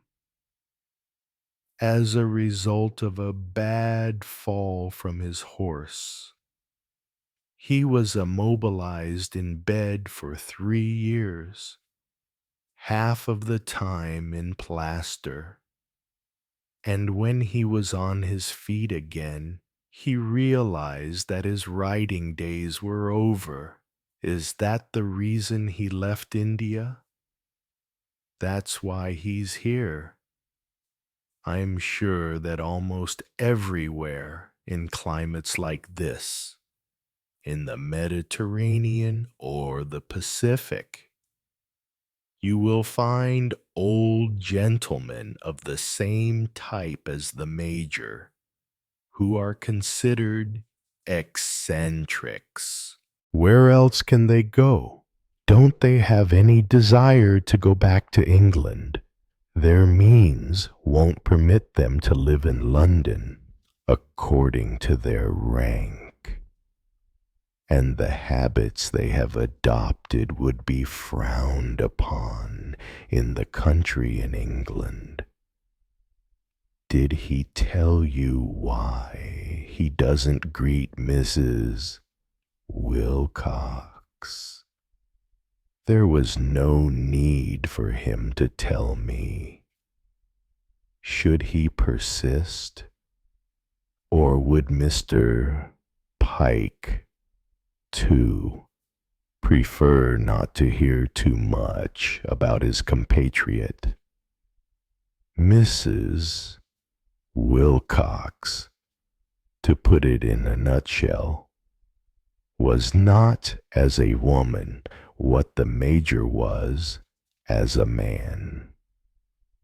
Maigret wiped his cheeks, hesitated about putting on his jacket. The yard inspector had not put on his. It was already hot. But the chief inspector could not allow himself, like his slim colleague, not to wear suspenders. And a man in suspenders looks like a shopkeeper on a picnic. He put his jacket on. They had nothing else to do in the room, and Mr. Pike murmured as he rose, "The Major, despite everything, has remained a gentleman." He followed Maigret down the stairs. He didn't ask what he intended to do, but he was following him, and that was enough to spoil the inspector's day.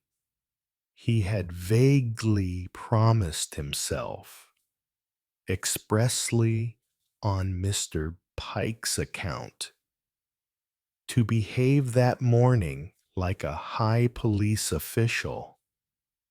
In theory, a chief inspector of the Pays does not run around streets and bars looking for murderers.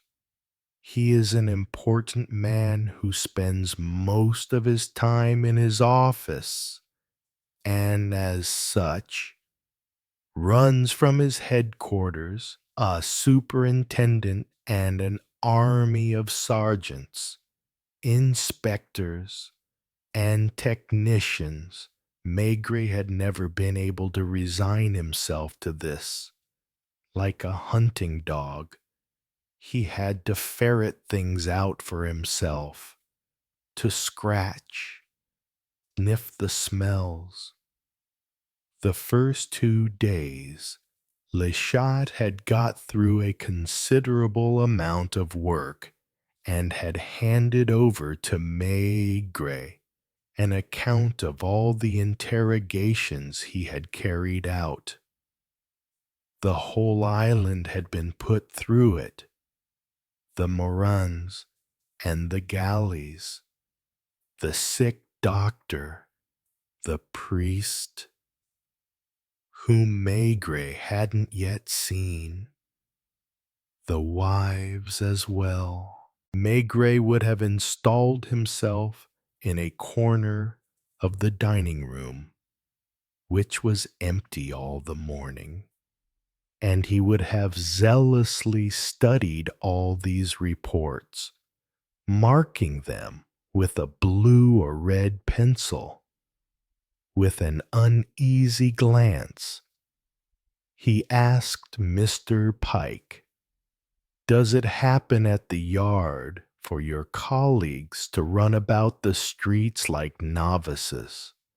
I know at least 3 or 4 who are never to be seen in their offices."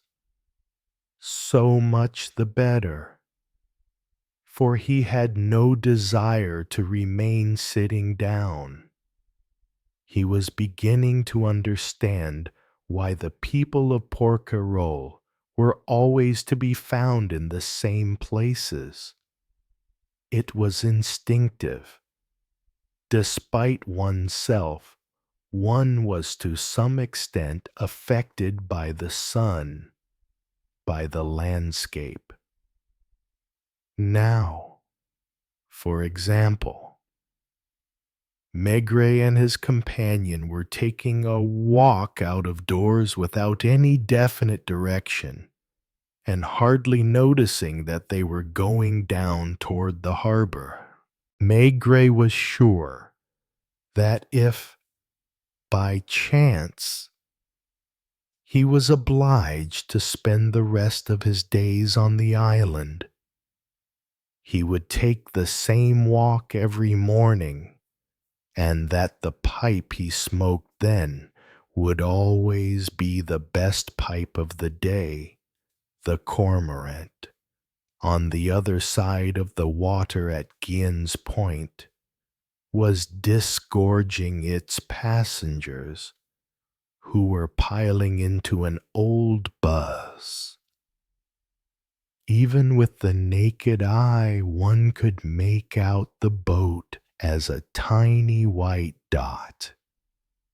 The mute would be about to load up some crates of vegetables and fruits for the mayor, meat for the butcher, and the mail bags. People would embark, perhaps, as Maigret and Mr. Pike had embarked the day before, and would no doubt experience the same feeling of vertigo on discovering the underwater landscape. The sailors from the big yacht were washing down the deck. They were middle-aged men who from time to time went for a drink, without mixing with the locals, at Morin Barbou's place. To the right of the harbor, a footpath ran up in the form of a cliff, ending at a hut with the door open. A fisherman, sitting in the doorway, was holding a net stretched out with his bare toes and his hands, as nimble as a seamstress's, were passing a crochet hook in and out of the holes. It was here that Marcelin had been killed. The two policemen glanced at the interior. The center was occupied by a huge cauldron like the ones used in the country for boiling pig swill. Here it was the nets that were put to boil in a brown mixture which protected them against the action of the sea water. Marcelin must have used old sails as pillows, and in the corners there were scattered about pots of paint, oil or petrol cans, pieces of scrap iron, patched up oars. Do other people ever sleep here? Maigret asked the fisherman. The latter raised his head indifferently. Old Benoit, sometimes, when it's raining. And when it's not raining, he prefers to sleep out of doors. It depends. Sometimes it's in a cove or on the deck of a boat. Sometimes on a bench in the square. Have you seen him today? He was over there just now.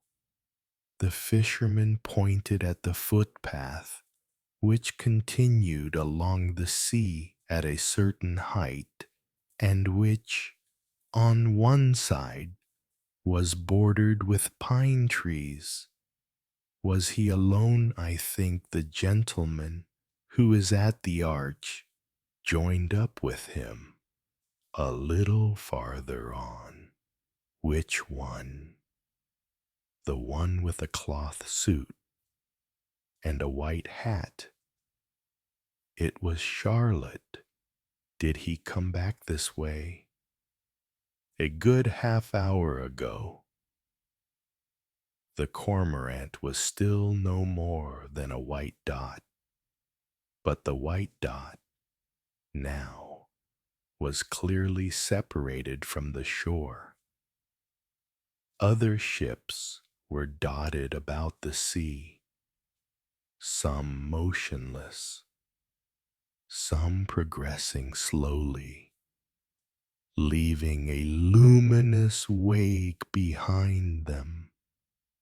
Maigret and Mr. Pike went down to the harbor once more, followed along the jetty, as on the previous evening, mechanically watching a boy fishing conger eels with a short line. When they passed in front of the Dutchman's small boat, Maigret glanced inside and was somewhat surprised to see Charlotte in conversation with de Grief. Mr. Pike was still following him silently. Was he expecting something to happen? Was he trying to guess Maigret's thoughts? They went to the end of the pier, retraced their steps, passed once more before the Fleur d'Amour, and Charlot was still in the same place.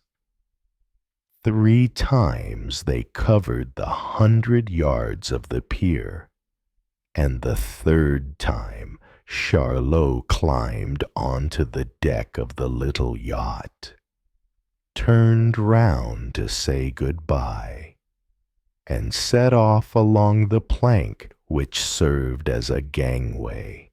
The 2 men were just near to him. They were going to pass one another. Maigret, after hesitating, stopped. It was the time when the bus from Guillen's should be arriving at Hyères. The people for the funeral would go and have a drink before heading for the morgue. I say, I was looking for you this morning. As you can see, I didn't leave the island. That's just what I wanted to talk to you about. I see no reason for keeping you here any longer. You told me, I think, that you had only come for 2 or 3 days, and that, but for Marcelin's death, you would have left by now. The inspector thought it right to make you stay. I give you back your liberty. Thank you. I only ask that you tell me where I can find you in case I need you. Charlotte, who was smoking, studied the end of his cigarette for a moment, as though reflecting. At the Arche, he finally said, "You aren't going away again, not for the moment." And, lifting his head again, he looked the chief inspector in the eye. Does that surprise you?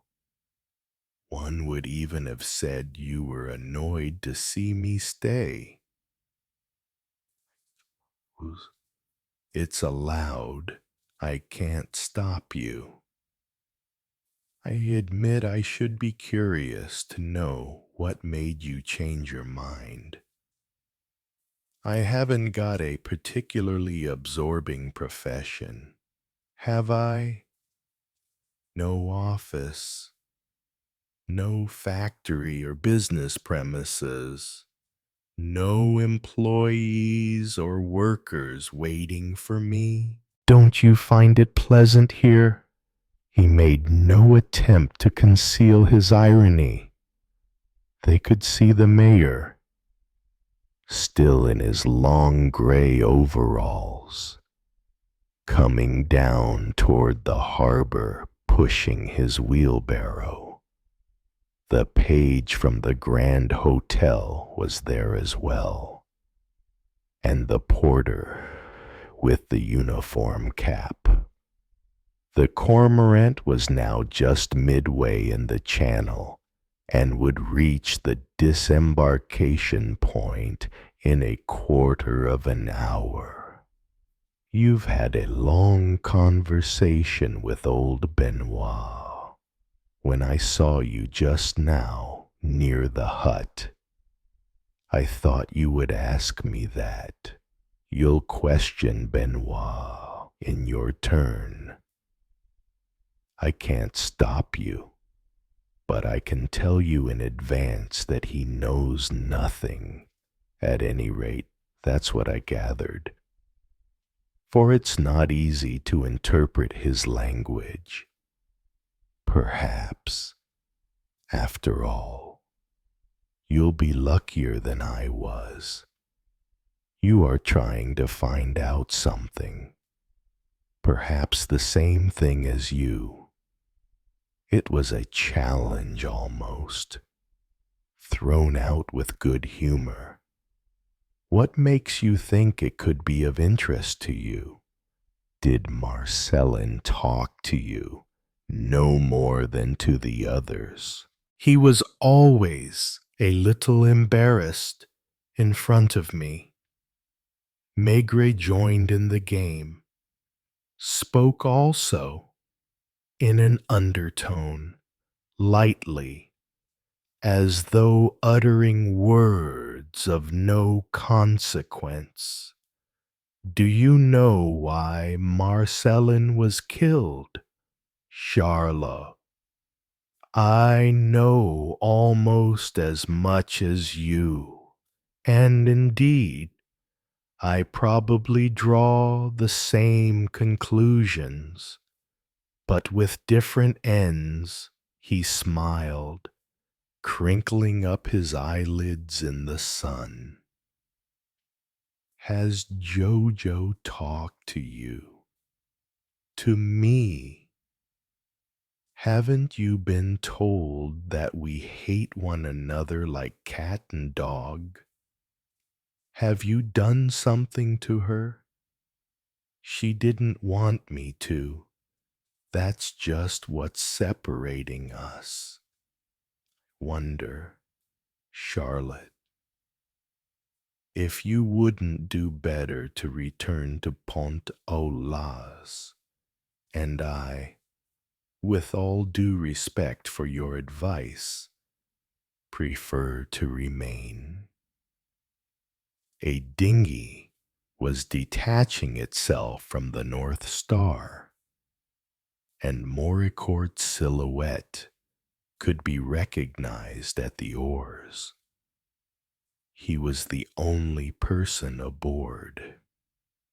Like the others, he was doubtless coming over for the arrival of the Cormorant, and would go up as far as the post office to collect his mail.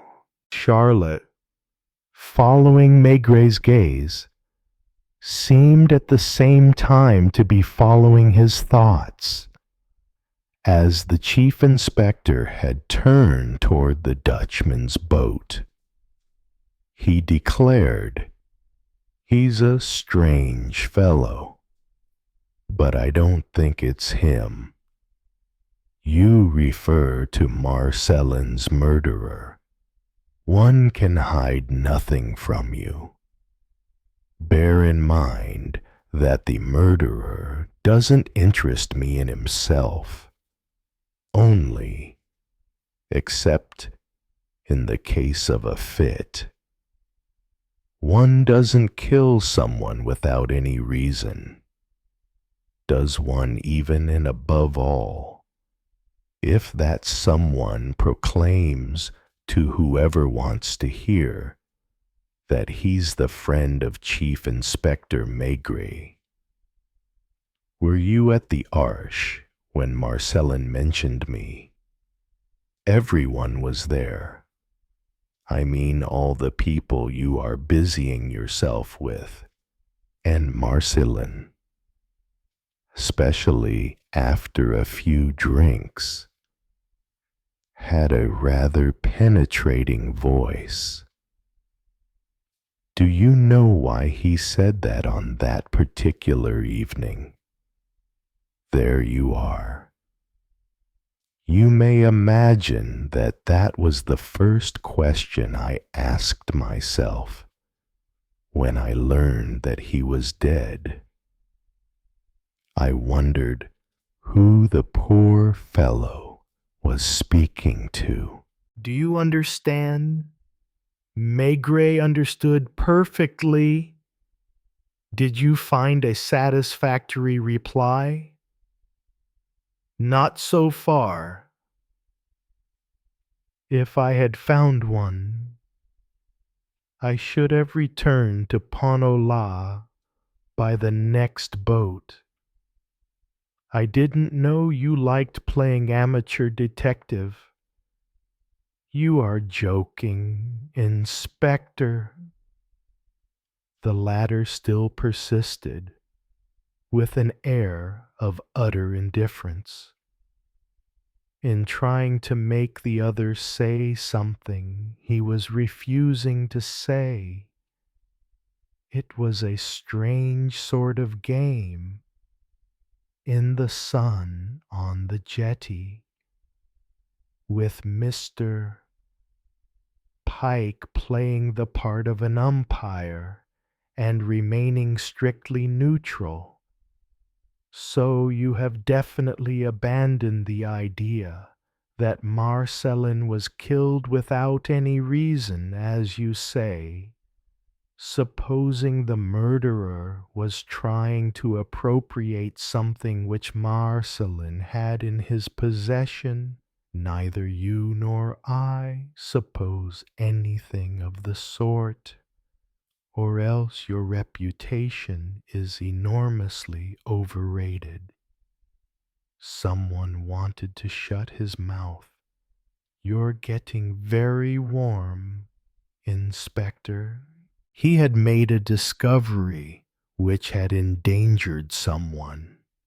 Why are you so anxious to know what I think, when all the time you know as much about it as I do, including the big money, including the big money. After which, lighting a fresh cigar, Charlotte threw out, "Big money has always interested me. Do you catch on now? That's why you visited the Dutchman this morning. He's flat broke, which means it's not him. I don't say that. All I say is that Marcelin couldn't have hoped to get money out of him. You're forgetting the girl, Anna. Her father is very rich." That made Charlot think, but he finally shrugged his shoulders. The cormorant was passing by the first rocky promontory and entering the harbor. "Will you excuse me?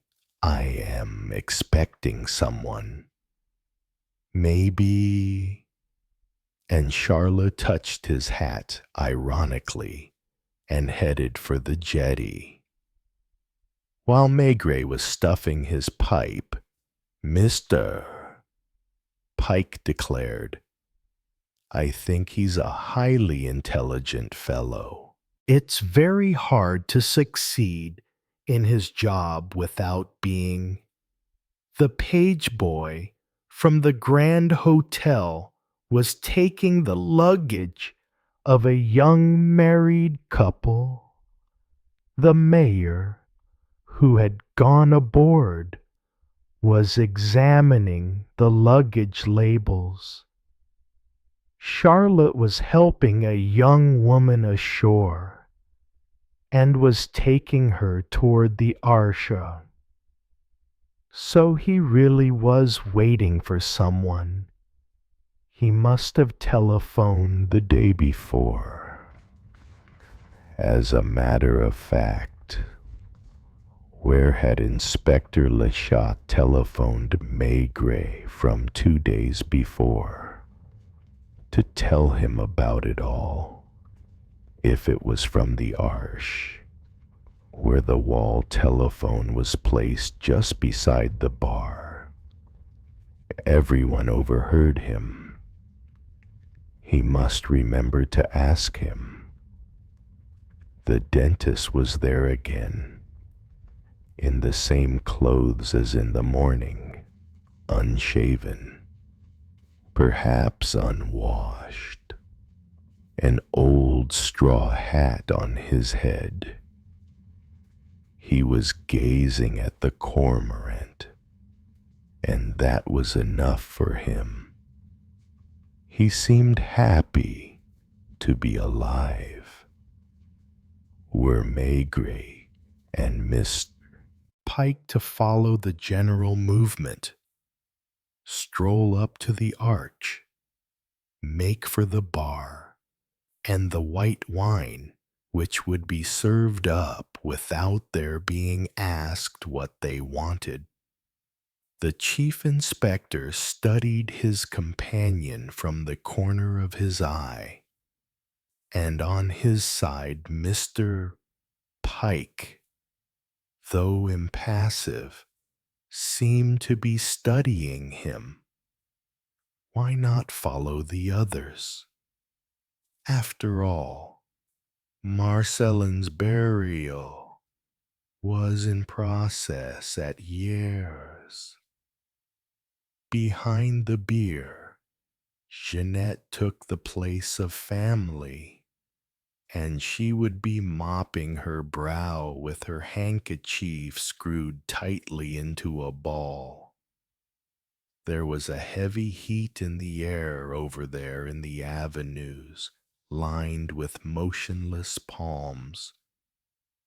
Do you like the local wine, Mr. Pike? I should be very happy to drink a glass. The postman was crossing the bare stretch of the square, pushing a barrow piled with the mail bags. Lifting his head, Maigret saw the windows of the arch wide open, and in one of the openings on the first floor, Charlotte leaning on the window sill.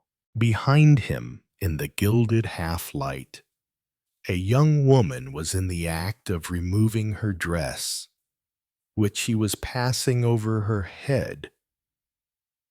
He talked a lot, and I wonder if he was hoping to get more out of me. That would emerge later. People like Charlot cannot easily resist adopting an advantageous position. Just as Maigret and Mr.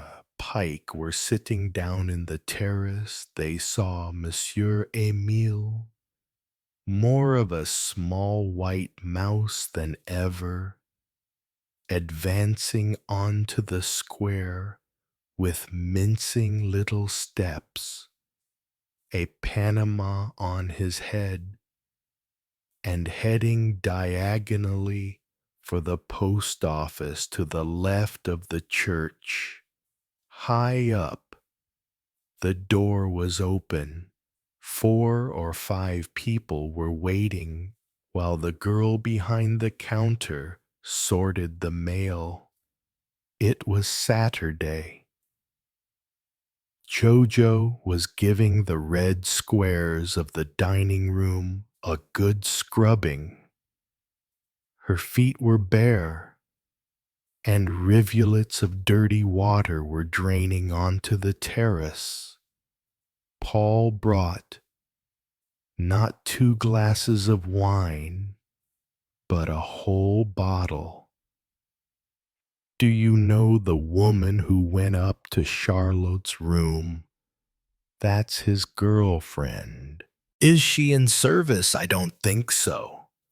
She's some sort of a dancer or singer in a Marseille nightclub. It's the 3rd or 4th time she's been here. Did he telephone her yesterday afternoon? While you were in your room, do you know what he said? He simply asked her to come and spend the weekend. She accepted at once. Were Charlotte and Marcelin friends? I don't remember having seen them together. I mean just the 2 of them. I would like you to try to remember exactly when that evening Marcelin mentioned me. I know what you mean. Your inspector put the same question to me. I suppose at the start of the evening the customers were at different tables, like yesterday evening. Yes, it always starts off like that. Do you know what happened next? Someone put on the phonograph. I don't recall who. The Dutchman and his girlfriend began to dance. It comes back to me because I noticed that she let herself go limp in his arms, like a rag doll. Did other people dance too? Mrs. Wilcox and Monsieur Philippe? He's a very good dancer. Where was Marcelin at that moment?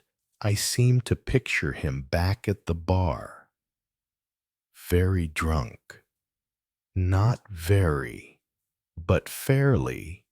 Wait, a detail. He insisted on asking Mrs. Wilcox to dance.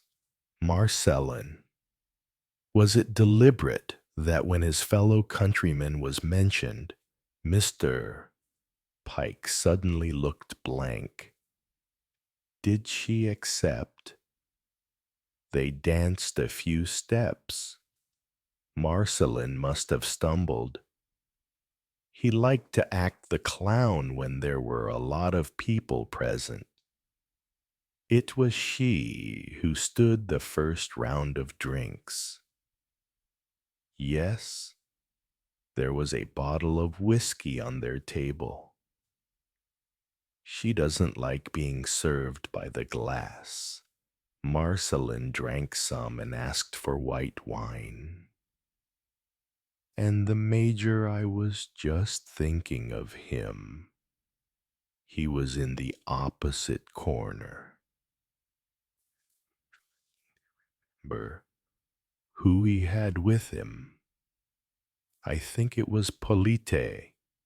Who's Polite? A Morin, the one with the green boat. In the summer, he takes tourists around the island. He wears a regular captain's cap. Is he a captain? He did service in the Navy, and he must hold the rank of quartermaster. He often accompanies the Major to Toulon. The dentist was drinking with them. Marcellin had started going from one table to the other with his glass, and, if I am not mistaken, he was mixing whiskey with his white wine.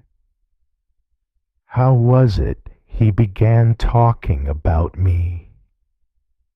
Who was it at the Major's table, or Mrs. Wilcox's? I'm doing my best. You saw for yourself yesterday how it is, and yesterday was a quiet evening. The Dutch couple were near Mrs. Wilcox. I think it was at that table that the conversation began. Marcellin was standing up in the middle of the room when I heard him declare, "My friend Chief Inspector Maigret, just so, my friend, and I know what I'm talking about. I can prove it." Did he produce a letter? Not to my knowledge. I was busy with Jojo serving. Was your wife in the room? I think she'd gone up. She normally does go up when she has finished the accounts. She's not very well and needs plenty of sleep. In short, Marcellin might just as well have been addressing Major Bellum as Mrs. Wilcox or the Dutchman, and even Charlotte or someone else, the dentist. For example, Monsieur Emile, I suppose so. He was called inside and, excusing himself, left them. The people coming out of the post office began to saunter across the sunny patch of the square where, in one corner, a woman was standing behind a table on which were arranged vegetables. The mayor, to one side of the arch, was unpacking his crates. "You're wanted on the telephone." Monsieur Maigret, he penetrated into the semi-darkness of the cafe. picked up the receiver. "That you? Boss Lechat here. It's all over. I'm in a bar near the cemetery. The woman, you know who, is with me. She hasn't left me since the cormorant. She has had time to tell me her life story. How did it go off? Very well. She bought some flowers. Other people from the island placed some on his grave. It was very hot in the cemetery. I don't know what to do. I think I shall have to ask her to lunch. Can she hear you? No. I'm in a telephone box. I can see her through the window. She's powdering her nose and looking into a pocket mirror. Hasn't she met anyone or telephoned? She hasn't left me for a second. I even had to go with her to the florist and behind the wake. Was walking with her. I even looked as though I was part of the family.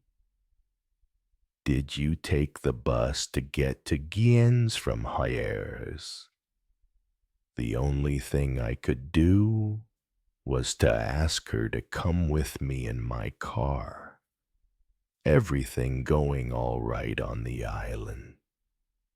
Everything is all right.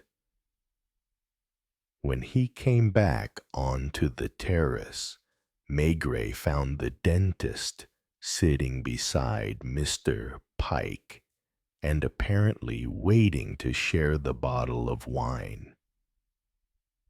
Philippe de Moricourt, a pile of newspapers under his arm, was hesitating whether to come into the arch. Monsieur Emile, with cautious steps, was heading toward his villa where old Justine would be waiting for him.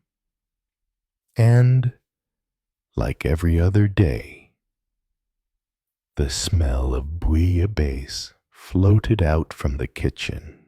Chapter 7. Maigret had discovered that afternoon whole new section of porcaroles when, still accompanied by Mr. Pike, he had walked right across the square for the first time to pay a visit to the post office. Was there really a musty smell of incense coming from the church, where the services could not have been very frequent? It was the same square as the one opposite the arch, and yet one would have sworn that higher up the air was hotter and more dense. Small gardens in front of 2 or 3 houses were a riot of flowers and bees. The noises from the harbor reached them, muted. 2 old men were playing bowls, pétanque style. That is without sending the jack more than a few yards from their feet. And it was strange to see the precautions they took in bending down. One of them was Ferdinand Galley, the patriarch of all the galleys on the island, who kept a cafe in this corner of the square, a cafe which the chief inspector had never seen anyone enter. It must only have been frequented by neighbors, or by the galas of the tribe. His partner was a retired man, natty, completely deaf, and wore a railway man's cap, while another octogenarian, sitting on a post office bench, watched them sleepily. For beside the open door of the post office there was a green-painted bench on which Maigret was to spend a part of his afternoon. "I wondered if you would come up here in the end," the postmistress Aglaé had exclaimed.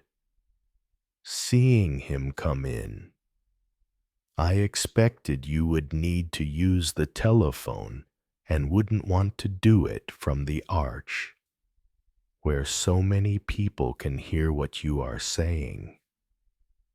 Will it take long to get Paris, Mademoiselle? With a priority call, I can get you through in a few minutes. In that case, get the police judiciary for me. I know the number. It was me that put your inspector through when he called you." He all but asked, "And did you listen in?"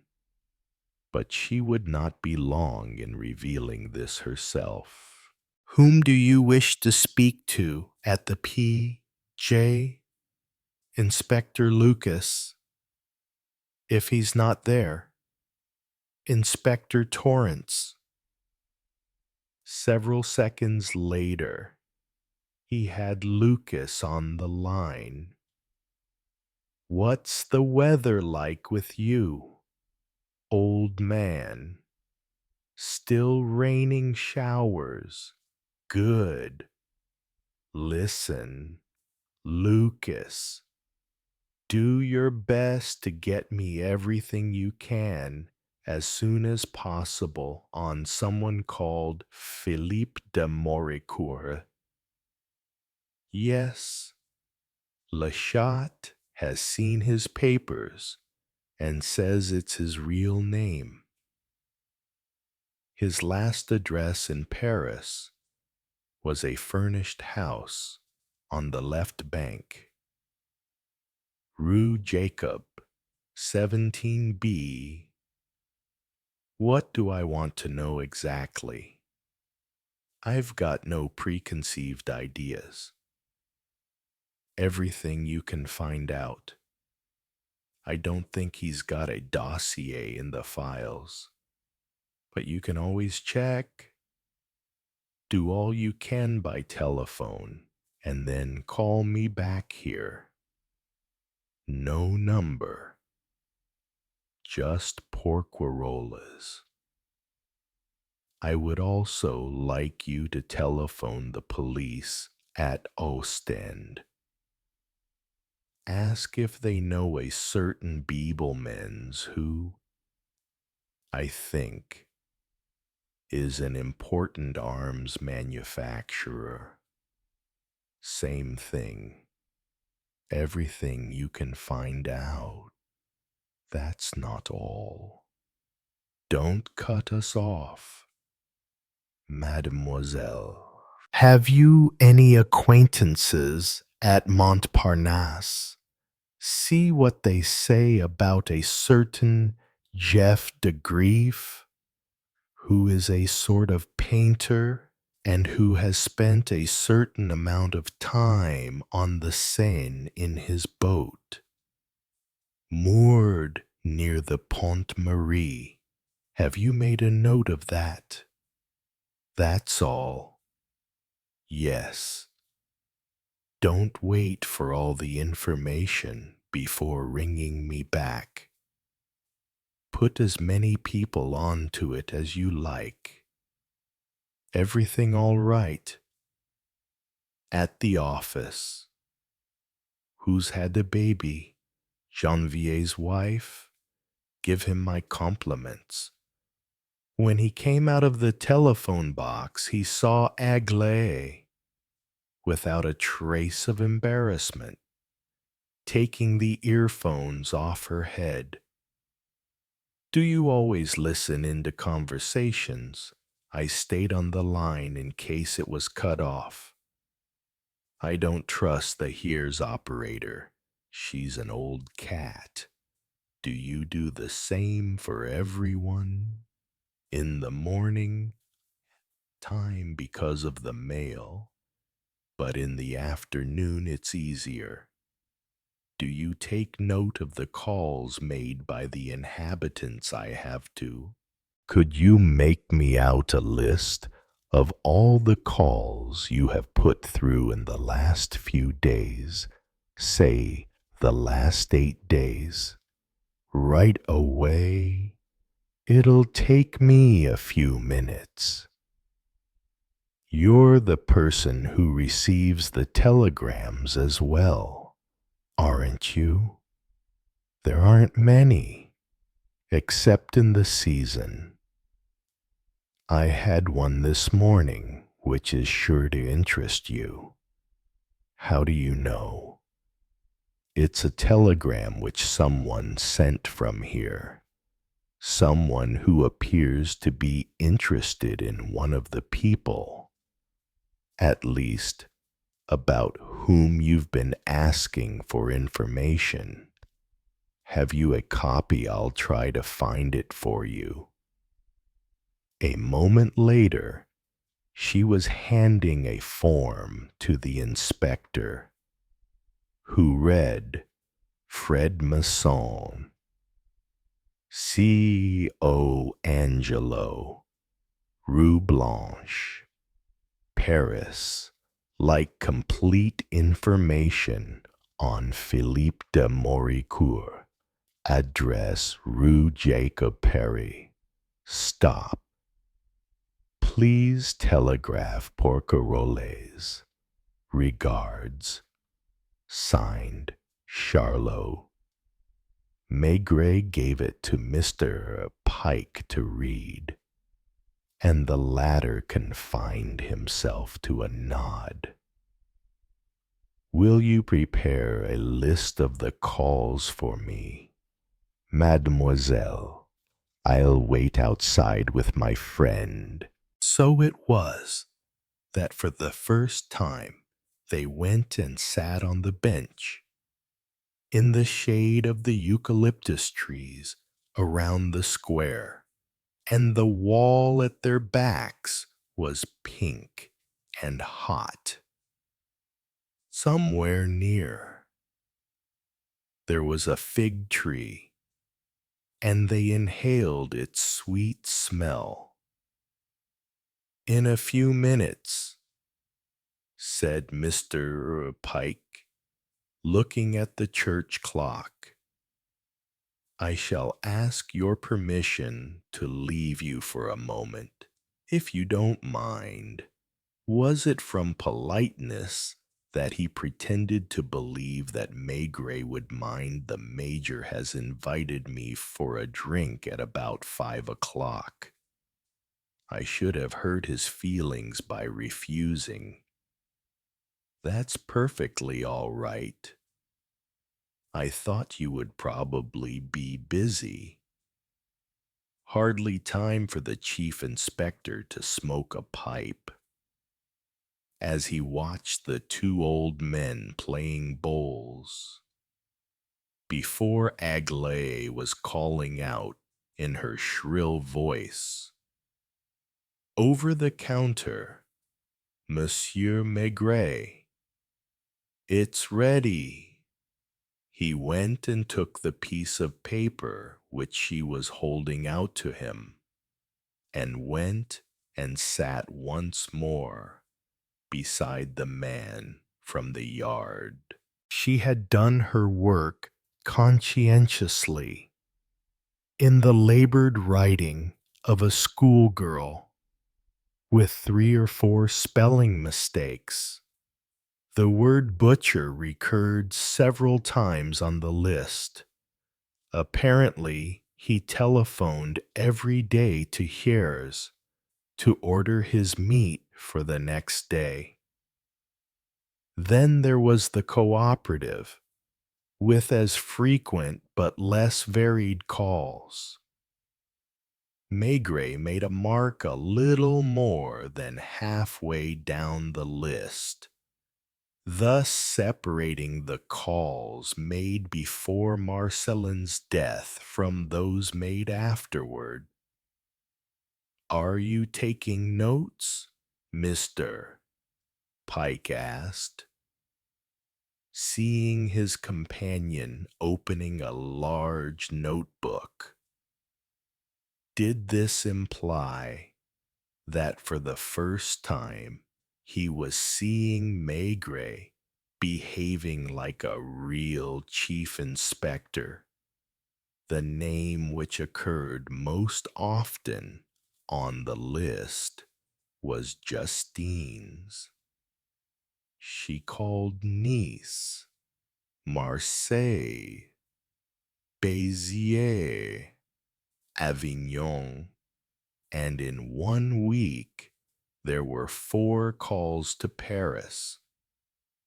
"We'll see about that presently," said Maigret. "I suppose the postmistress took care to listen in." "Is that done in England too?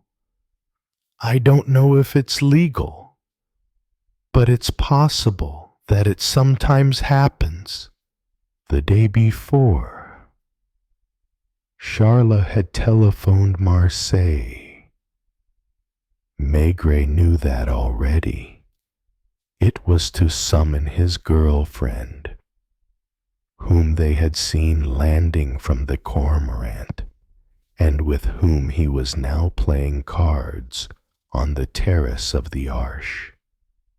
For the Arch was visible in the distance, with human forms bustling around it, from where they were, where it was so calm. It looked as active as a hive of bees.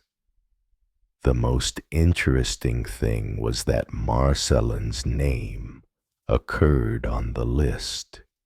He had called a number in Nice just 2 days before his death. With a single movement, Maigret rose and went into the post office, and Mr. Pike followed him in.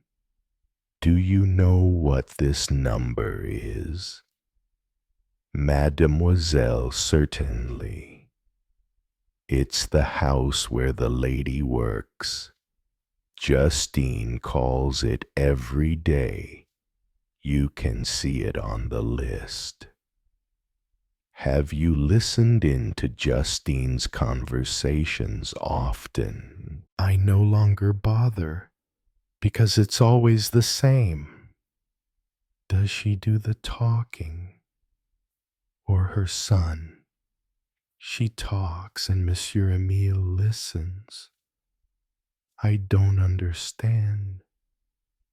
She's deaf."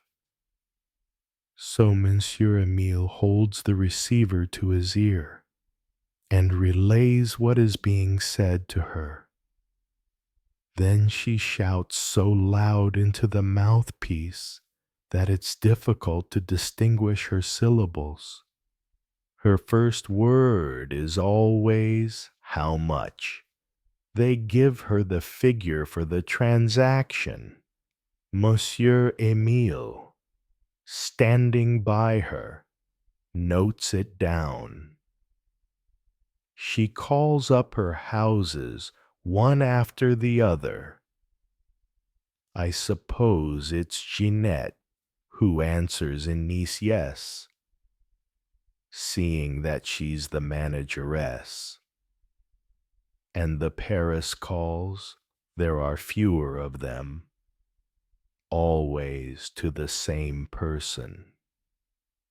A certain Monsieur Louis, and always to appeal for girls. He states the age and the price. She answers yes or no. Sometimes she does her business as though she were at the village market. You haven't ever noticed anything odd about her conversations recently. Monsieur Emile hasn't telephoned privately. I don't think he'd dare. Doesn't his mother allow him? She hardly allows him to do anything. And Marcelin, I was just going to tell you about him. It was unusual for him to come to the post office. And then it was only to cash money orders. I should say that in a year he would only telephone 3 times. To whom? Once it was to Toulon to order a part for his motor, which he needed for his boat. Another time it was to Nice, Jeanette. It was to say that he hadn't been able to cash the order. He received one almost every month.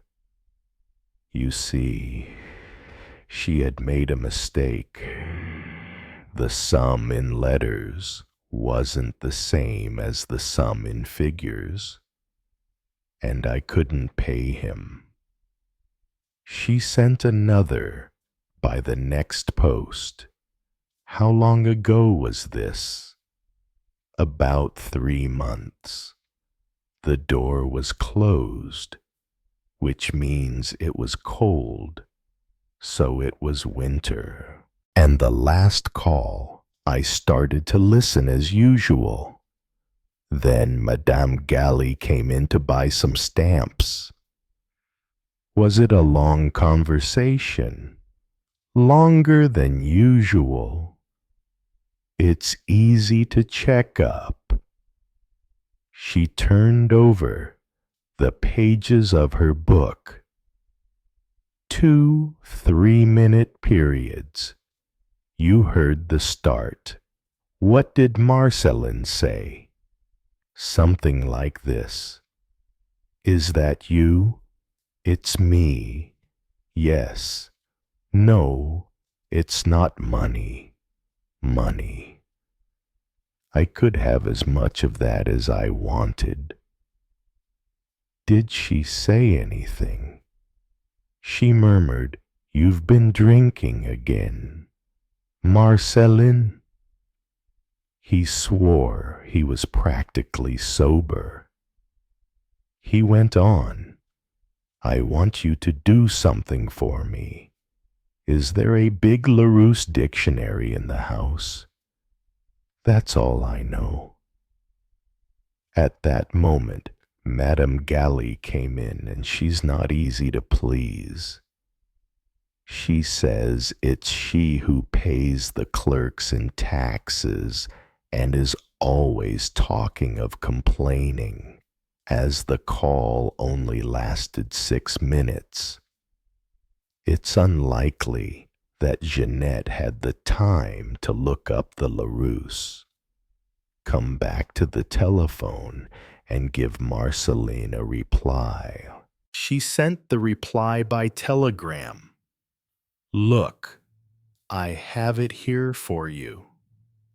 She gave him a yellow form on which he read, died in 1890. It was signed, Jeanette. It would have been too bad for you if you hadn't come up to see me. Wouldn't it? I shouldn't have come down, and you would have found out nothing.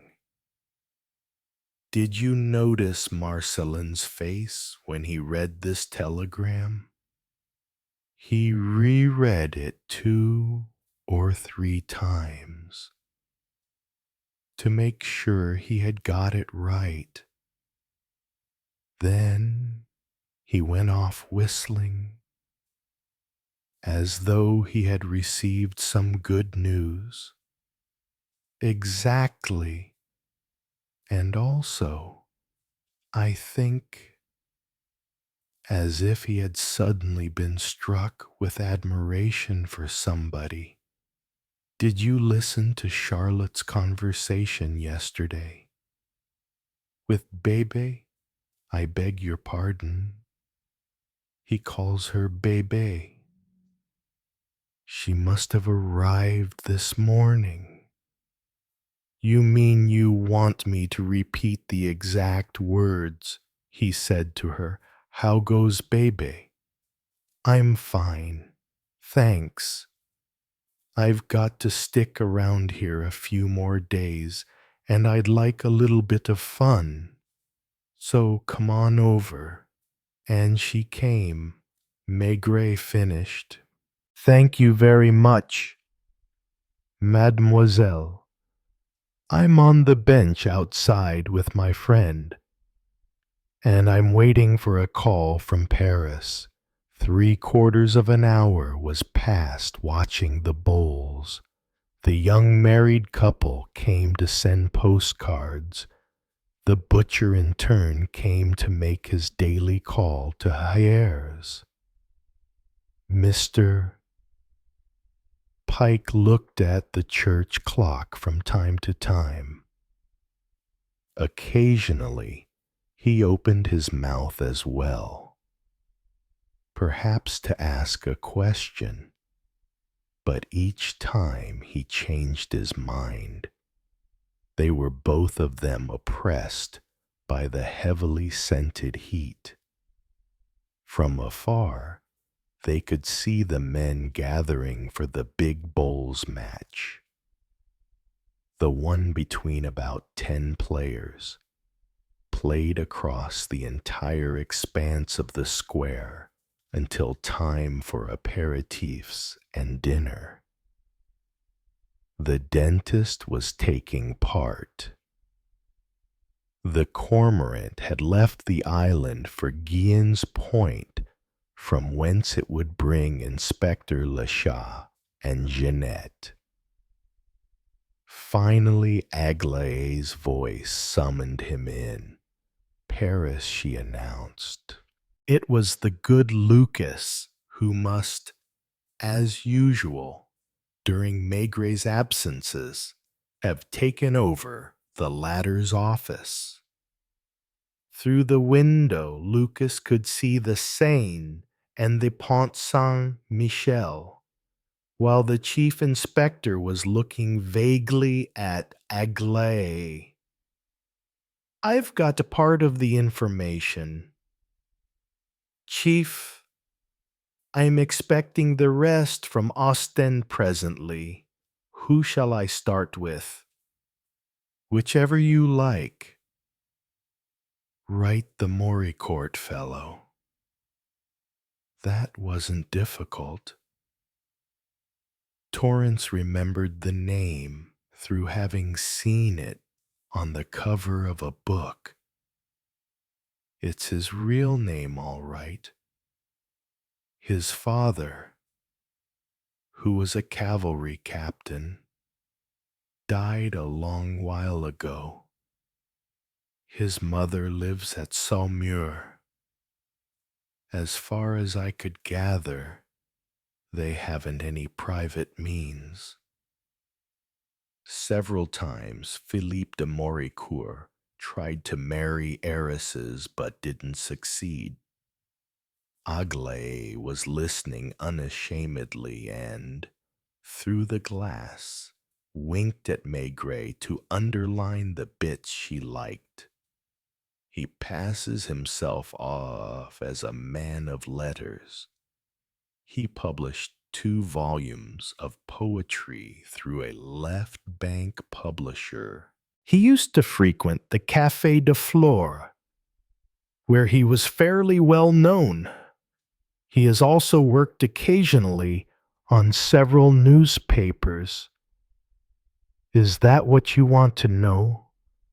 Go on.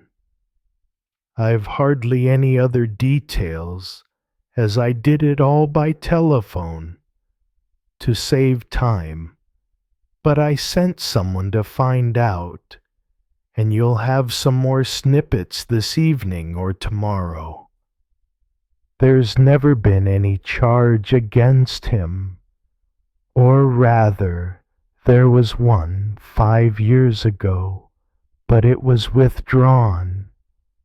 I'm listening.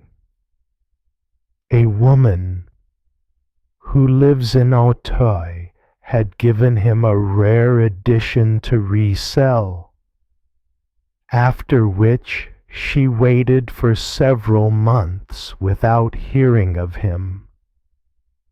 She lodged a complaint. It was found that he had resold the book to an American. As for the money, I promised to pay it back in monthly installments. I got its former owner on the telephone. Maigret was habitually 2 or 3 payments behind, but he paid up in the end, bit by bit. Is that all? Almost. You know the type. Always well dressed. Always impeccably correct. And with old women, nothing definite. He had dealings of which he made a great mystery. And the other one, did you know they knew one another? It seems de Grief is quite somebody. Some people claim that, if he wanted, he could be one of the best painters of the generation. And he doesn't want to be. He ends by quarreling with everybody. He went off with a Belgian girl of very good family. I know. Good. When he arrived in Paris, he held an exhibition of his works in a small room in Rue de Seine. On the last day, as he hadn't sold anything, he burned all the canvases. Some people say veritable orgies took place on his boat. He has illustrated several erotic works, which are sold under the counter.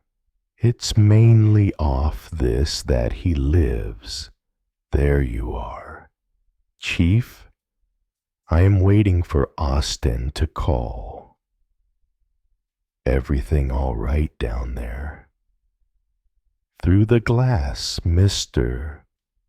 Pike showed Maigret his watch, and as it was 5 o'clock, he went off in the direction of the Major's villa. The chief inspector felt quite light-headed about it, regarding it like a spell of holidays.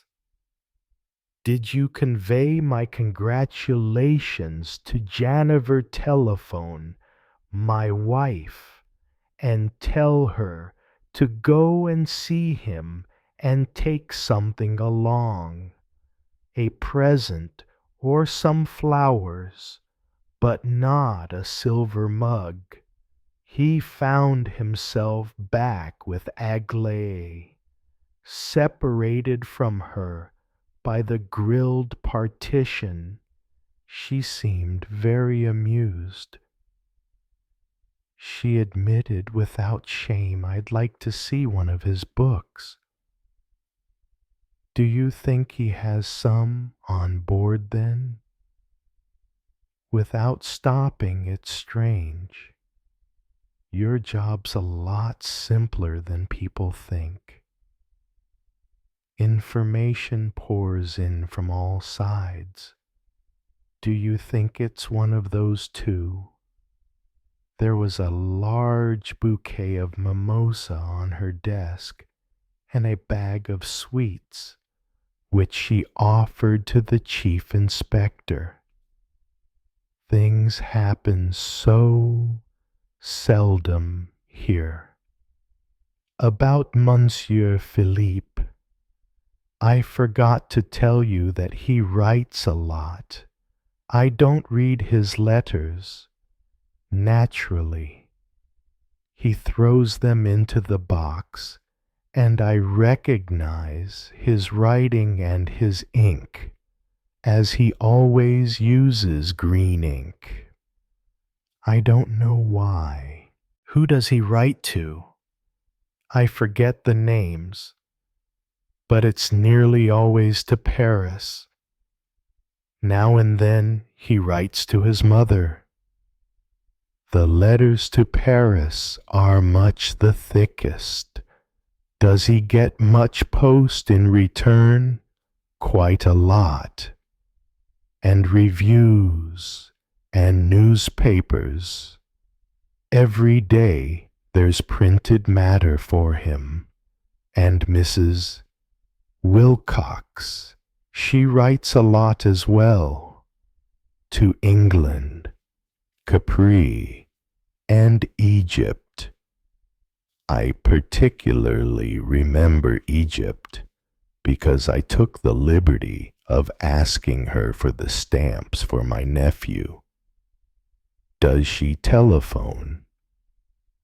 She has been along to telephone 2 or 3 times from the box, and each time it was London she was calling. Unfortunately, I don't understand English. She added, I'm going to shut down. I should have shut at 5. But if you want to wait for your call, what call? Didn't Monsieur Lucas say he would call back about Ostend? She was all curiosity. She asked, for example, aren't you going to telephone your wife? He had told her he would be on the square, not far from the arch. In case a call came, and he went down quietly, smoking his pipe in the direction of the bowls match. He no longer needed to watch his behavior, as Mr. Pike was not there to observe him.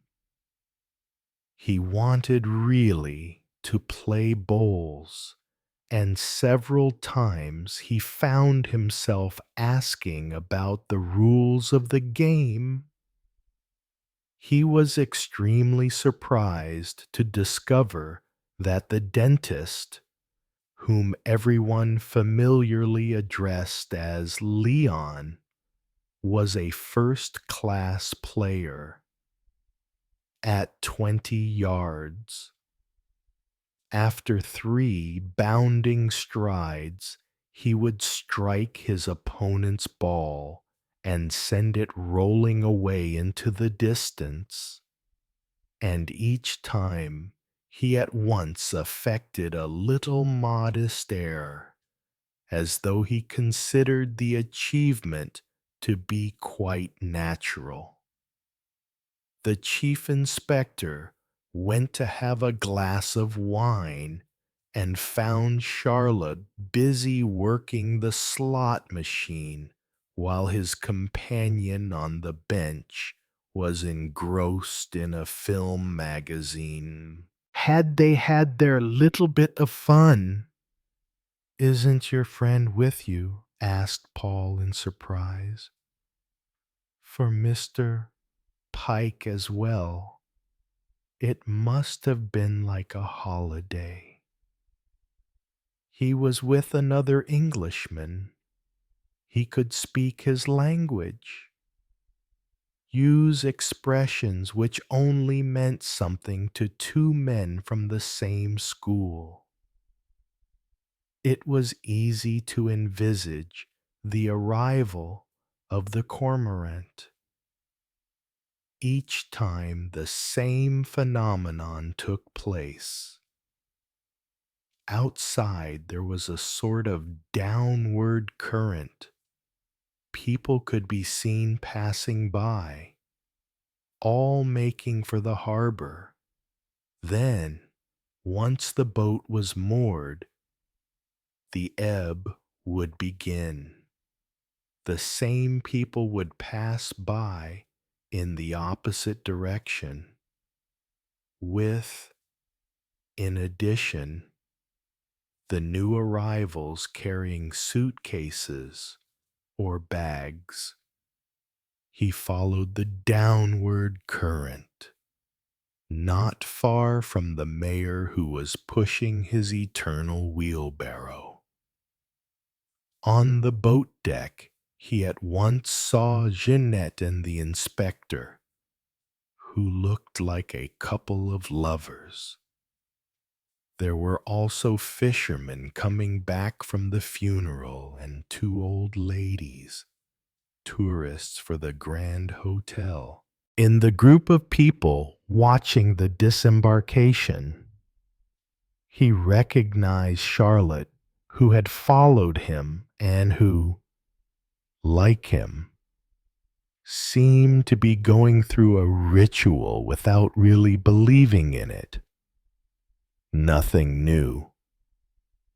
Chief asked Le Chat. No sooner had he set foot on land. If you knew how hot it was over there, did it go off all right? Jeanette stayed with them. Quite naturally, she appeared tired. Her look betrayed a certain anxiety. The three of them set off toward the Arche, and Maigret had the feeling that he had been taking this walk daily for a very long time. Are you thirsty, Jeanette? I could do with an aperitif. They drank together on the terrace, and Jeanette was uncomfortable every time she felt Maigret's gaze fall upon her. He looked at her dreamily, heavily, like a person whose thoughts are far away. I'll go up and wash, she announced when her glass was empty. May I come with you? Le Chat, who sensed something new in the air, tried to guess. He didn't dare question his chief. He remained alone at the table while the latter, behind Jeanette, climbed the stairs. You know, she said, when they were finally in her room, I really want to change my life. That doesn't worry me. She pretended to joke, and supposing it worried me, nonetheless, she removed her hat, then her dress, which he helped her to undo at the back. This has sort of done something to me. She sighed. I think he was happy here. On the other evenings, Marceline, at this hour, would have been taking part in the bowls on the square, in the setting sun. Everyone is very kind. He was well liked. She hastily removed her corsets, which had left deep marks on her milky skin.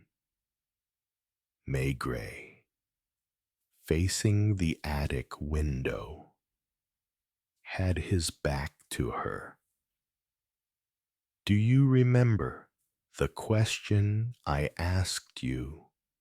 he said in a neutral voice. "You repeated it enough times. I would never have believed you could be so hard. On my side, I would never have believed that you would try to hide anything from me. I have hidden something from you. I asked you why you had come here, to Porqueroles, when Marcel's body was already in Hyères. I answered you. You told me a lie. I don't know what you mean. Why didn't you tell me about the telephone call? What telephone call? The one Marcelin made to you the day before he died. I didn't remember it. Nor the telegram. He didn't have to turn around to discover her reaction, and kept his gaze fixed on the game of bowls in progress opposite the terrace, from where there came a confused murmur of voices. The clink of glasses could be heard. It was very soft, very reassuring, and Mr. Pike wasn't there. As the silence continued behind him, he asked, "What are you thinking about?" "I'm thinking that I was wrong, as you know perfectly well. Are you dressed? Just going to put on my dress." He went and opened the door to make sure there was nobody in the corridor. When he came back to the middle of the room, Jeanette was busy rearranging her hair in front of the glass. "You didn't discuss the Larousse who, with I don't know, Monsieur Emile, for example, or Charlot. I wasn't so stupid as to mention it, because you were hoping to step into Marcel's shoes. Do you know, Jeanette, you are a terribly calculating woman. That's what people always say about women when they try to provide for the future. And they fall on them when misery drives them into a job they haven't chosen." There was a sudden bitterness in her voice. "I thought you were going to marry Monsieur Emile, on condition Justine makes up her mind to die and doesn't make last-minute stipulations preventing her son from marrying. Perhaps you think that makes me feel gay. In short, if Marcel's lead had been a good one and you had succeeded, you wouldn't marry. Certainly not that sniveling creature. Would you leave the house at Nice without a moment's hesitation? I assure you. What would you do? I'd go and live in the country. Anywhere. I'd keep chickens and rabbits. What did Marcelin say to you on the telephone? You'll say I'm lying again." He stared at her for a long while, and then said quietly, "Not any more." "Good. It's not a moment too soon. He said he had accidentally discovered an extraordinary thing. Those are the words he used. He added that it could mean big money, but he wasn't yet sure. Did he make any reference to anyone? No. I have never known him so mysterious. He needed some information. He asked if we had a big LaRousse, the one in I don't know how many volumes, in the house. I said we didn't keep one. Then he insisted on my going to the city library to look it up. What did he want to know? It's just too bad, isn't it? Now you've got so far. I haven't a chance. Of course, none. Of course, I didn't understand a thing about it. I thought that I'd get some idea when I reached here. Who died in 1890? You've seen my telegram. Didn't he destroy it? The post office, as usual, kept a copy. A certain Van Gogh, a painter. I read that he committed suicide. He was always very poor. And today, people fight over his works, which are worth I don't know what. I wondered if Marcel had got hold of one. And it wasn't that I don't think so. When he telephoned me, he didn't even know the gentleman concerned was dead. What did you think I don't know? I promise. Only I told myself that if Marcel could make money with this information, it was possible that I could do so too. Especially when I learned that he had been killed. People don't kill for fun. He had no enemies. There was nothing to steal from him. You understand. You assume the crime has a connection with the Van Gogh in question. Maigret spoke without a trace of irony. He took small puffs at his pipe and gazed out of the window. No doubt you were right. Too late. Since you're here, and it's no more use to me. Is there any further reason to keep me on the island? You see, it's a holiday for me here, and as long as you keep me here, the old cat can't say anything. In that case, stay. Thank you. You are becoming almost as you were when I knew you in Paris. He didn't trouble to return the compliment. You have a rest. He went downstairs, passed near to Charlot, who surveyed him with a bantering eye, and went and sat beside Le Chat on the terrace. It was the richest hour of the day. The whole island was relaxed, and the sea around it, the rocks, the sun of the square, which seemed to breathe another rhythm after the heat of the daytime. Have you found out anything?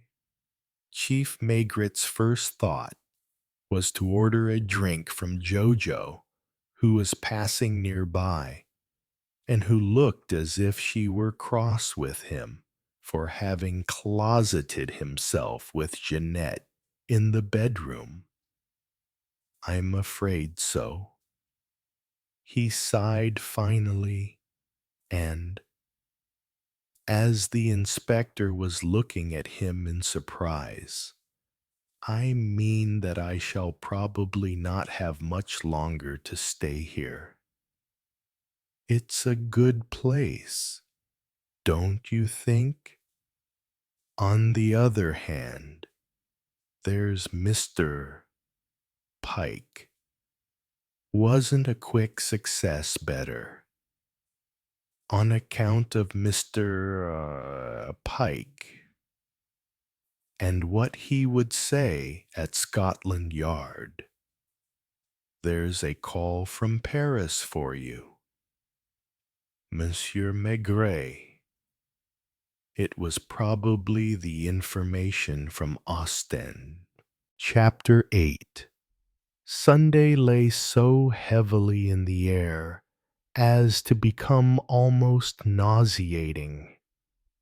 Maigret used to claim openly, half seriously, half in fun, that he had always had the knack of sensing a Sunday from his bed, without even having to open his eyes.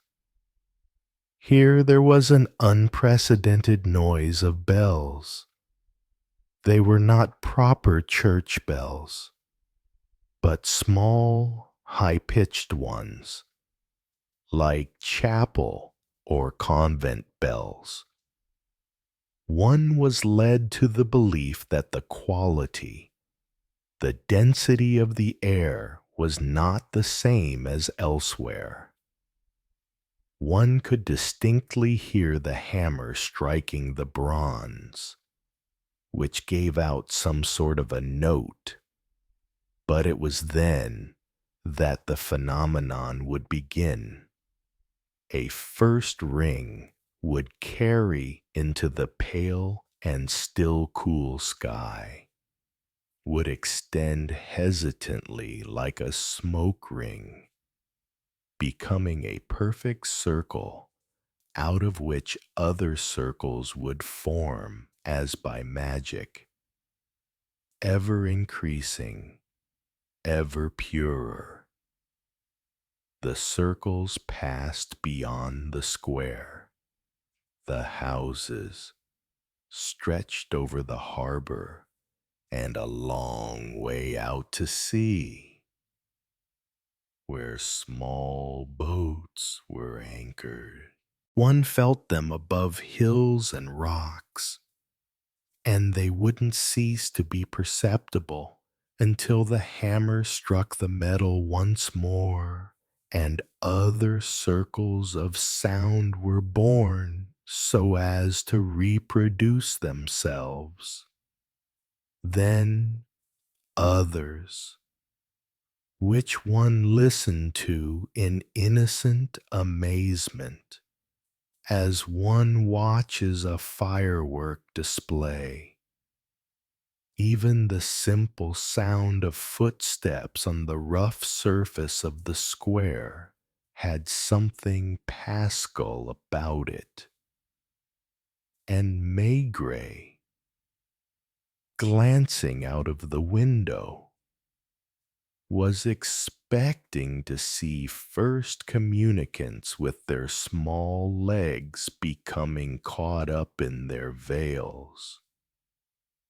As on the previous day, he put on his slippers, trousers, and slipped his jacket over his nightshirt with the red embroidered collar, went downstairs and, going into the kitchen, was disappointed.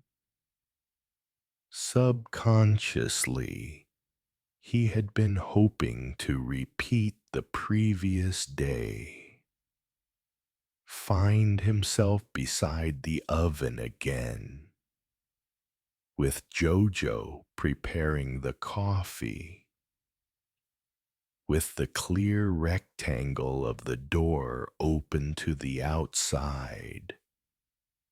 But today there were 4 or 5 fishermen there. They must have been given some liquor, which strongly pervaded the air. On the floor of the room, a basket of fish had been upset. Pink hogfish, blue and green fish, of which Maigret didn't know the name. A sort of sea serpent with red and yellow blotches, which was still alive and coiling itself round the foot of a chair. Would you like a cup of coffee, Monsieur Maigret? It wasn't Jojo who served him, but the patron. Perhaps because it was Sunday, Maigret felt like a frustrated child. It sometimes happened to him, especially in the morning, especially when he approached the looking glass to shave. He would look at the broad face, the huge eyes, often underlined with pouches, the thinning hair. He would become stern, deliberately, as though to frighten himself. He would tell himself, "That's the divisional chief inspector who would have dared not to take him seriously." Heaps of people who did not have easy consciences trembled at the mention of his name. He had the power to question them until they cried out with anguish, to put them in prison, send them to the guillotine. In this very island, there was now someone who, like himself, heard the ringing of the bells, who breathed the Sabbath air, someone who was drinking in the same room as himself the previous evening, and who, in a few days, would be shut up once and for all within 4 walls. He swallowed down his cup of coffee, poured himself out another, which he carried up to his room, and he had some difficulty in realizing that all this could be serious. It was not so very long ago that he was wearing short trousers and walking across his village square on chilly mornings, his fingertips numb with cold, to go and serve Mass in the small church, lit only by wax candles. Now he was a big figure. Everyone believed what he said. There was only himself who, from time to time, had to be convinced. Did other people have the same experience? Did Mr. Pike, for example, sometimes wonder how other people could take him seriously? Did he, be it ever so rarely, have the impression that it was all a game?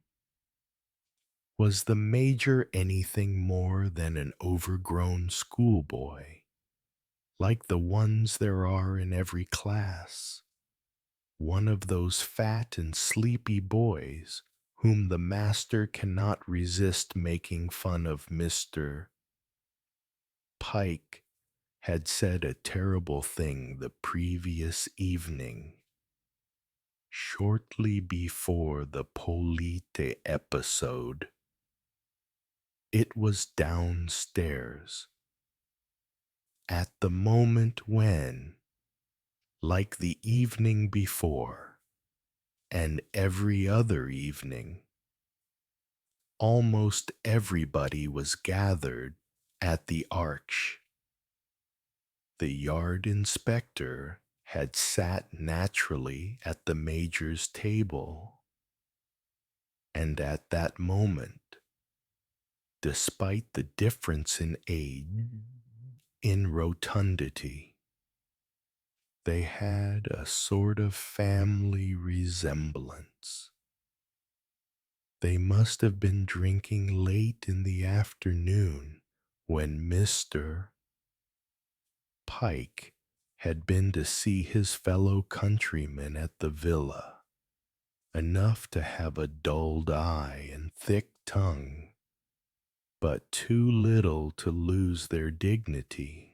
Not only had they been taught the same manners at school, but later, heaven knows where, they had learned to hold liquor in the same way. They were not sad, but nostalgic rather, a little far away. They gave the impression of being two holy statues gazing upon the agitation of the world with a condescending melancholy. And just as Maigret sat down next to him, Mr. Pike had sighed. "She's been a grandmother since last week." He avoided looking at the person in question, whose name he always avoided mentioning, but it could only be Mrs. Wilcox. She was there, on the far side of the room, sitting on a bench in Philippe's company. The Dutchman and Anna were at the next table. Mr. Pike had allowed a certain time to elapse, then had added in the same neutral voice, "Her daughter and son-in-law don't allow her to set foot in England. The Major knows them extremely well." Poor old woman. For all of a sudden, Mrs. Wilcox was revealed as an old woman. One stopped laughing at her makeup, her dyed hair, with the white roots visible, and her artificial animation. She was a grandmother, and Maigret remembered that he had conjured up his own in his thoughts. He had tried to imagine his reactions as a child if he had been shown a woman like Mrs. Wilcox and told, "Go and kiss your granny." She was forbidden to live in her own country, and she made no protest. She knew perfectly well that she wouldn't have the last word, that it was she who was in the wrong, like drunkards who are given a bare minimum of pocket money and who try to cheat and cadge a drink here and there. Did she, like drunks, sometimes become emotional over her misfortunes, weep in a corner by herself? Perhaps she had had a lot to drink, for she used to drink as well. Her Philippe saw to the filling of her glass whenever the need arose, while Anna, on the same bench, was only thinking of one thing the moment when she could finally go off to bed. Maigret was shaving. He hadn't been able to get into the only bathroom, which Jeanette was occupying. "I'll be out in 5 minutes," she had called out to him through the door. From time to time he glanced out onto the square, which was not the same color as on other days. Even now that the bells had ceased, the priest was in the middle of saying the first mass. The village one used to rattle it off so quickly that Maigret had scarcely time to get in the responses as he ran about with the cruets. An odd sort of job. His. He was only a man like the others, and he held the fate of others in his hands. He had looked at them one by one the evening before. He hadn't drunk much, just enough to exaggerate his feelings ever so slightly, de grief, with his clear-cut profile. Stared at him from time to time in silent irony, and seemed to be challenging him. Philippe, despite his fine name and his ancestors, was of a coarser stock, and he tried hard to cut a figure each time Mrs.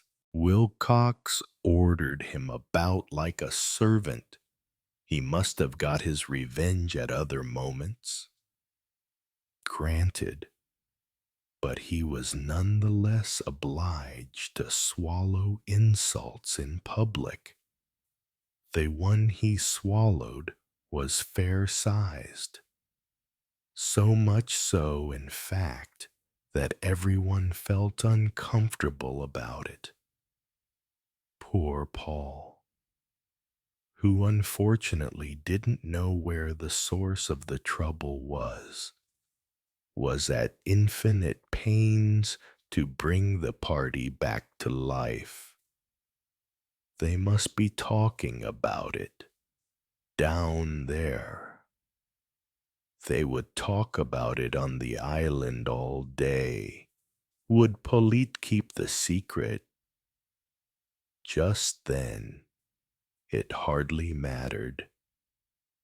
Polyte was at the counter, his captain's cap on his head, and he had already consumed a considerable amount. He spoke so loud that his voice was drowning the various conversations on Mrs. Wilcox's orders. Philippe had crossed the room to start up the phonograph, as often happened. Then, with a wink at Maigret, Polyte had headed in turn toward the machine and stopped it. Then he had turned to Moricourt and looked at him sarcastically.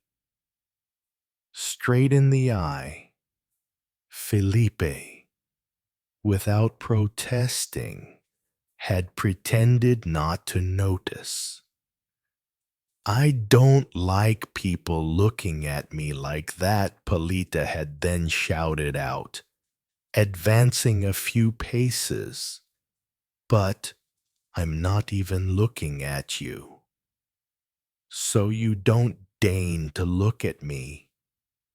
"I didn't say that.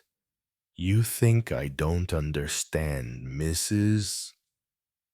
Wilcox had murmured something in English to her companion.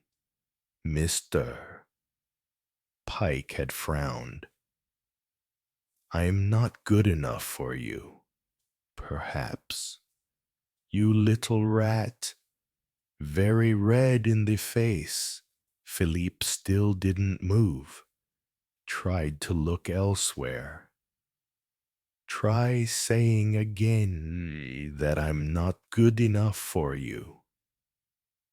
At the same moment, de Grief had looked at Maigret sharply, in a particularly pointed way.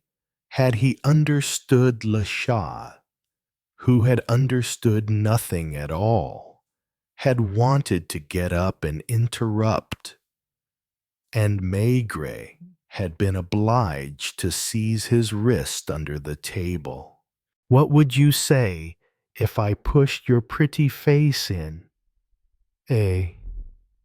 What would you say, Polite, who judged that the ground was sufficiently prepared, then brought his fish flying over the table at Philippe's face? The latter put his hand up to his nose, but that was all. He didn't try to defend himself, nor to attack in his turn. He stammered, "I've done nothing to you, Mrs." Wilcox was calling out. Facing the bar, Monsieur Paul, will you throw this lunatic out? It's an outrage. Her accent gave a special flavor to the words lunatic and outrage. As for you, Polate began. Turning to the Dutchman, the reaction was different. Without leaving his place, de Grief stiffened, growled, "That's enough. Polite." One could feel that he wouldn't let himself be trifled with, that he was ready to spring, with all his muscles tensed. Paul finally interposed. "Calm down. Polite, come into the kitchen for a moment. I want a word with you." The captain let himself be led off, protesting for the sake of appearances. Le Chat, who still hadn't understood, had however asked, "In a dream, was it you?" Chief Maigret had not replied. He had assumed as benevolent an air as possible when the Scotland Yard inspector had looked him in the eye. Paul had made his apologies in the correct way. Polite was put out of the back door and seen no more. Today, he would act like a hero. The fact remained that Philippe hadn't defended himself, that his face, for one moment, had sweated with fear, a physical fear which seizes the pit of the stomach and is not to be overcome. After that, he had drunk to excess, with a cloudy expression, and Mrs. Wilcox had finally taken him off. Nothing else had happened. Charlotte and his dancing girl had gone up to bed rather early, and when Maigret had in turn gone up, they were still not asleep. Jeanette and Monsieur Emile had chatted in undertones. No one had offered drinks all round, perhaps on account of the incident. "Come in, Le Chat," the chief inspector called out through the door. The inspector was already fully dressed, Has Mr. Pike gone bathing? He's downstairs, busy eating his bacon and eggs. I went down to see the cormorant off. Nothing to report. Nothing. It seems that on Sundays, lots of people come over from Hyères and Toulon. People who rush for the beaches and strew them with sardine tins and empty bottles. We'll be able to see them landing in an hour. The information from Ostend contained nothing unexpected. Monsieur Beebelmans, Anna's father, was an important figure who had been mayor of the town for a long time and had once stood for Parliament. Since his daughter's departure, he had forbidden her name to be mentioned in his presence. His wife was dead, and Anna hadn't been told. It seems that everyone who has come off the rails in one way or another has landed up here, Maigret observed as he put on his coat.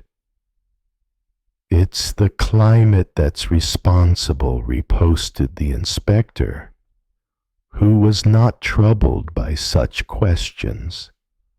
I went to see another revolver this morning. He carried out his job conscientiously. He had taken pains to find out all the revolver owners. He went to see them one after the other, examined their weapons without too much hope, simply because that was part of the routine. What are we doing today, Maigret? Making for the door, avoided replying, and they found Mr. Pike before the red squared tablecloth. I presume you are a Protestant, he said to him, in which case you wouldn't go to the High Mass. A Protestant, and I went to the Low Mass.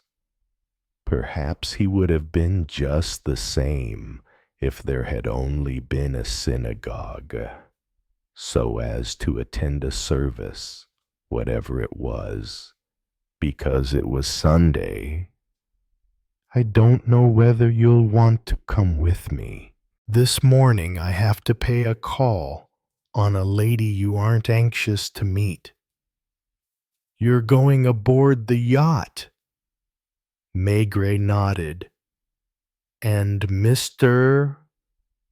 Pike pushed his plate away, rose and picked up the straw hat he had bought the day before at the mayor's shop, for he was already a little sunburned, and his face was almost as red as the major's. Are you coming with me? You may need a translator. Shall I come too? Asked Le Chat. I'd like you to. Yes. Can you row? I was born at the seaside. They walked as far as the harbor once again. It was the local inspector who asked a fisherman permission to use a boat without a motor, and the three men took their places in it. They could see De Grief and Anna breakfasting on the deck of their little boat, the sea, too, as though in honor of the Sabbath, had put on a mottled satin appearance. and at every stroke of the oar pearls sparkled in the sun. The cormorant was on the other side of the water, at Guillen's Point, waiting for the passengers to alight from the bus. One could see the bottom of the sea, the violet urchins in the hollow of the rocks, and an occasional brightly colored perch, which would flee like an arrow. The bells tolled to announce the high mass, and all the houses must have smelled of the scent the women put on their best dresses. In addition to the morning coffee, the North Star seemed much bigger, much higher from alongside, and as nobody was stirring, Le Chat called out, raising his head, "Hello there." On board. After a fairly long pause, a sailor leaned over the rail, one cheek covered with frothy soap, an open razor in his hand. "Can we see your mistress? Couldn't you come back in an hour or so? Mr. Pike was visibly uncomfortable. Maigret hesitated a moment, thinking of the grandmother. "We'll wait on deck if necessary," he said to the seaman. "Up you go, Le Chat." They climbed the ladder, one behind the other. There were round copper portholes in the sides, and Maigret saw a woman's face pressed against one for an instant, and then disappear into the semi-darkness.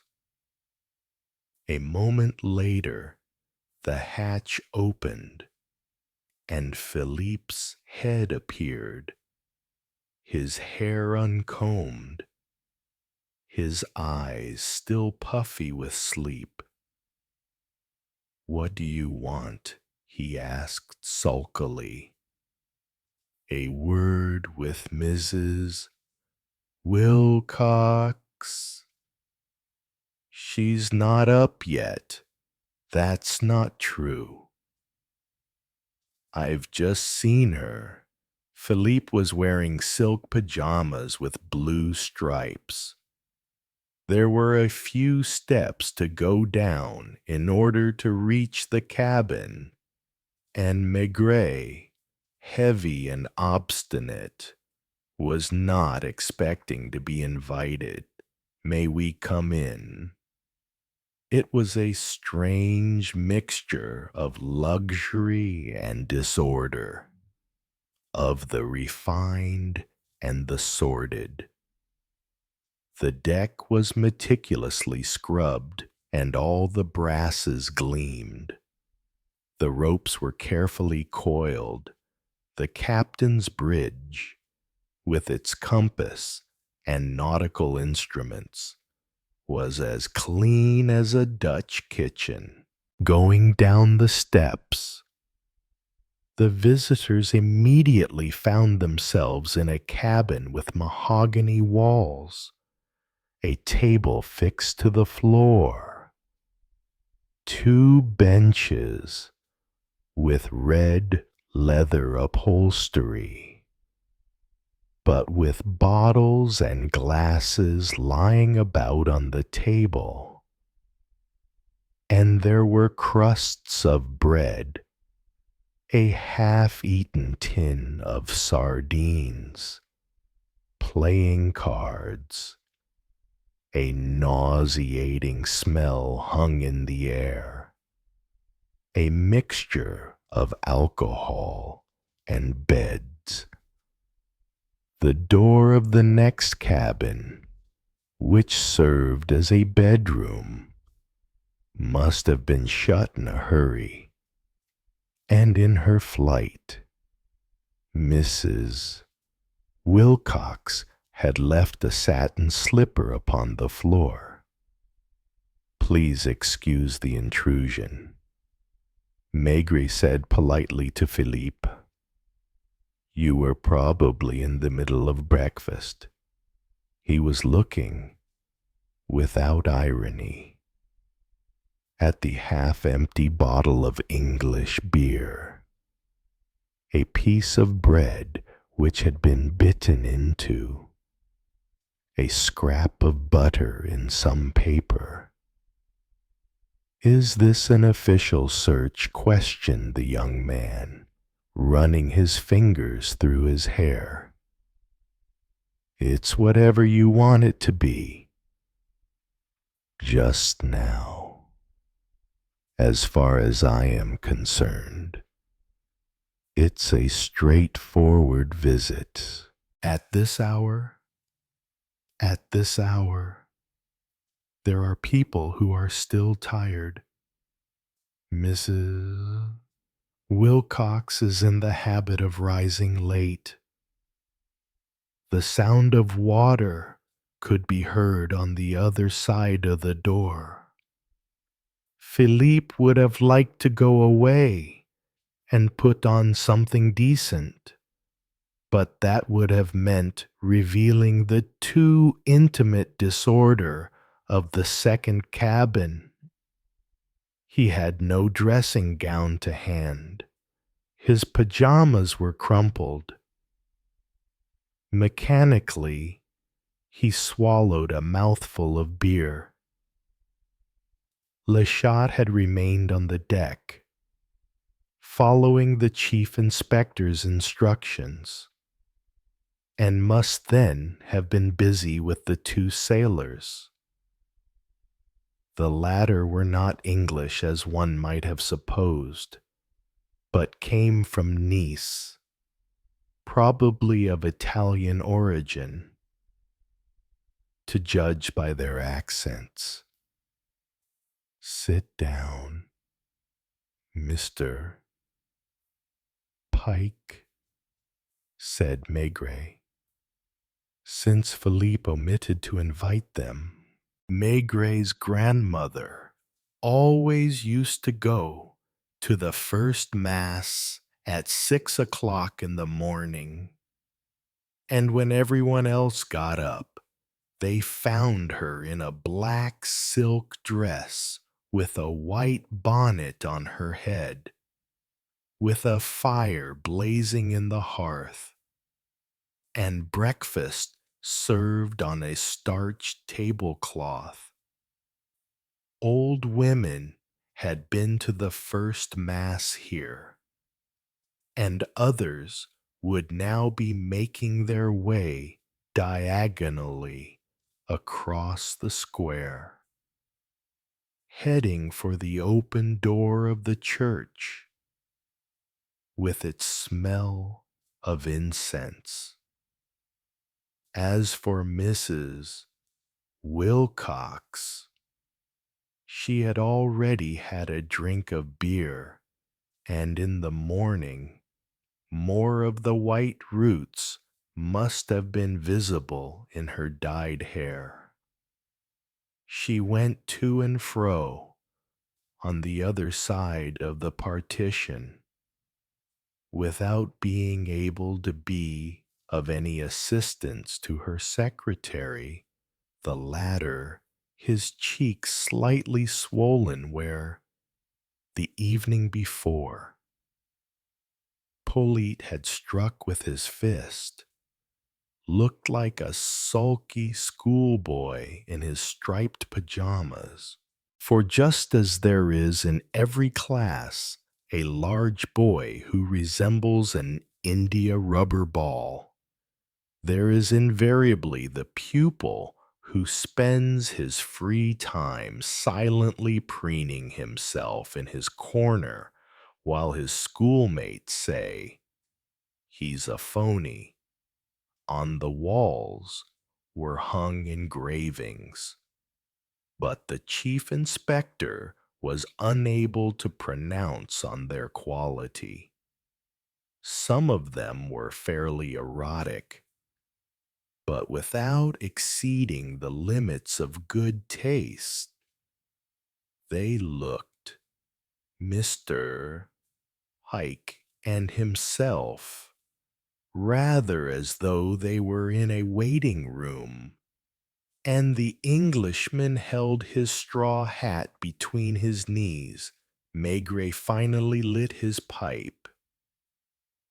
"How old is your mother, Monsieur de Moricourt? Why do you ask me that? No reason. Judging by your age, she must be in her 50s. 45.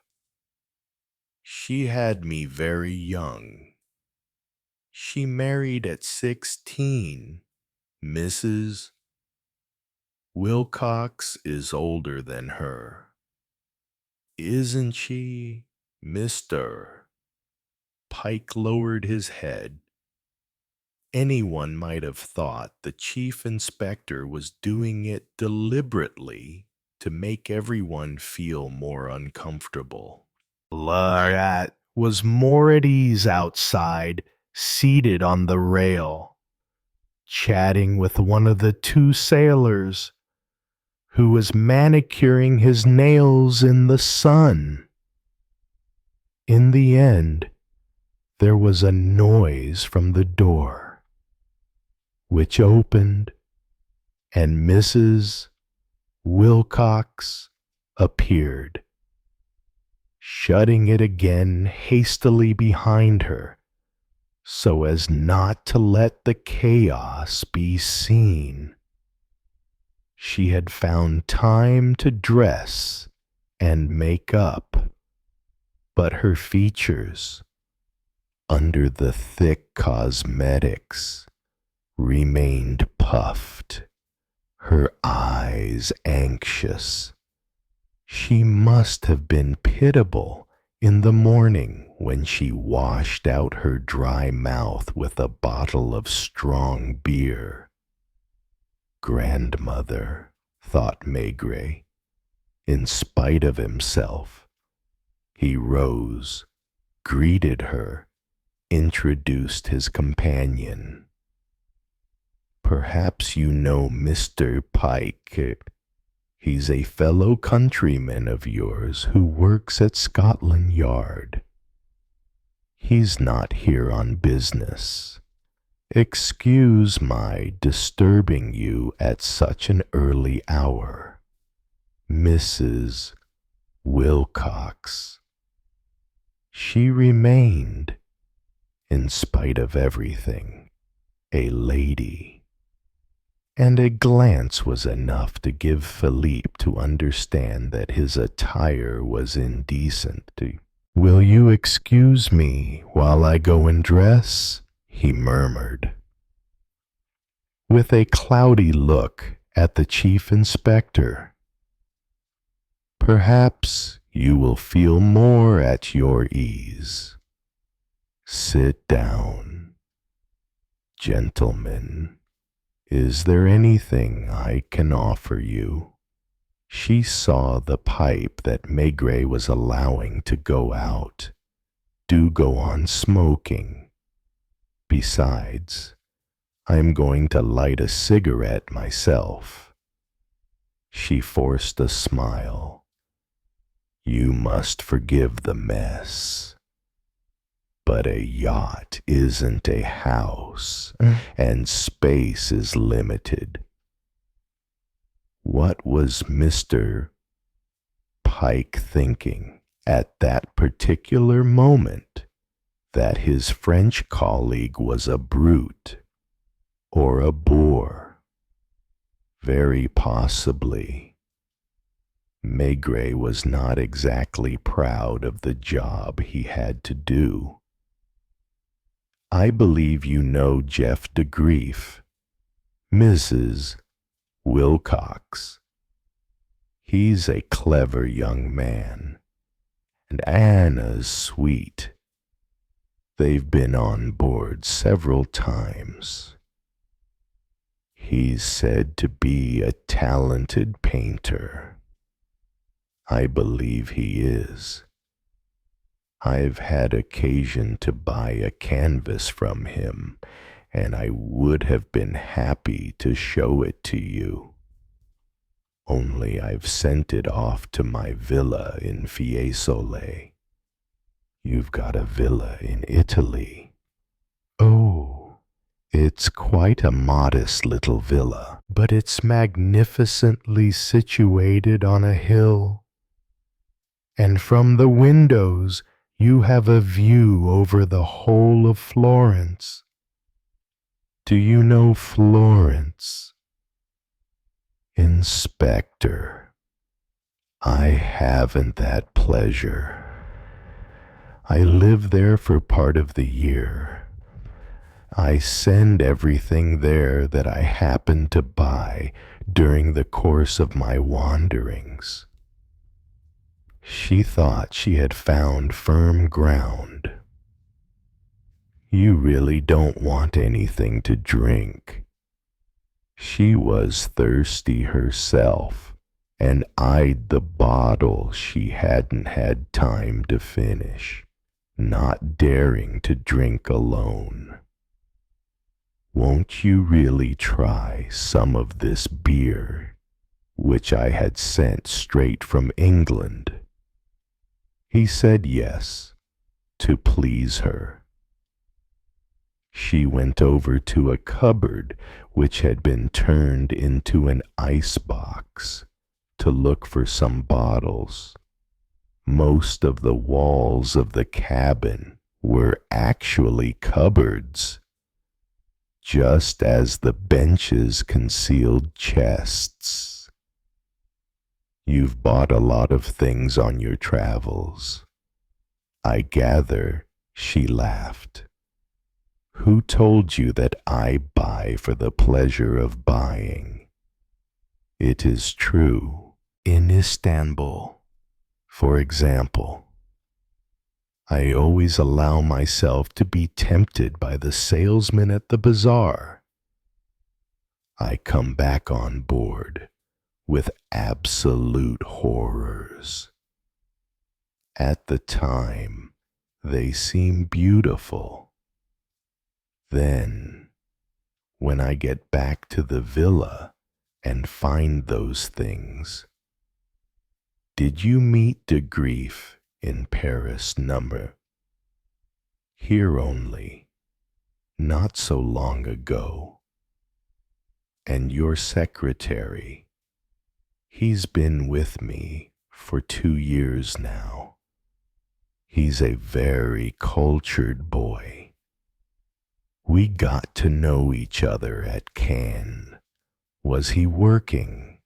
He was reporting for a Paris newspaper.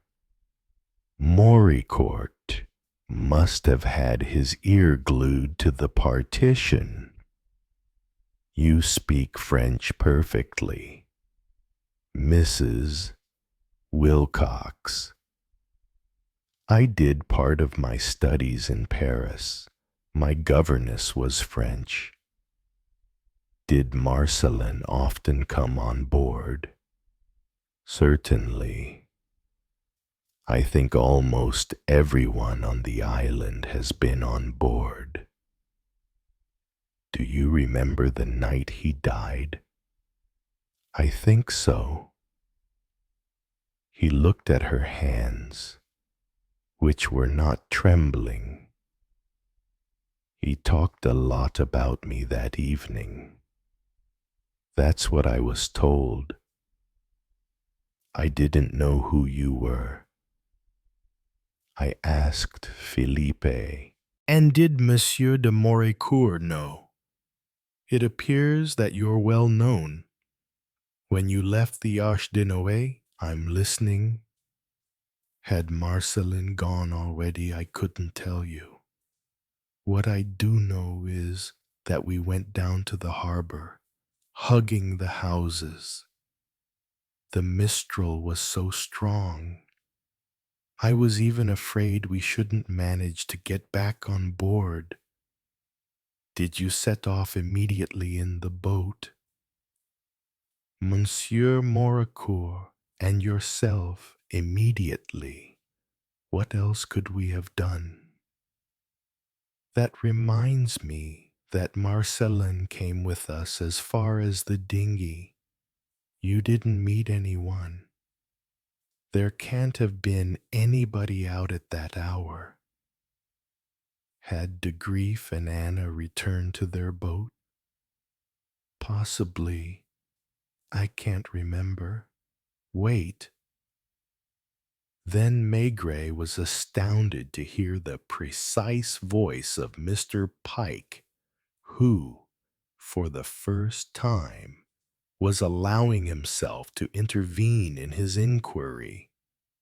The yardman said deliberately, yet without appearing to attach too much importance to it, "At home, Mrs. Wilcox. We should be obliged to remind you that anything you say may be used in evidence against you." She looked at him, dumbfounded, then looked at Maigret, and there was a sort of panic in her eyes. "Is this an interrogation?" she asked. "But tell me, Chief Inspector, I presume you don't suspect us, Philippe and me, of having killed this man?"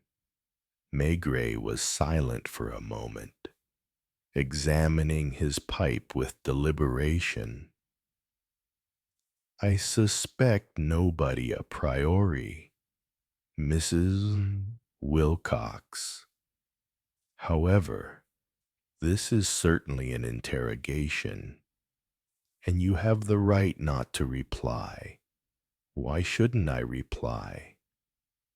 We came back right away, even though we shipped water in the dinghy and had to cling to the ladder to climb on board." Philippe didn't go out again. There was a hesitation in her eyes. The presence of her fellow countrymen made her feel uncomfortable. "We went straight to bed, and he couldn't have left the boat without my hearing." Philippe chose this moment to make his appearance. In white flannels, his hair smoothed down, a freshly lit cigarette at his lips. He wanted to appear bold. He addressed himself directly to Maigret. "You have some questions to put to me, Inspector." The latter pretended not to notice him. "Do you often buy paintings?" "Madam, fairly often. It's one of my hobbies." "Without having exactly what you might call a picture gallery, I have some pretty good ones." At Fiesole. Yes. Italian masters. I don't rise to that.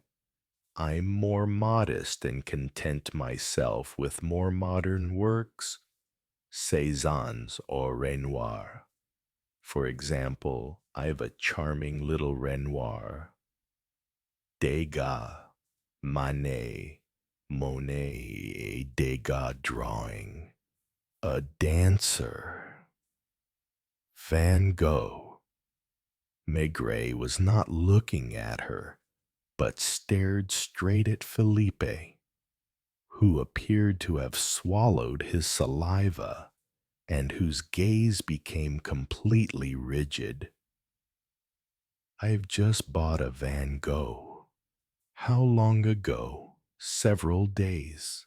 "What day did we go to Hyères to send it off?" "Philippe, I don't remember exactly." The latter replied in a colorless voice. Maigret prompted them.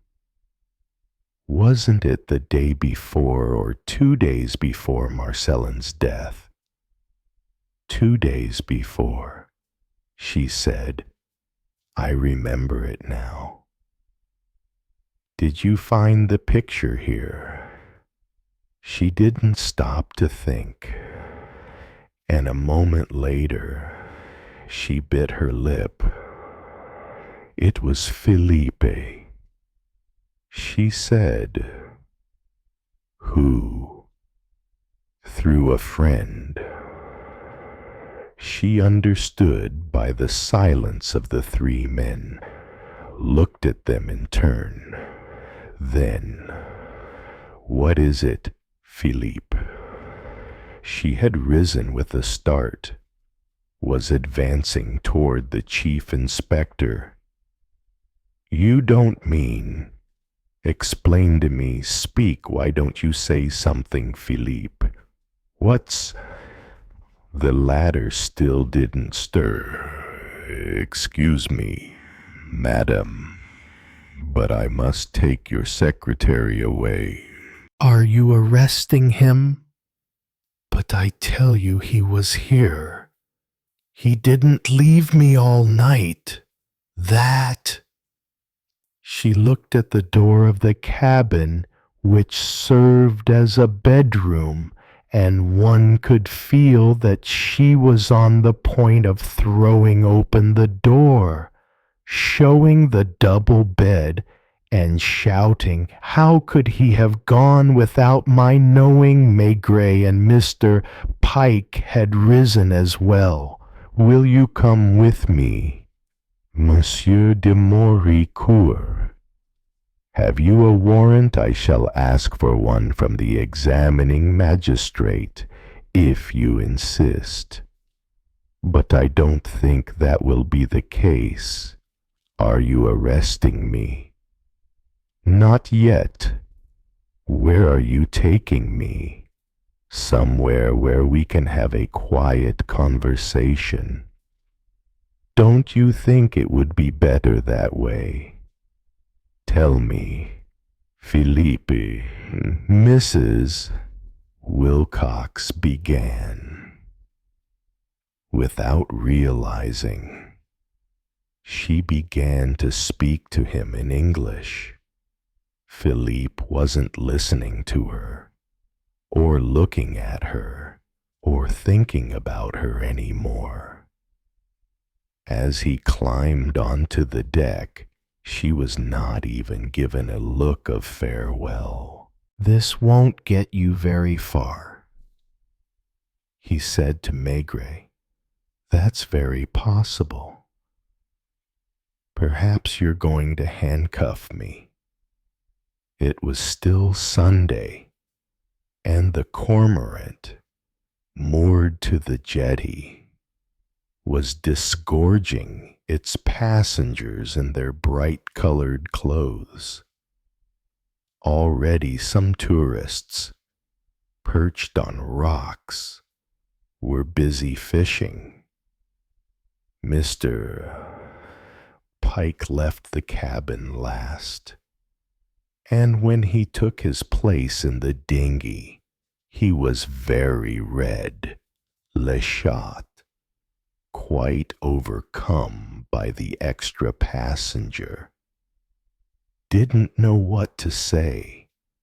Maigret, seated at the stern, allowed his left hand to trail in the water, as he used to do when he was small, and his father took him in a boat on the pond. The bells were still carving their circles of sound in the air. Chapter 9. They stopped opposite the grocer's to ask the mayor for the key. He was busy serving customers, and he shouted something to his wife, who was small and pale, with a bun at the nape of her neck. She searched for a long while. During all this time, Philippe remained waiting.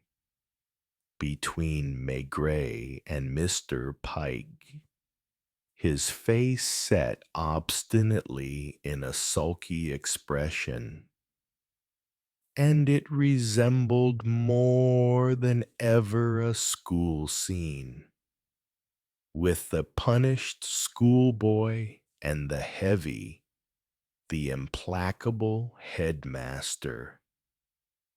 One would never have believed that so many people could have come out of the cormorant.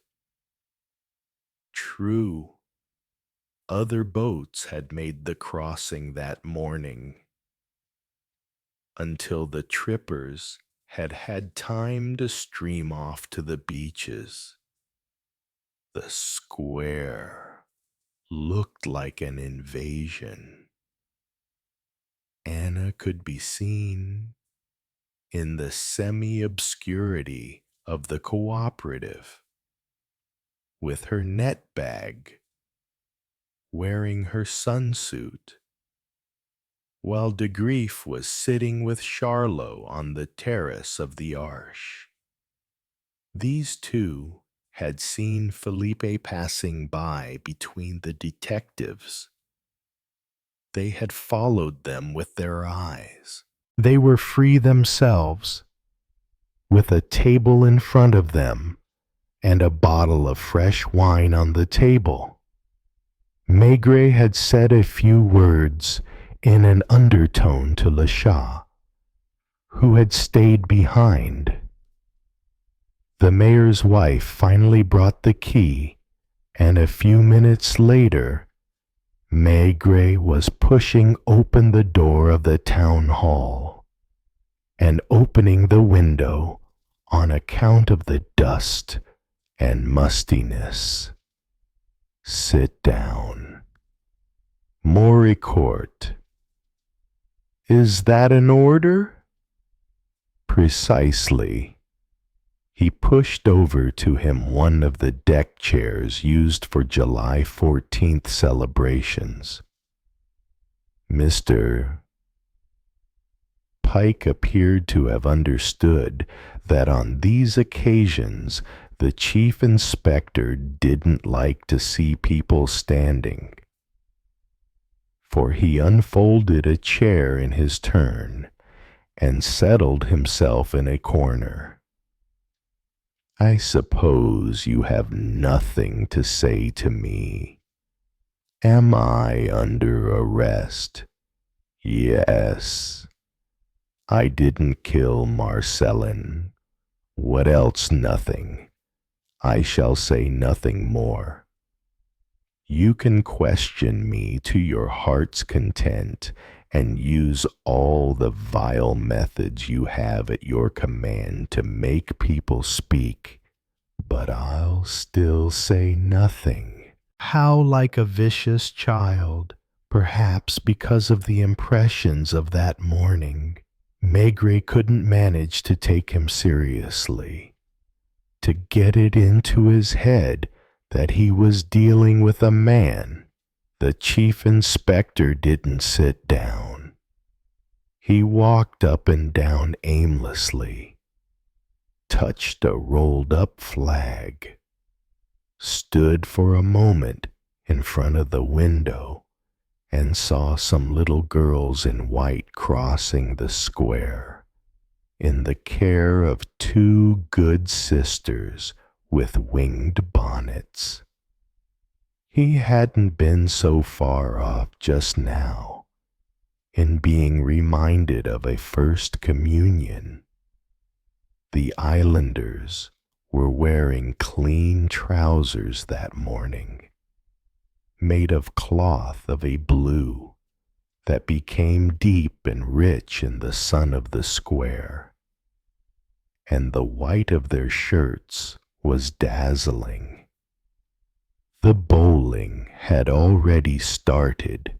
Monsieur Emile was making for the post office with his careful tread. I suppose you realize you're a little rat, Maigret. Enormous beside Philippe. Looked him up and down. and the young man instinctively raised his hands to protect his face. I said, a little rat, a little weed who's afraid, who's a coward. There are people who break into flats and run a risk. Others only go for old ladies, pinch rare books from them to resell them, and when they are caught, start crying, begging forgiveness, and talking about their poor mothers. Mr. Pike appeared to be making himself as small and as motionless as possible, so as in no way to obstruct his colleague. One couldn't even hear him breathing, but the sounds from the islands came in through the open window and mingled oddly with the chief inspector's voice. Who first got the idea of the forged paintings? I shall only reply in the presence of a lawyer, so that it's your unfortunate mother who'll have to bleed herself white to pay for a well-known barrister for you, for you'll have to have a well-known one, won't you? You're a repugnant creature, Moracour. He stalked up and down with his hands behind his back, more like a headmaster than ever. At my school, we had a boy who was rather like you. Like you, he was a phony. From time to time, he needed a beating up. And when we gave him one, our teacher took care to turn his back or else to leave the playground.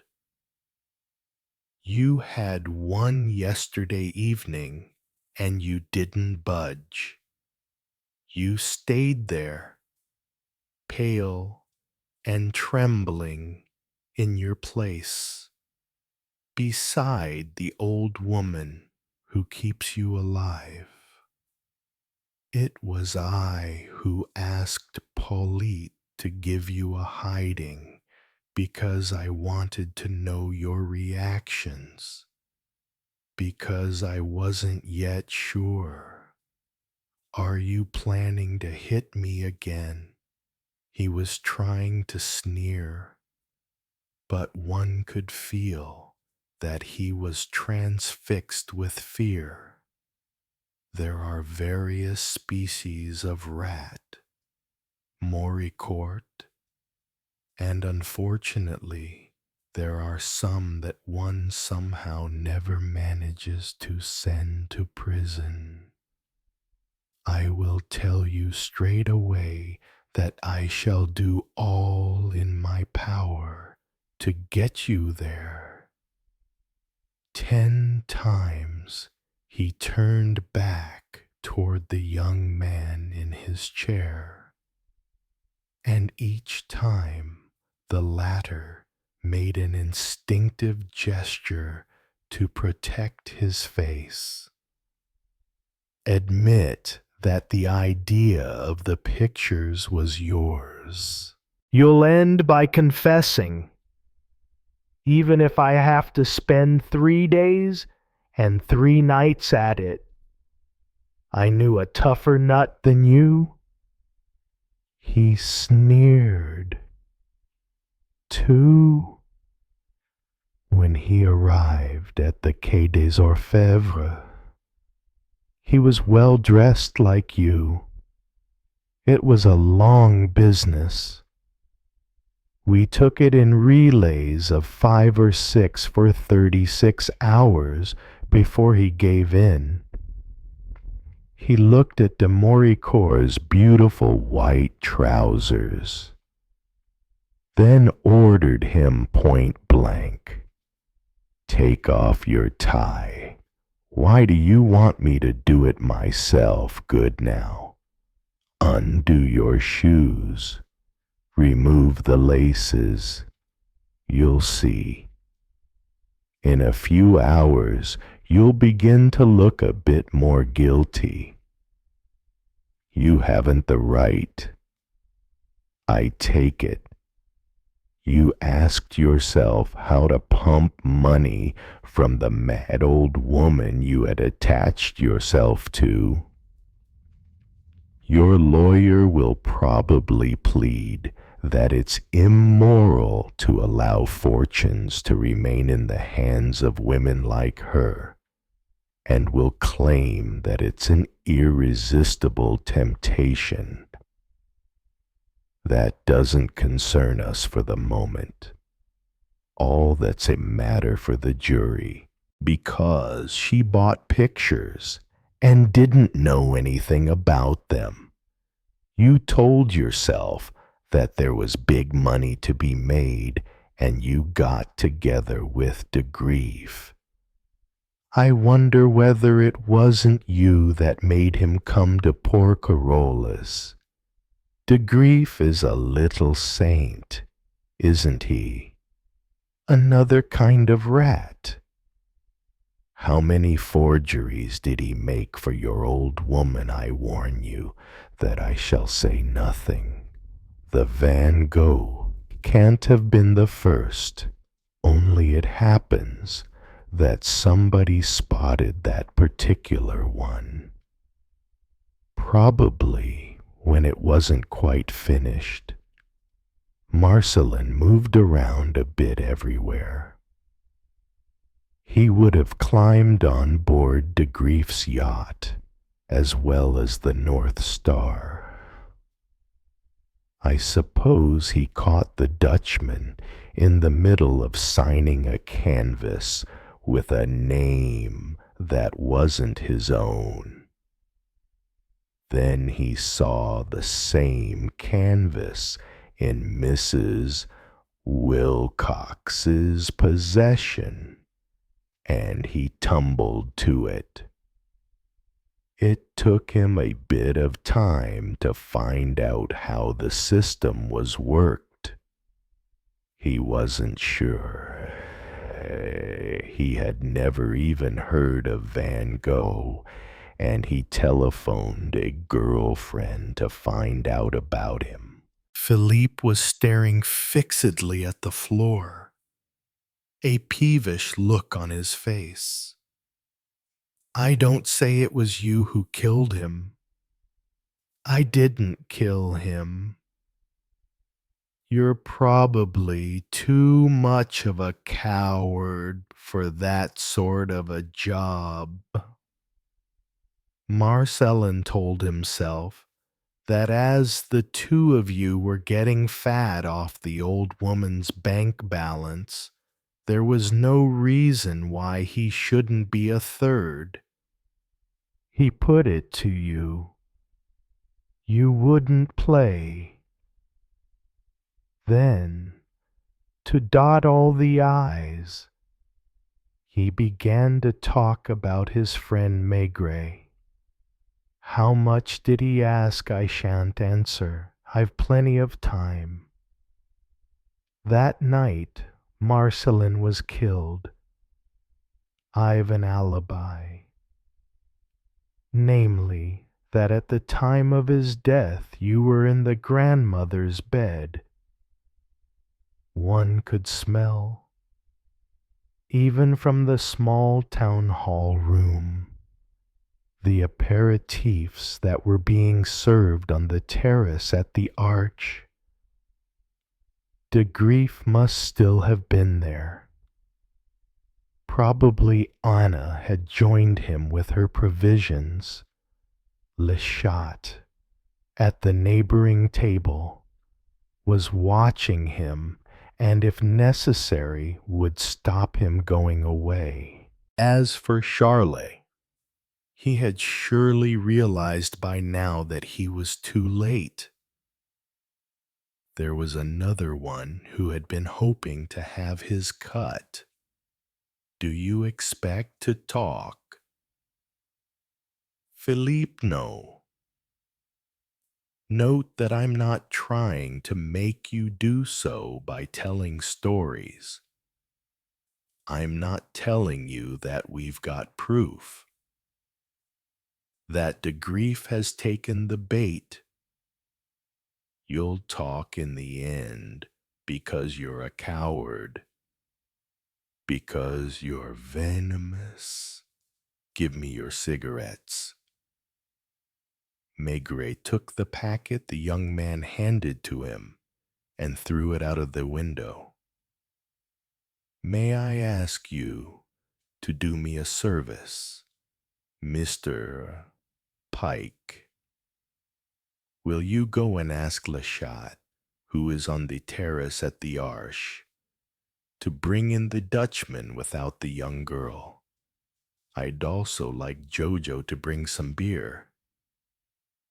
As though from scruple, he did not utter a word during his colleague's absence. He went on walking up and down, his hands behind his back, and Sunday life continued on the other side of the window. Come in, de grief. If you had a tie, I should tell you to take it off. And the same with regard to your shoelaces. Am I under arrest? Maigret contented himself with a nod. Sit down. Not too near your friend Philippe. Give me your cigarettes and throw away the one you've got stuck in your mouth. Have you a warrant? I'm going to send for one by telegraph. In your two names, so there'll be no more doubt on the subject. He sat down in the place the mayor must have occupied for marriages. One of you two killed Marcelin. To tell the truth, it doesn't much matter which, for each is as guilty as the other. Jojo came in with a tray covered with bottles and glasses, then stood nonplussed in front of the two young men. Don't be afraid, Jojo. They're just two dirty little killers. Don't start talking about it outside immediately, or we'll have the whole population at the window, and the Sunday trippers into the bargain. Maigret was taking his time, looking at the two young men in turn. The Dutchman was much the calmer, and there was no trace of bravado about him. Perhaps I'd do better to leave you to settle it between the two of you. For when all's said and done, it concerns one of you. There is in fact one person who will probably have his head lopped off, or else will spend the rest of his days in a penal settlement, while the other will get away with a few years in prison. Which is it to be? Already the Dutchman was shifting in his chair, and one might have thought he was going to put up his hand, as if at school. Unfortunately, the law cannot take into account true responsibility. For my part, I would happily put the two of you in the same bag, with this difference, however, that I would have the faintest touch of sympathy for de grief. Philippe was still shifting, ill at ease, visibly discontented. Admit the grief that you didn't do it just for the money you don't want to answer, either as you wish. I bet that you've been amusing yourself painting forgeries for quite some time, just to prove you're no spare time painter, no mere dauber. Have you sold a lot? It doesn't matter very much what a revenge on the people who don't understand you. If you had one of your works signed with an illustrious name hanging in line at the Louvre or an Amsterdam museum, we shall be seeing your latest works. We'll have them sent from Fiesole. At the assizes, the experts will argue over them. You're going to live through some great moments. De grief. It was almost amusing to see Philippe's expression, at once disgusted and angry, during this little speech. The two of them looked more and more like schoolboys. Philippe was jealous of the words Maigret was addressing to his classmate and had to hold himself in so as not to protest. Admit, Monsieur de Grief, that you aren't really annoyed that it's all come unstuck, even down to the Monsieur, which wounded Moracourt to his very soul when one is the only person who knows. It ends by no longer being amusing. You aren't in love with life, Monsieur de Grief, neither yours, nor the one people wanted me to lead. You don't love anything. I don't love myself. Nor do you love that little girl whom you only carried off by way of a challenge to infuriate her parents. Since when have you been wanting to kill one of your fellow creatures? I don't say from necessity, to gain money, or to suppress an embarrassing witness.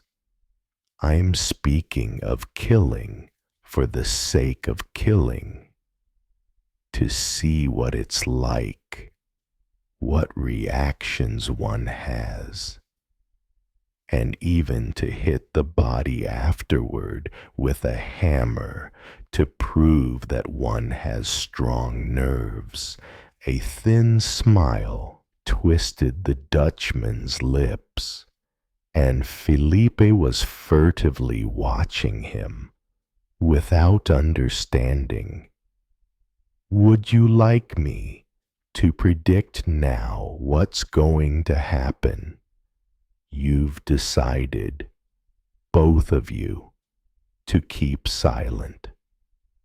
You are convinced that there are no proofs against you.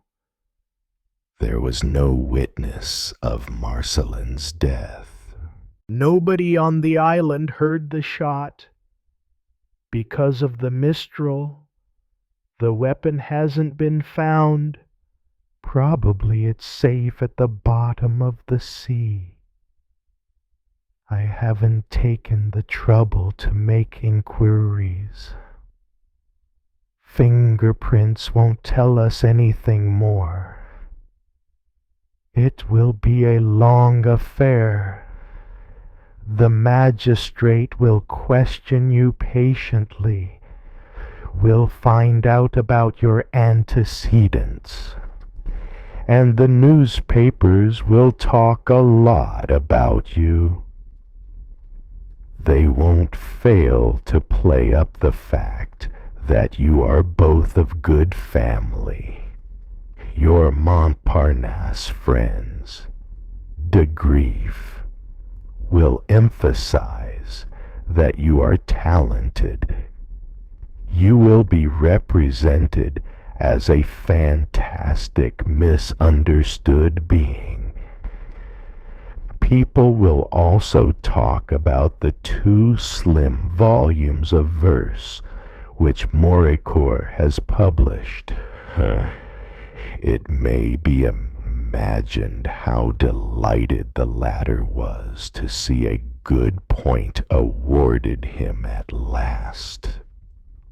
The reporters will go and interview the judge at Groningen and Madame de Mauricourt at Saumur. The gutter press will laugh at Mrs. Wilcox, and no doubt her ambassador will make representations for her name to be mentioned as seldom as possible. He drank half a bottle of beer at a gulp and went and sat on the window sill, his back turned to the sunny square. De Grief will remain silent because it's in his temperament, because he's not afraid. And I'll talk, sneered Felipe.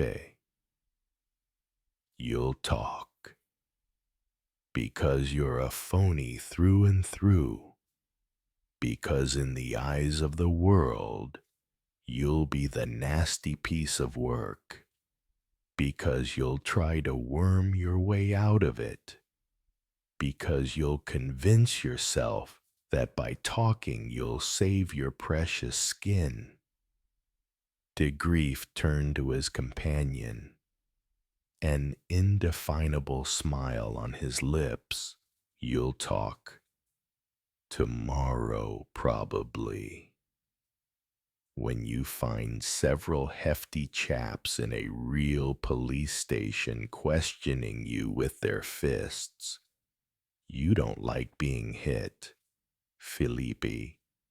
They haven't the right, nor have you the right to swindle a poor woman who no longer knows what she's doing, or who knows only too well it's because she's got money that you go to her defense.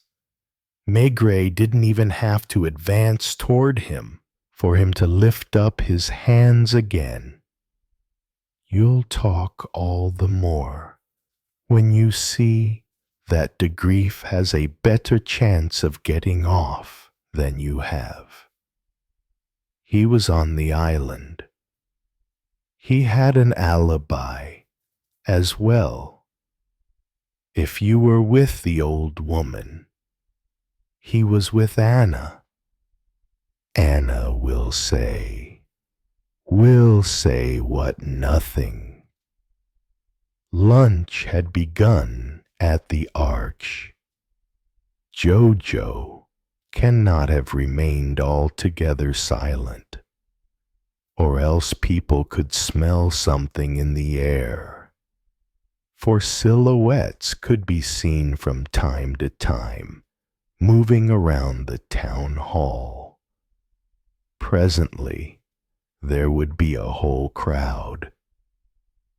I've a good mind to leave the 2 of you alone.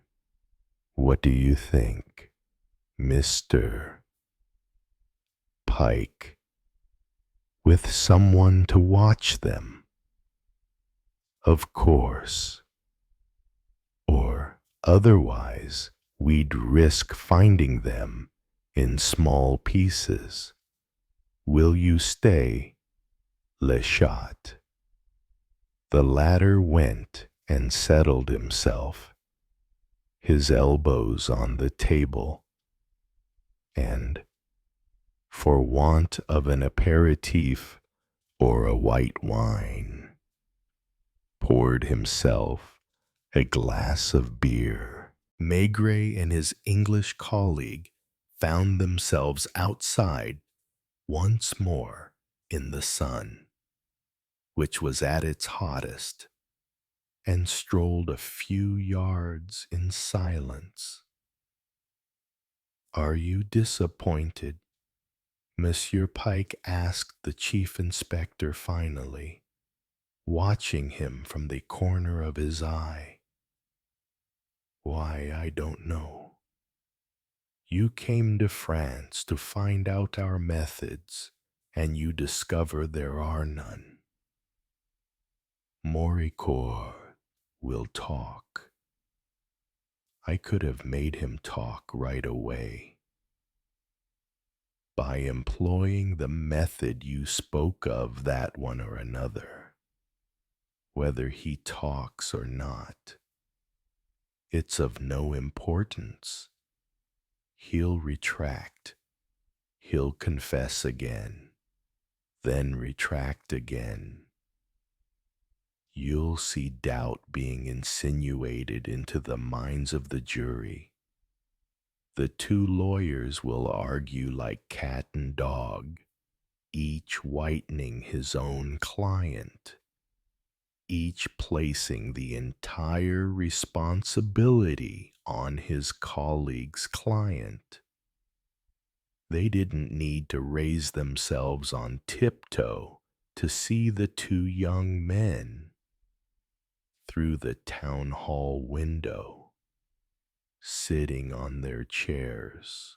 On the terrace of the arch, Charlot was eating his lunch, with his girlfriend on his right, and on his left, Jeanette, who seemed to be explaining from afar to the chief inspector that she hadn't been able to refuse the invitation. It's more pleasant to deal with professionals.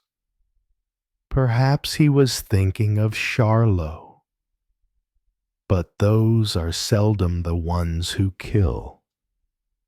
Real crimes are conceived partly by accident. These lads started by playing, without attempting to find out where it was leading them. It was almost like a good joke. To unload pictures signed with illustrious names on a cracked old woman worth thousands. And then one fine morning some odd character called Marcelin climbs on to the deck of the boat at an inopportune moment. Do you feel sorry for them? Maigret shrugged, without replying. You'll see how the psychiatrists will discuss their respective degrees of responsibility. Mr. Pike, screwing up his eyes on account of the sun, gazed at length at his colleague as though he were trying to plumb his thoughts, then said simply, "The chief inspector didn't ask whether he had just arrived at a conclusion. He spoke of something else, asking, 'Do you like the Mediterranean, Monsieur Pike?' And as Mr. Pike, hesitating, was preparing his answer, he went on, 'I wonder whether the air isn't too strong for me. We should probably be able to get off this evening.' The white church tower had become set against the sky, at once hard and transparent. The mayor, intrigued, was looking out through the window at the inside of his hall. What was Charlotte doing? He could be seen rising from his table and setting off hurriedly for the harbor. Maigret watched him for a moment, frowning, then grunted as long as he rushed off in the same direction, followed by Mr. Pike, who didn't understand. When they arrived within sight of the jetty, Charlotte was already on the deck of the yacht, ironically christened Flower of Love. He paused for a moment, leaning on the rail, examining the interior, disappeared, then returned onto the deck, carrying something in his arms. When the two men arrived in their turn, Anna was stretched out on the deck, and Charlotte, without any shame, took off her sunsuit, laying bare in the sun a full and heavy bosom. Didn't it occur to you, he questioned bitterly, Veronal, there's an empty tube on the cabin floor. There were 5, then 10, then a whole crowd around the body of Mademoiselle Bebelmans. The island doctor arrived with hesitant steps and said in a broken voice, I've brought an emetic in case there's a chance. Mrs. Wilcox was on the deck of her yacht, accompanied by one of her sailors, and they were handing a pair of binoculars to one another. So you see, Mr. Pike, I make mistakes as well. She realized that de Grief had nothing to fear except her evidence, and she was afraid of talking. He pushed through the crowd that had gathered in front of the hall. Le Chat had closed the window. The two men were still in their places. The bottles of beer on the table. Maigret started to prowl up and down the room like a bear, stopped in front of Philippe de Moricourt, and suddenly, without any warning whatever, this time, without the young man having time to protect himself, he struck him full in the face with his hand. This soothed him.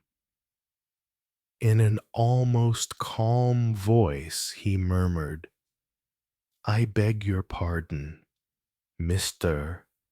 Pike. Then to de Grief, who was watching him and trying to understand, Anna is dead. He didn't bother to question them that day. He tried not to see the coffin that was still in its corner, the famous coffin of old Benoit, which had already been used for Marceline, and which was to be used for the young girl from Ostend. Ironically, Benoit's hirsute head, well in evidence, was distinguishable among the crowd. Le Chat and the two men, handcuffed by their wrists, set off for Guillen's Point in a fishing boat. Maigret and Mr. Pike took the Cormorant at 5 o'clock, and Jeanette was there, likewise Charlotte and his dancing girl, and all the trippers who had spent the day on the beaches of the island. The North Star was riding at anchor at the harbor entrance. Maigret, scowling, was smoking his pipe, and as his lips moved, Mr. Pike leaned toward him to ask, "I beg your pardon, you were saying I said dirty dogs," with which he quickly turned away his head and gazed into the depths of the water. Chapter 10. You stand in front of the hotel window, looking down at the tavern where Marcellin died. Dusk swept across the gray roofs of Porcarolas. The sun did not set. It withdrew, as if it did not want to witness what the night would bring. All the clues have led you full circle. The names, the witnesses, the memorized answers, the evenly spaced silences. And then the telegram. You take the copy out of your pocket. Marcellin killed. Stop, come quickly. Stop, your friend needs you. At first, you were surprised that Marcellin called you his friend. Now, you were scared because someone had orchestrated the whole thing to get you here. You ask yourself, who would want to lure Maigret, inspector of the Paris Police Department, to a quiet island in the middle of the Mediterranean? And more importantly, why a knock at the door? You don't invite him, but he walks in. Mr. Pike, a liaison officer from Scotland Yard, who was sent to learn Maigret's investigative style. He was always there, at the right time, at the right place, in the right role. Too perfect. You turn back, look straight. When did you receive the telegram? Pike smiled. But you thought it was strange. It was a practiced smile. At the same time as you. Maigret, I thought it would be a good opportunity to observe you in real life. Right? You say nothing.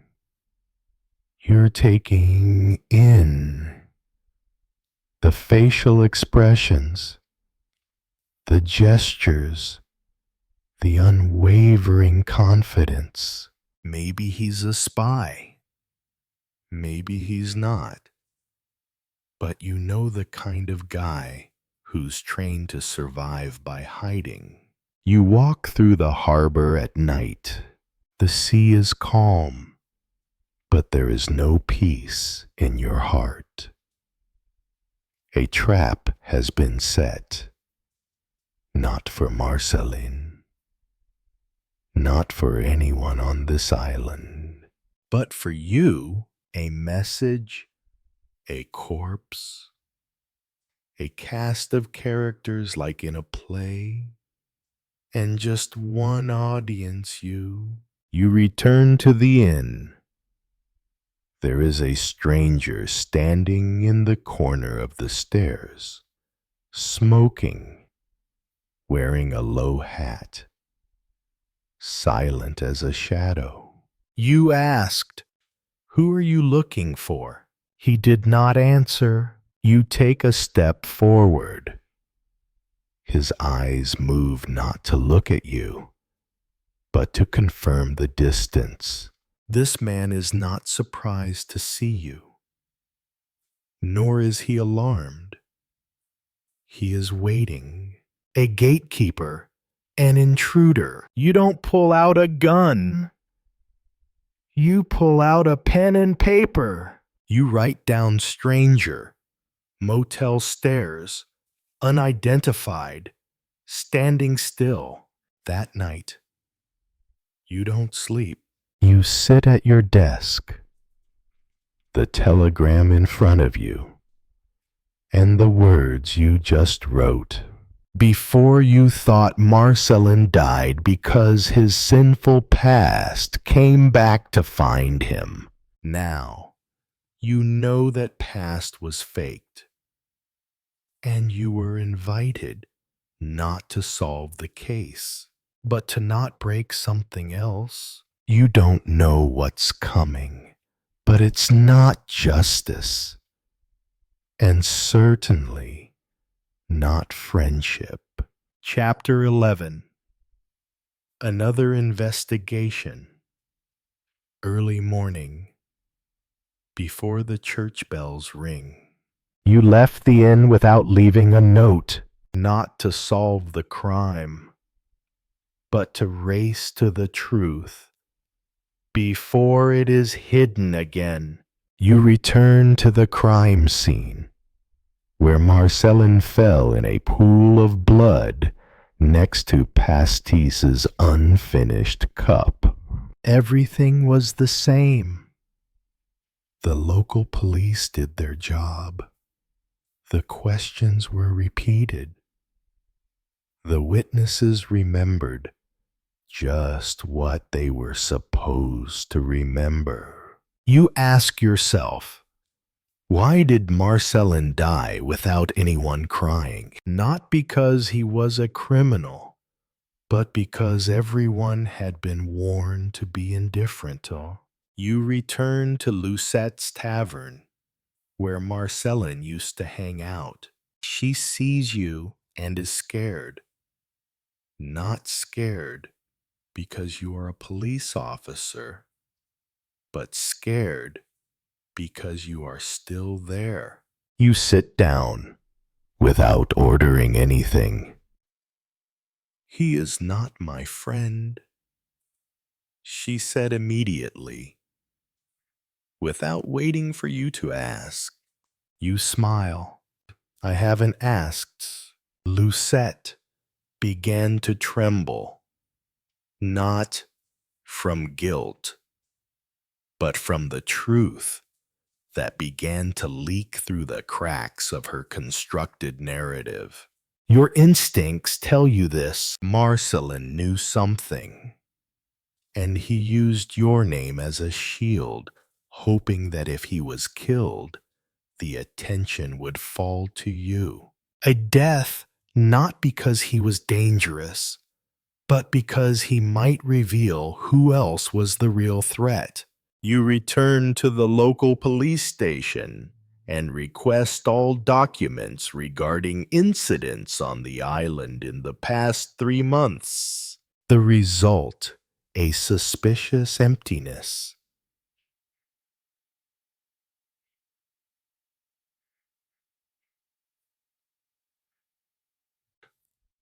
No theft, no disappearance. No one moved.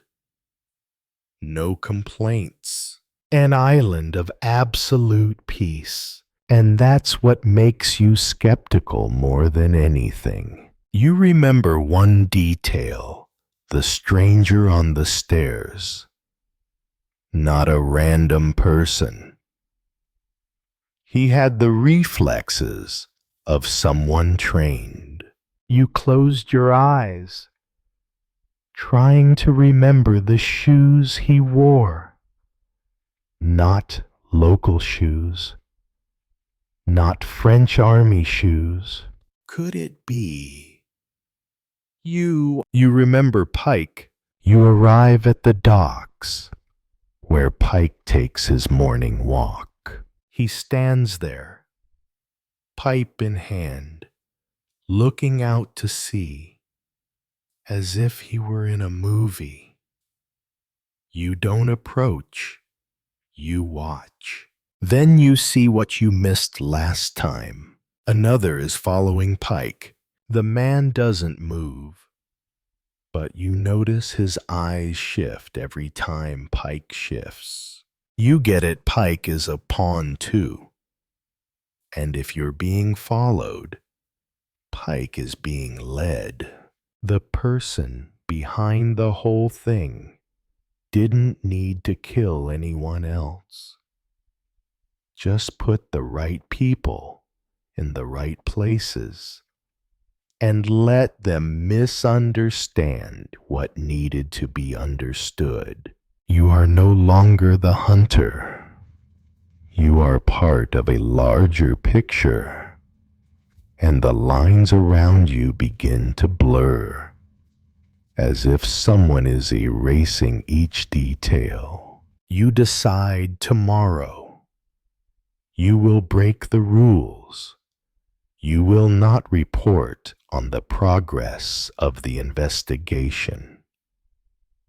You will temporarily disappear from the sight of both your stalker and your superiors. Because now, only one thing matters. Who is going to die next?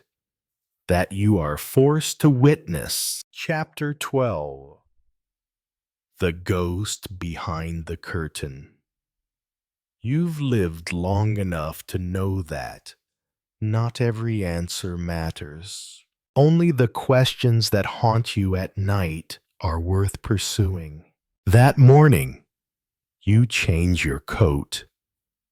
You take off the brown hat you wear every day. For what? To let the person who is following you know he is following you. You walk down the white stone path that leads out to the island. Don't talk to anyone. Don't look back. 3 times, you feel footsteps behind you. But when it stopped, wind, sand, silence, no one. The scary thing isn't being watched. It's starting to wonder if you're actually being watched. You come to an old house on the slope where locals rumored a madman lived before the war. It is abandoned. The window hinges are broken. The wall is stained with sea salt. You walk in, not to find anyone, but to hide from view and see who shows up. 2 hours later, he arrived. No knocking, no entering, just standing in the doorway, as if checking to see if anyone was looking back. You recognize that face. Unforgettable Achille Delmont. 4 years ago, he was reported dead in a car accident in Lyon. You wrote a closing report. A faceless body. A death certificate was quickly signed, and now, there he stands, alive, healthy, and looking around as if he doesn't want to see you. You don't step out. You don't call. You just wait. Delmont disappeared like a shadow. But now you know. This case was never about Marcellin. Marcellin was just the first blast. The one who triggered it remained in the dark. You go back to your room, turn on the light, and write down 3 names. Marcellin, the one who died to attract you here. Pike, the one sent to follow you, but he himself is trapped. Delmont, dead, now alive. One of those 3 names will be the answer. Or all 3 are just bait. On the table, a new envelope. No one gave it to me. No one knows who left it. You open it. There are only 2 handwritten lines. He's not the one you're looking for, but he knows who it is. No signature. No ink stains. One certainty: you no longer control the game. In the darkness of your room, you think of past investigations. Paris, bars, train stations, trembling murderers, stumbling liars. They have one thing in common: they fear you. But this time, someone set the stage in advance, and you stepped up at the right time, in the right role, in the right costume. And maybe the person you are looking for is the one who created the name Maigret's best friend. Chapter 13. No one is late. You find Pike sitting in the Harborside Cafe, where he first offered to follow you around and learn from you. An English pipe in his hand, a cup of black tea. The only thing that didn't fit the scene was his eyes, always glancing at you, even though he pretended not to notice. You sit down opposite. You don't ask. You don't say hello. You just look at him, waiting for him to speak. "What's the matter, Inspector?" You smile. A smile that is not part of any training process. You're not the one learning, Pike. You're the one waiting to see how much I find out. Right? Not a blink of an eye, not a facial muscle moved. There was only the sound of the spoon lightly touching the porcelain cup. I don't know what you're talking about.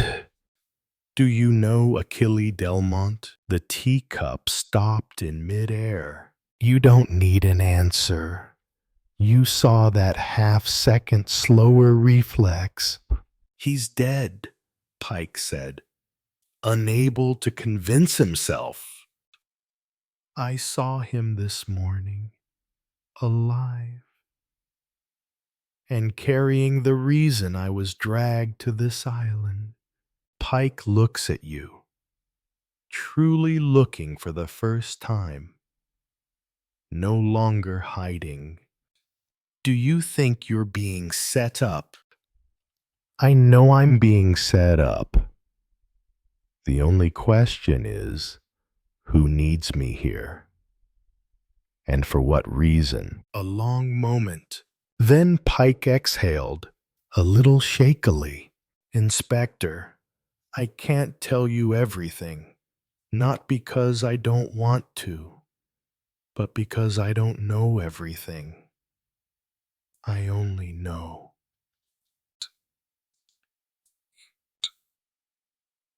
that there was a series of documents missing from the internal system. A list of 7 people who had worked for the government on top secret wartime missions." You are silent. Pike continued. "Achille Delmont was one of them. He didn't die in an accident.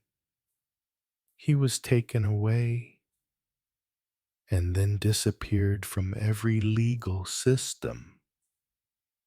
But recently, the trail has started to turn up, and one of the people on that list, Marcelin, has contacted him himself." You almost can't believe your ears. "Marcelin is the one who started it all." Or he just thought he did. Maybe he believed that if he mentioned your name, people would listen or they would be afraid. You rest your elbows on the table and bow your head slightly. A breeze blew from the sea, carrying the smell of salt and something colder. And the rest of the list. One died in Belgium. One disappeared in Marseille. The others, no one is sure they really exist. You get the idea. This case is not within the Paris police, not within the normal legal system. It's between the lines. How long do you think you have left, Pike? The question made the air change color. I don't care anymore, he replied. I just want one thing if I die. At least you know why. You nod. I will remember. Then you stand up. No handshake. No goodbye. Just one sentence before leaving the bar. I don't like being made into a supporting character in my own case. Chapter 14. The Maigret File. You never believed in destiny, but when you enter the small apartment at 11 Rue du Vieux Port, where Achille Delmont was last seen, you know you didn't come here on instinct. You are led to. The door was unlocked. No sign of a struggle. Just the stale smell of something forgotten or deliberately hidden. In the main room, an old wooden desk, dusty but free of cobwebs. Someone still comes and goes. You glance at the bookshelves' secret files, not novels. Then you see a tin box. On the lid is a handwritten message scrawled in pencil. Dossier J. Maigret. You sit down, you open it, and you understand you are the central part of the case. Files, photographs, handwritten reports from the 1928 Liège case. The case you thought had been forgotten. There are also notes, communication, good control, loyalty to agency high, but fluctuates when interacting with female characters. Probability of information being exploited through informal channels, 28%. Risk of becoming a variable in long-term campaigns high. You can't breathe anymore. They've been watching you since before you even knew you were chosen. You turn to another stack of papers, a copy of a telegram between two strangers.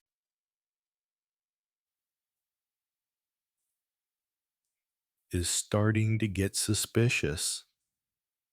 Need to release new bait. Plans are in place.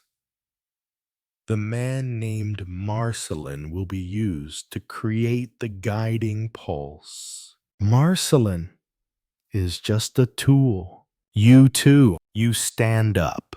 The whole room seems to start shrinking. Not because it's smaller, but because your worldview is breaking apart layer by layer. Who are you in all this? A famous inspector, a man working for justice, or was a pawn moved by someone else from Paris to Porquerolles Island? And all the way here, you pull out the envelope from the day before from your pocket. The handwriting is still there. He's not the one you're looking for. but he knows who is now. You know who to look for. The one who wrote your reviews for the past 10 years, not Delmont, not Pike. It is the person who made the decision for you to get into the industry. You turn and leave the apartment. In your hand is one last piece of paper, a scrawled address, Rue de l'Arsenal, Paris, and next to it is a name, C. Fouché. You have never heard that name, but someone knows very well who you were and who you will become. Chapter 15. The Cold Room in Rue de l'Arsenal. You return to Paris on a heavy gray afternoon. The rain falling like it is scraping the old tiled roofs of the city. The building at 42 Rue de l'Arsenal has no nameplate. Just a rough concrete facade, old iron doors, like many wartime offices. You ring the bell, no one answers. But the door opens automatically with a dry click.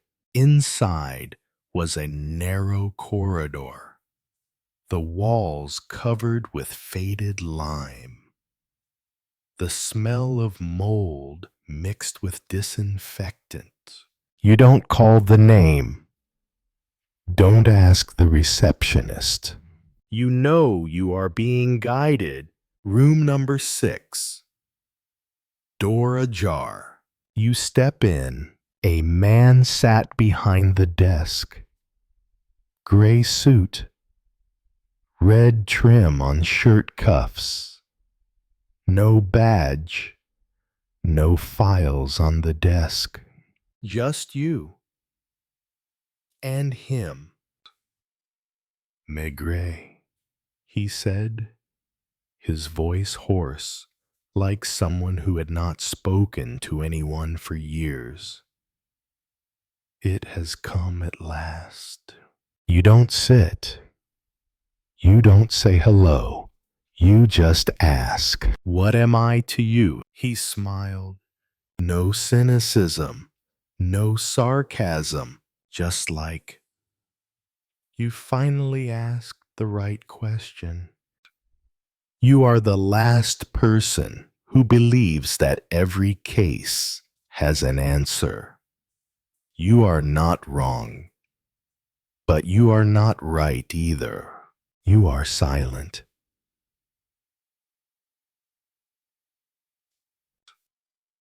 Do you know why we chose you? Because you are not like them. Because you have feelings, but still follow the process. You believe in instinct, but still respect logic. You approach the table, and then all just so you can write a profile of me as a variable to watch. He looked straight ahead to see how far someone like you can go before realizing you are being written by someone else. You're no longer angry, no longer shocked, just empty. You take out the report you found in Delmont's apartment from your pocket, slam it on the table. My name, investigations, relationships. You kept them all. No, we checked. Those cases were real, but you were pushed into them by plan. As a living experiment, you ask the last question. So what about this one, Delmont's fake death? Marcellin's warning, Pike's real death. He closed his eyes. He exhaled as if tolling a funeral bell. This time is no longer an experiment. This is the final stage. There are secrets that cannot survive another generation. You understand. They're not going to let you out. You pull a small pistol from your coat pocket. He still didn't move. I didn't come to kill you. I know. I came to show you that I am alive, and that I am no longer the Maigret in your files. You turn your back. The door closed behind him like a final echo of the past. You step out of the building. It's no longer raining. You know you're not going back to the police station. There's no more cases to solve. Just one thing left. Rewrite the ending for yourself. Chapter 16. A man no longer on the list. You don't go back to the Quai des Orfèvres. You don't go back to your old apartment. You don't leave anything behind except the name Jules Maigret on the resignation letter, which no one receives because you removed yourself from the profile. You stay in a cheap room near Gare du Nord under the assumed name of Joseph Lemoine. The room has just enough room for a bed, a desk, and an old yellow lamp like the eyes of a survivor. You used the public phone at the bakery 3 streets away. You called only one person, Lucas. Not to tell everything, but to ask a question. How many people are on the internal watch list? People who were chosen like me. Lucas hesitated, not because he was afraid, but because he understood. I don't know for sure, but I can find a name connected to Pike, to Delmont, someone who escaped. His name is Émile Giraud, a former special advisor to the Ministry of the Interior, who disappeared without a trace in the 1932 scandal. No one is looking for him. No one is talking about him. It's as if the government erased him. You find a clue in an old newspaper article published in the local newspaper of Dijon, which features an interview with an anonymous person about police records manipulation. You recognize the signature on the edge of the photo, e.g., Giraud is alive, and you will find him. You take the night train to Dijon in a train car swaying under the dim white lights. You sit next to an old woman knitting. She says nothing, but you know she is there. A gaze from the opposite carriage. A suitcase placed at the wrong angle as if to block the camera. You are no longer an inspector. You are no longer protected by the law. But you have something they never understand, the intuition of a man who has lived too long in the dark to be frightened by it. You get off the train 2 stops early. Walk through the hills. Come to a village that is not on the tourist map. You enter a small inn. Book a room under the name Claude Bonnefoy. Just one night, and you wait until the ghost named Gerard steps out of the darkness or sends someone before him. Chapter 17.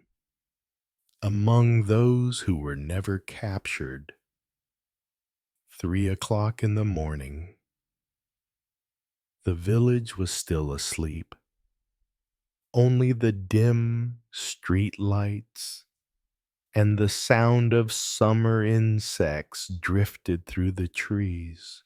You sit in your room without turning on the lights. Outside the window, there was a man smoking. No hurry, no hiding.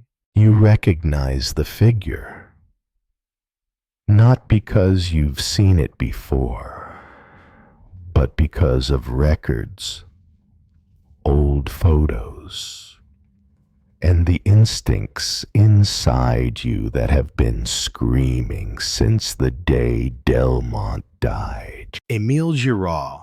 You don't step out.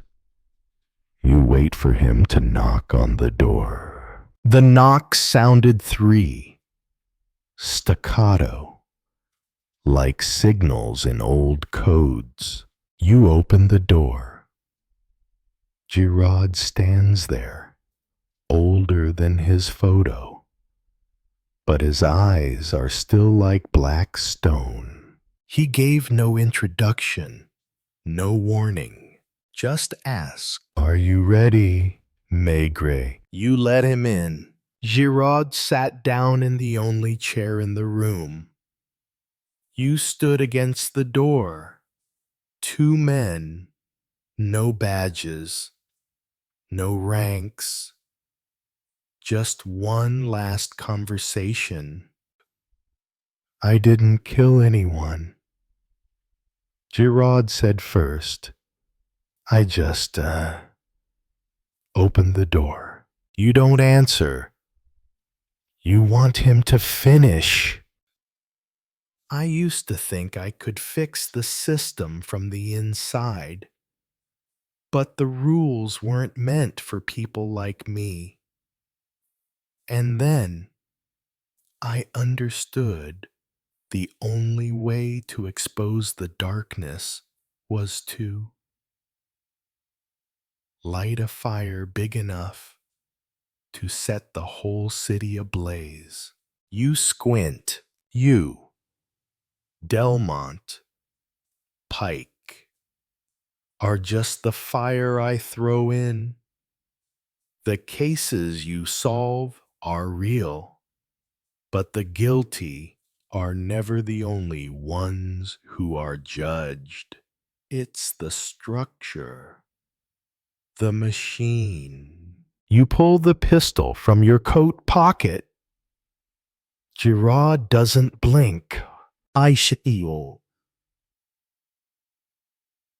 didn't come to kill you. I came to force you to speak before you die." Girard nodded. "I know. But remember, killing me won't change anything. The system will still choose someone else. And you will never be a normal person again." You shoot a sound. No blood. Just one person fell, like a shadow that had chosen its own way out. You burn the room down. Files, suitcases, papers, everything related to Claude Bonnefoy or Joseph Lemoyne, all of it turns to ash. You leave the village at dawn. No name, no background, no role. There are only memories that no one but you remember. Cases that have never been recorded, and a truth that no one dares to touch. There are people who solve crimes because they themselves are part of the crime.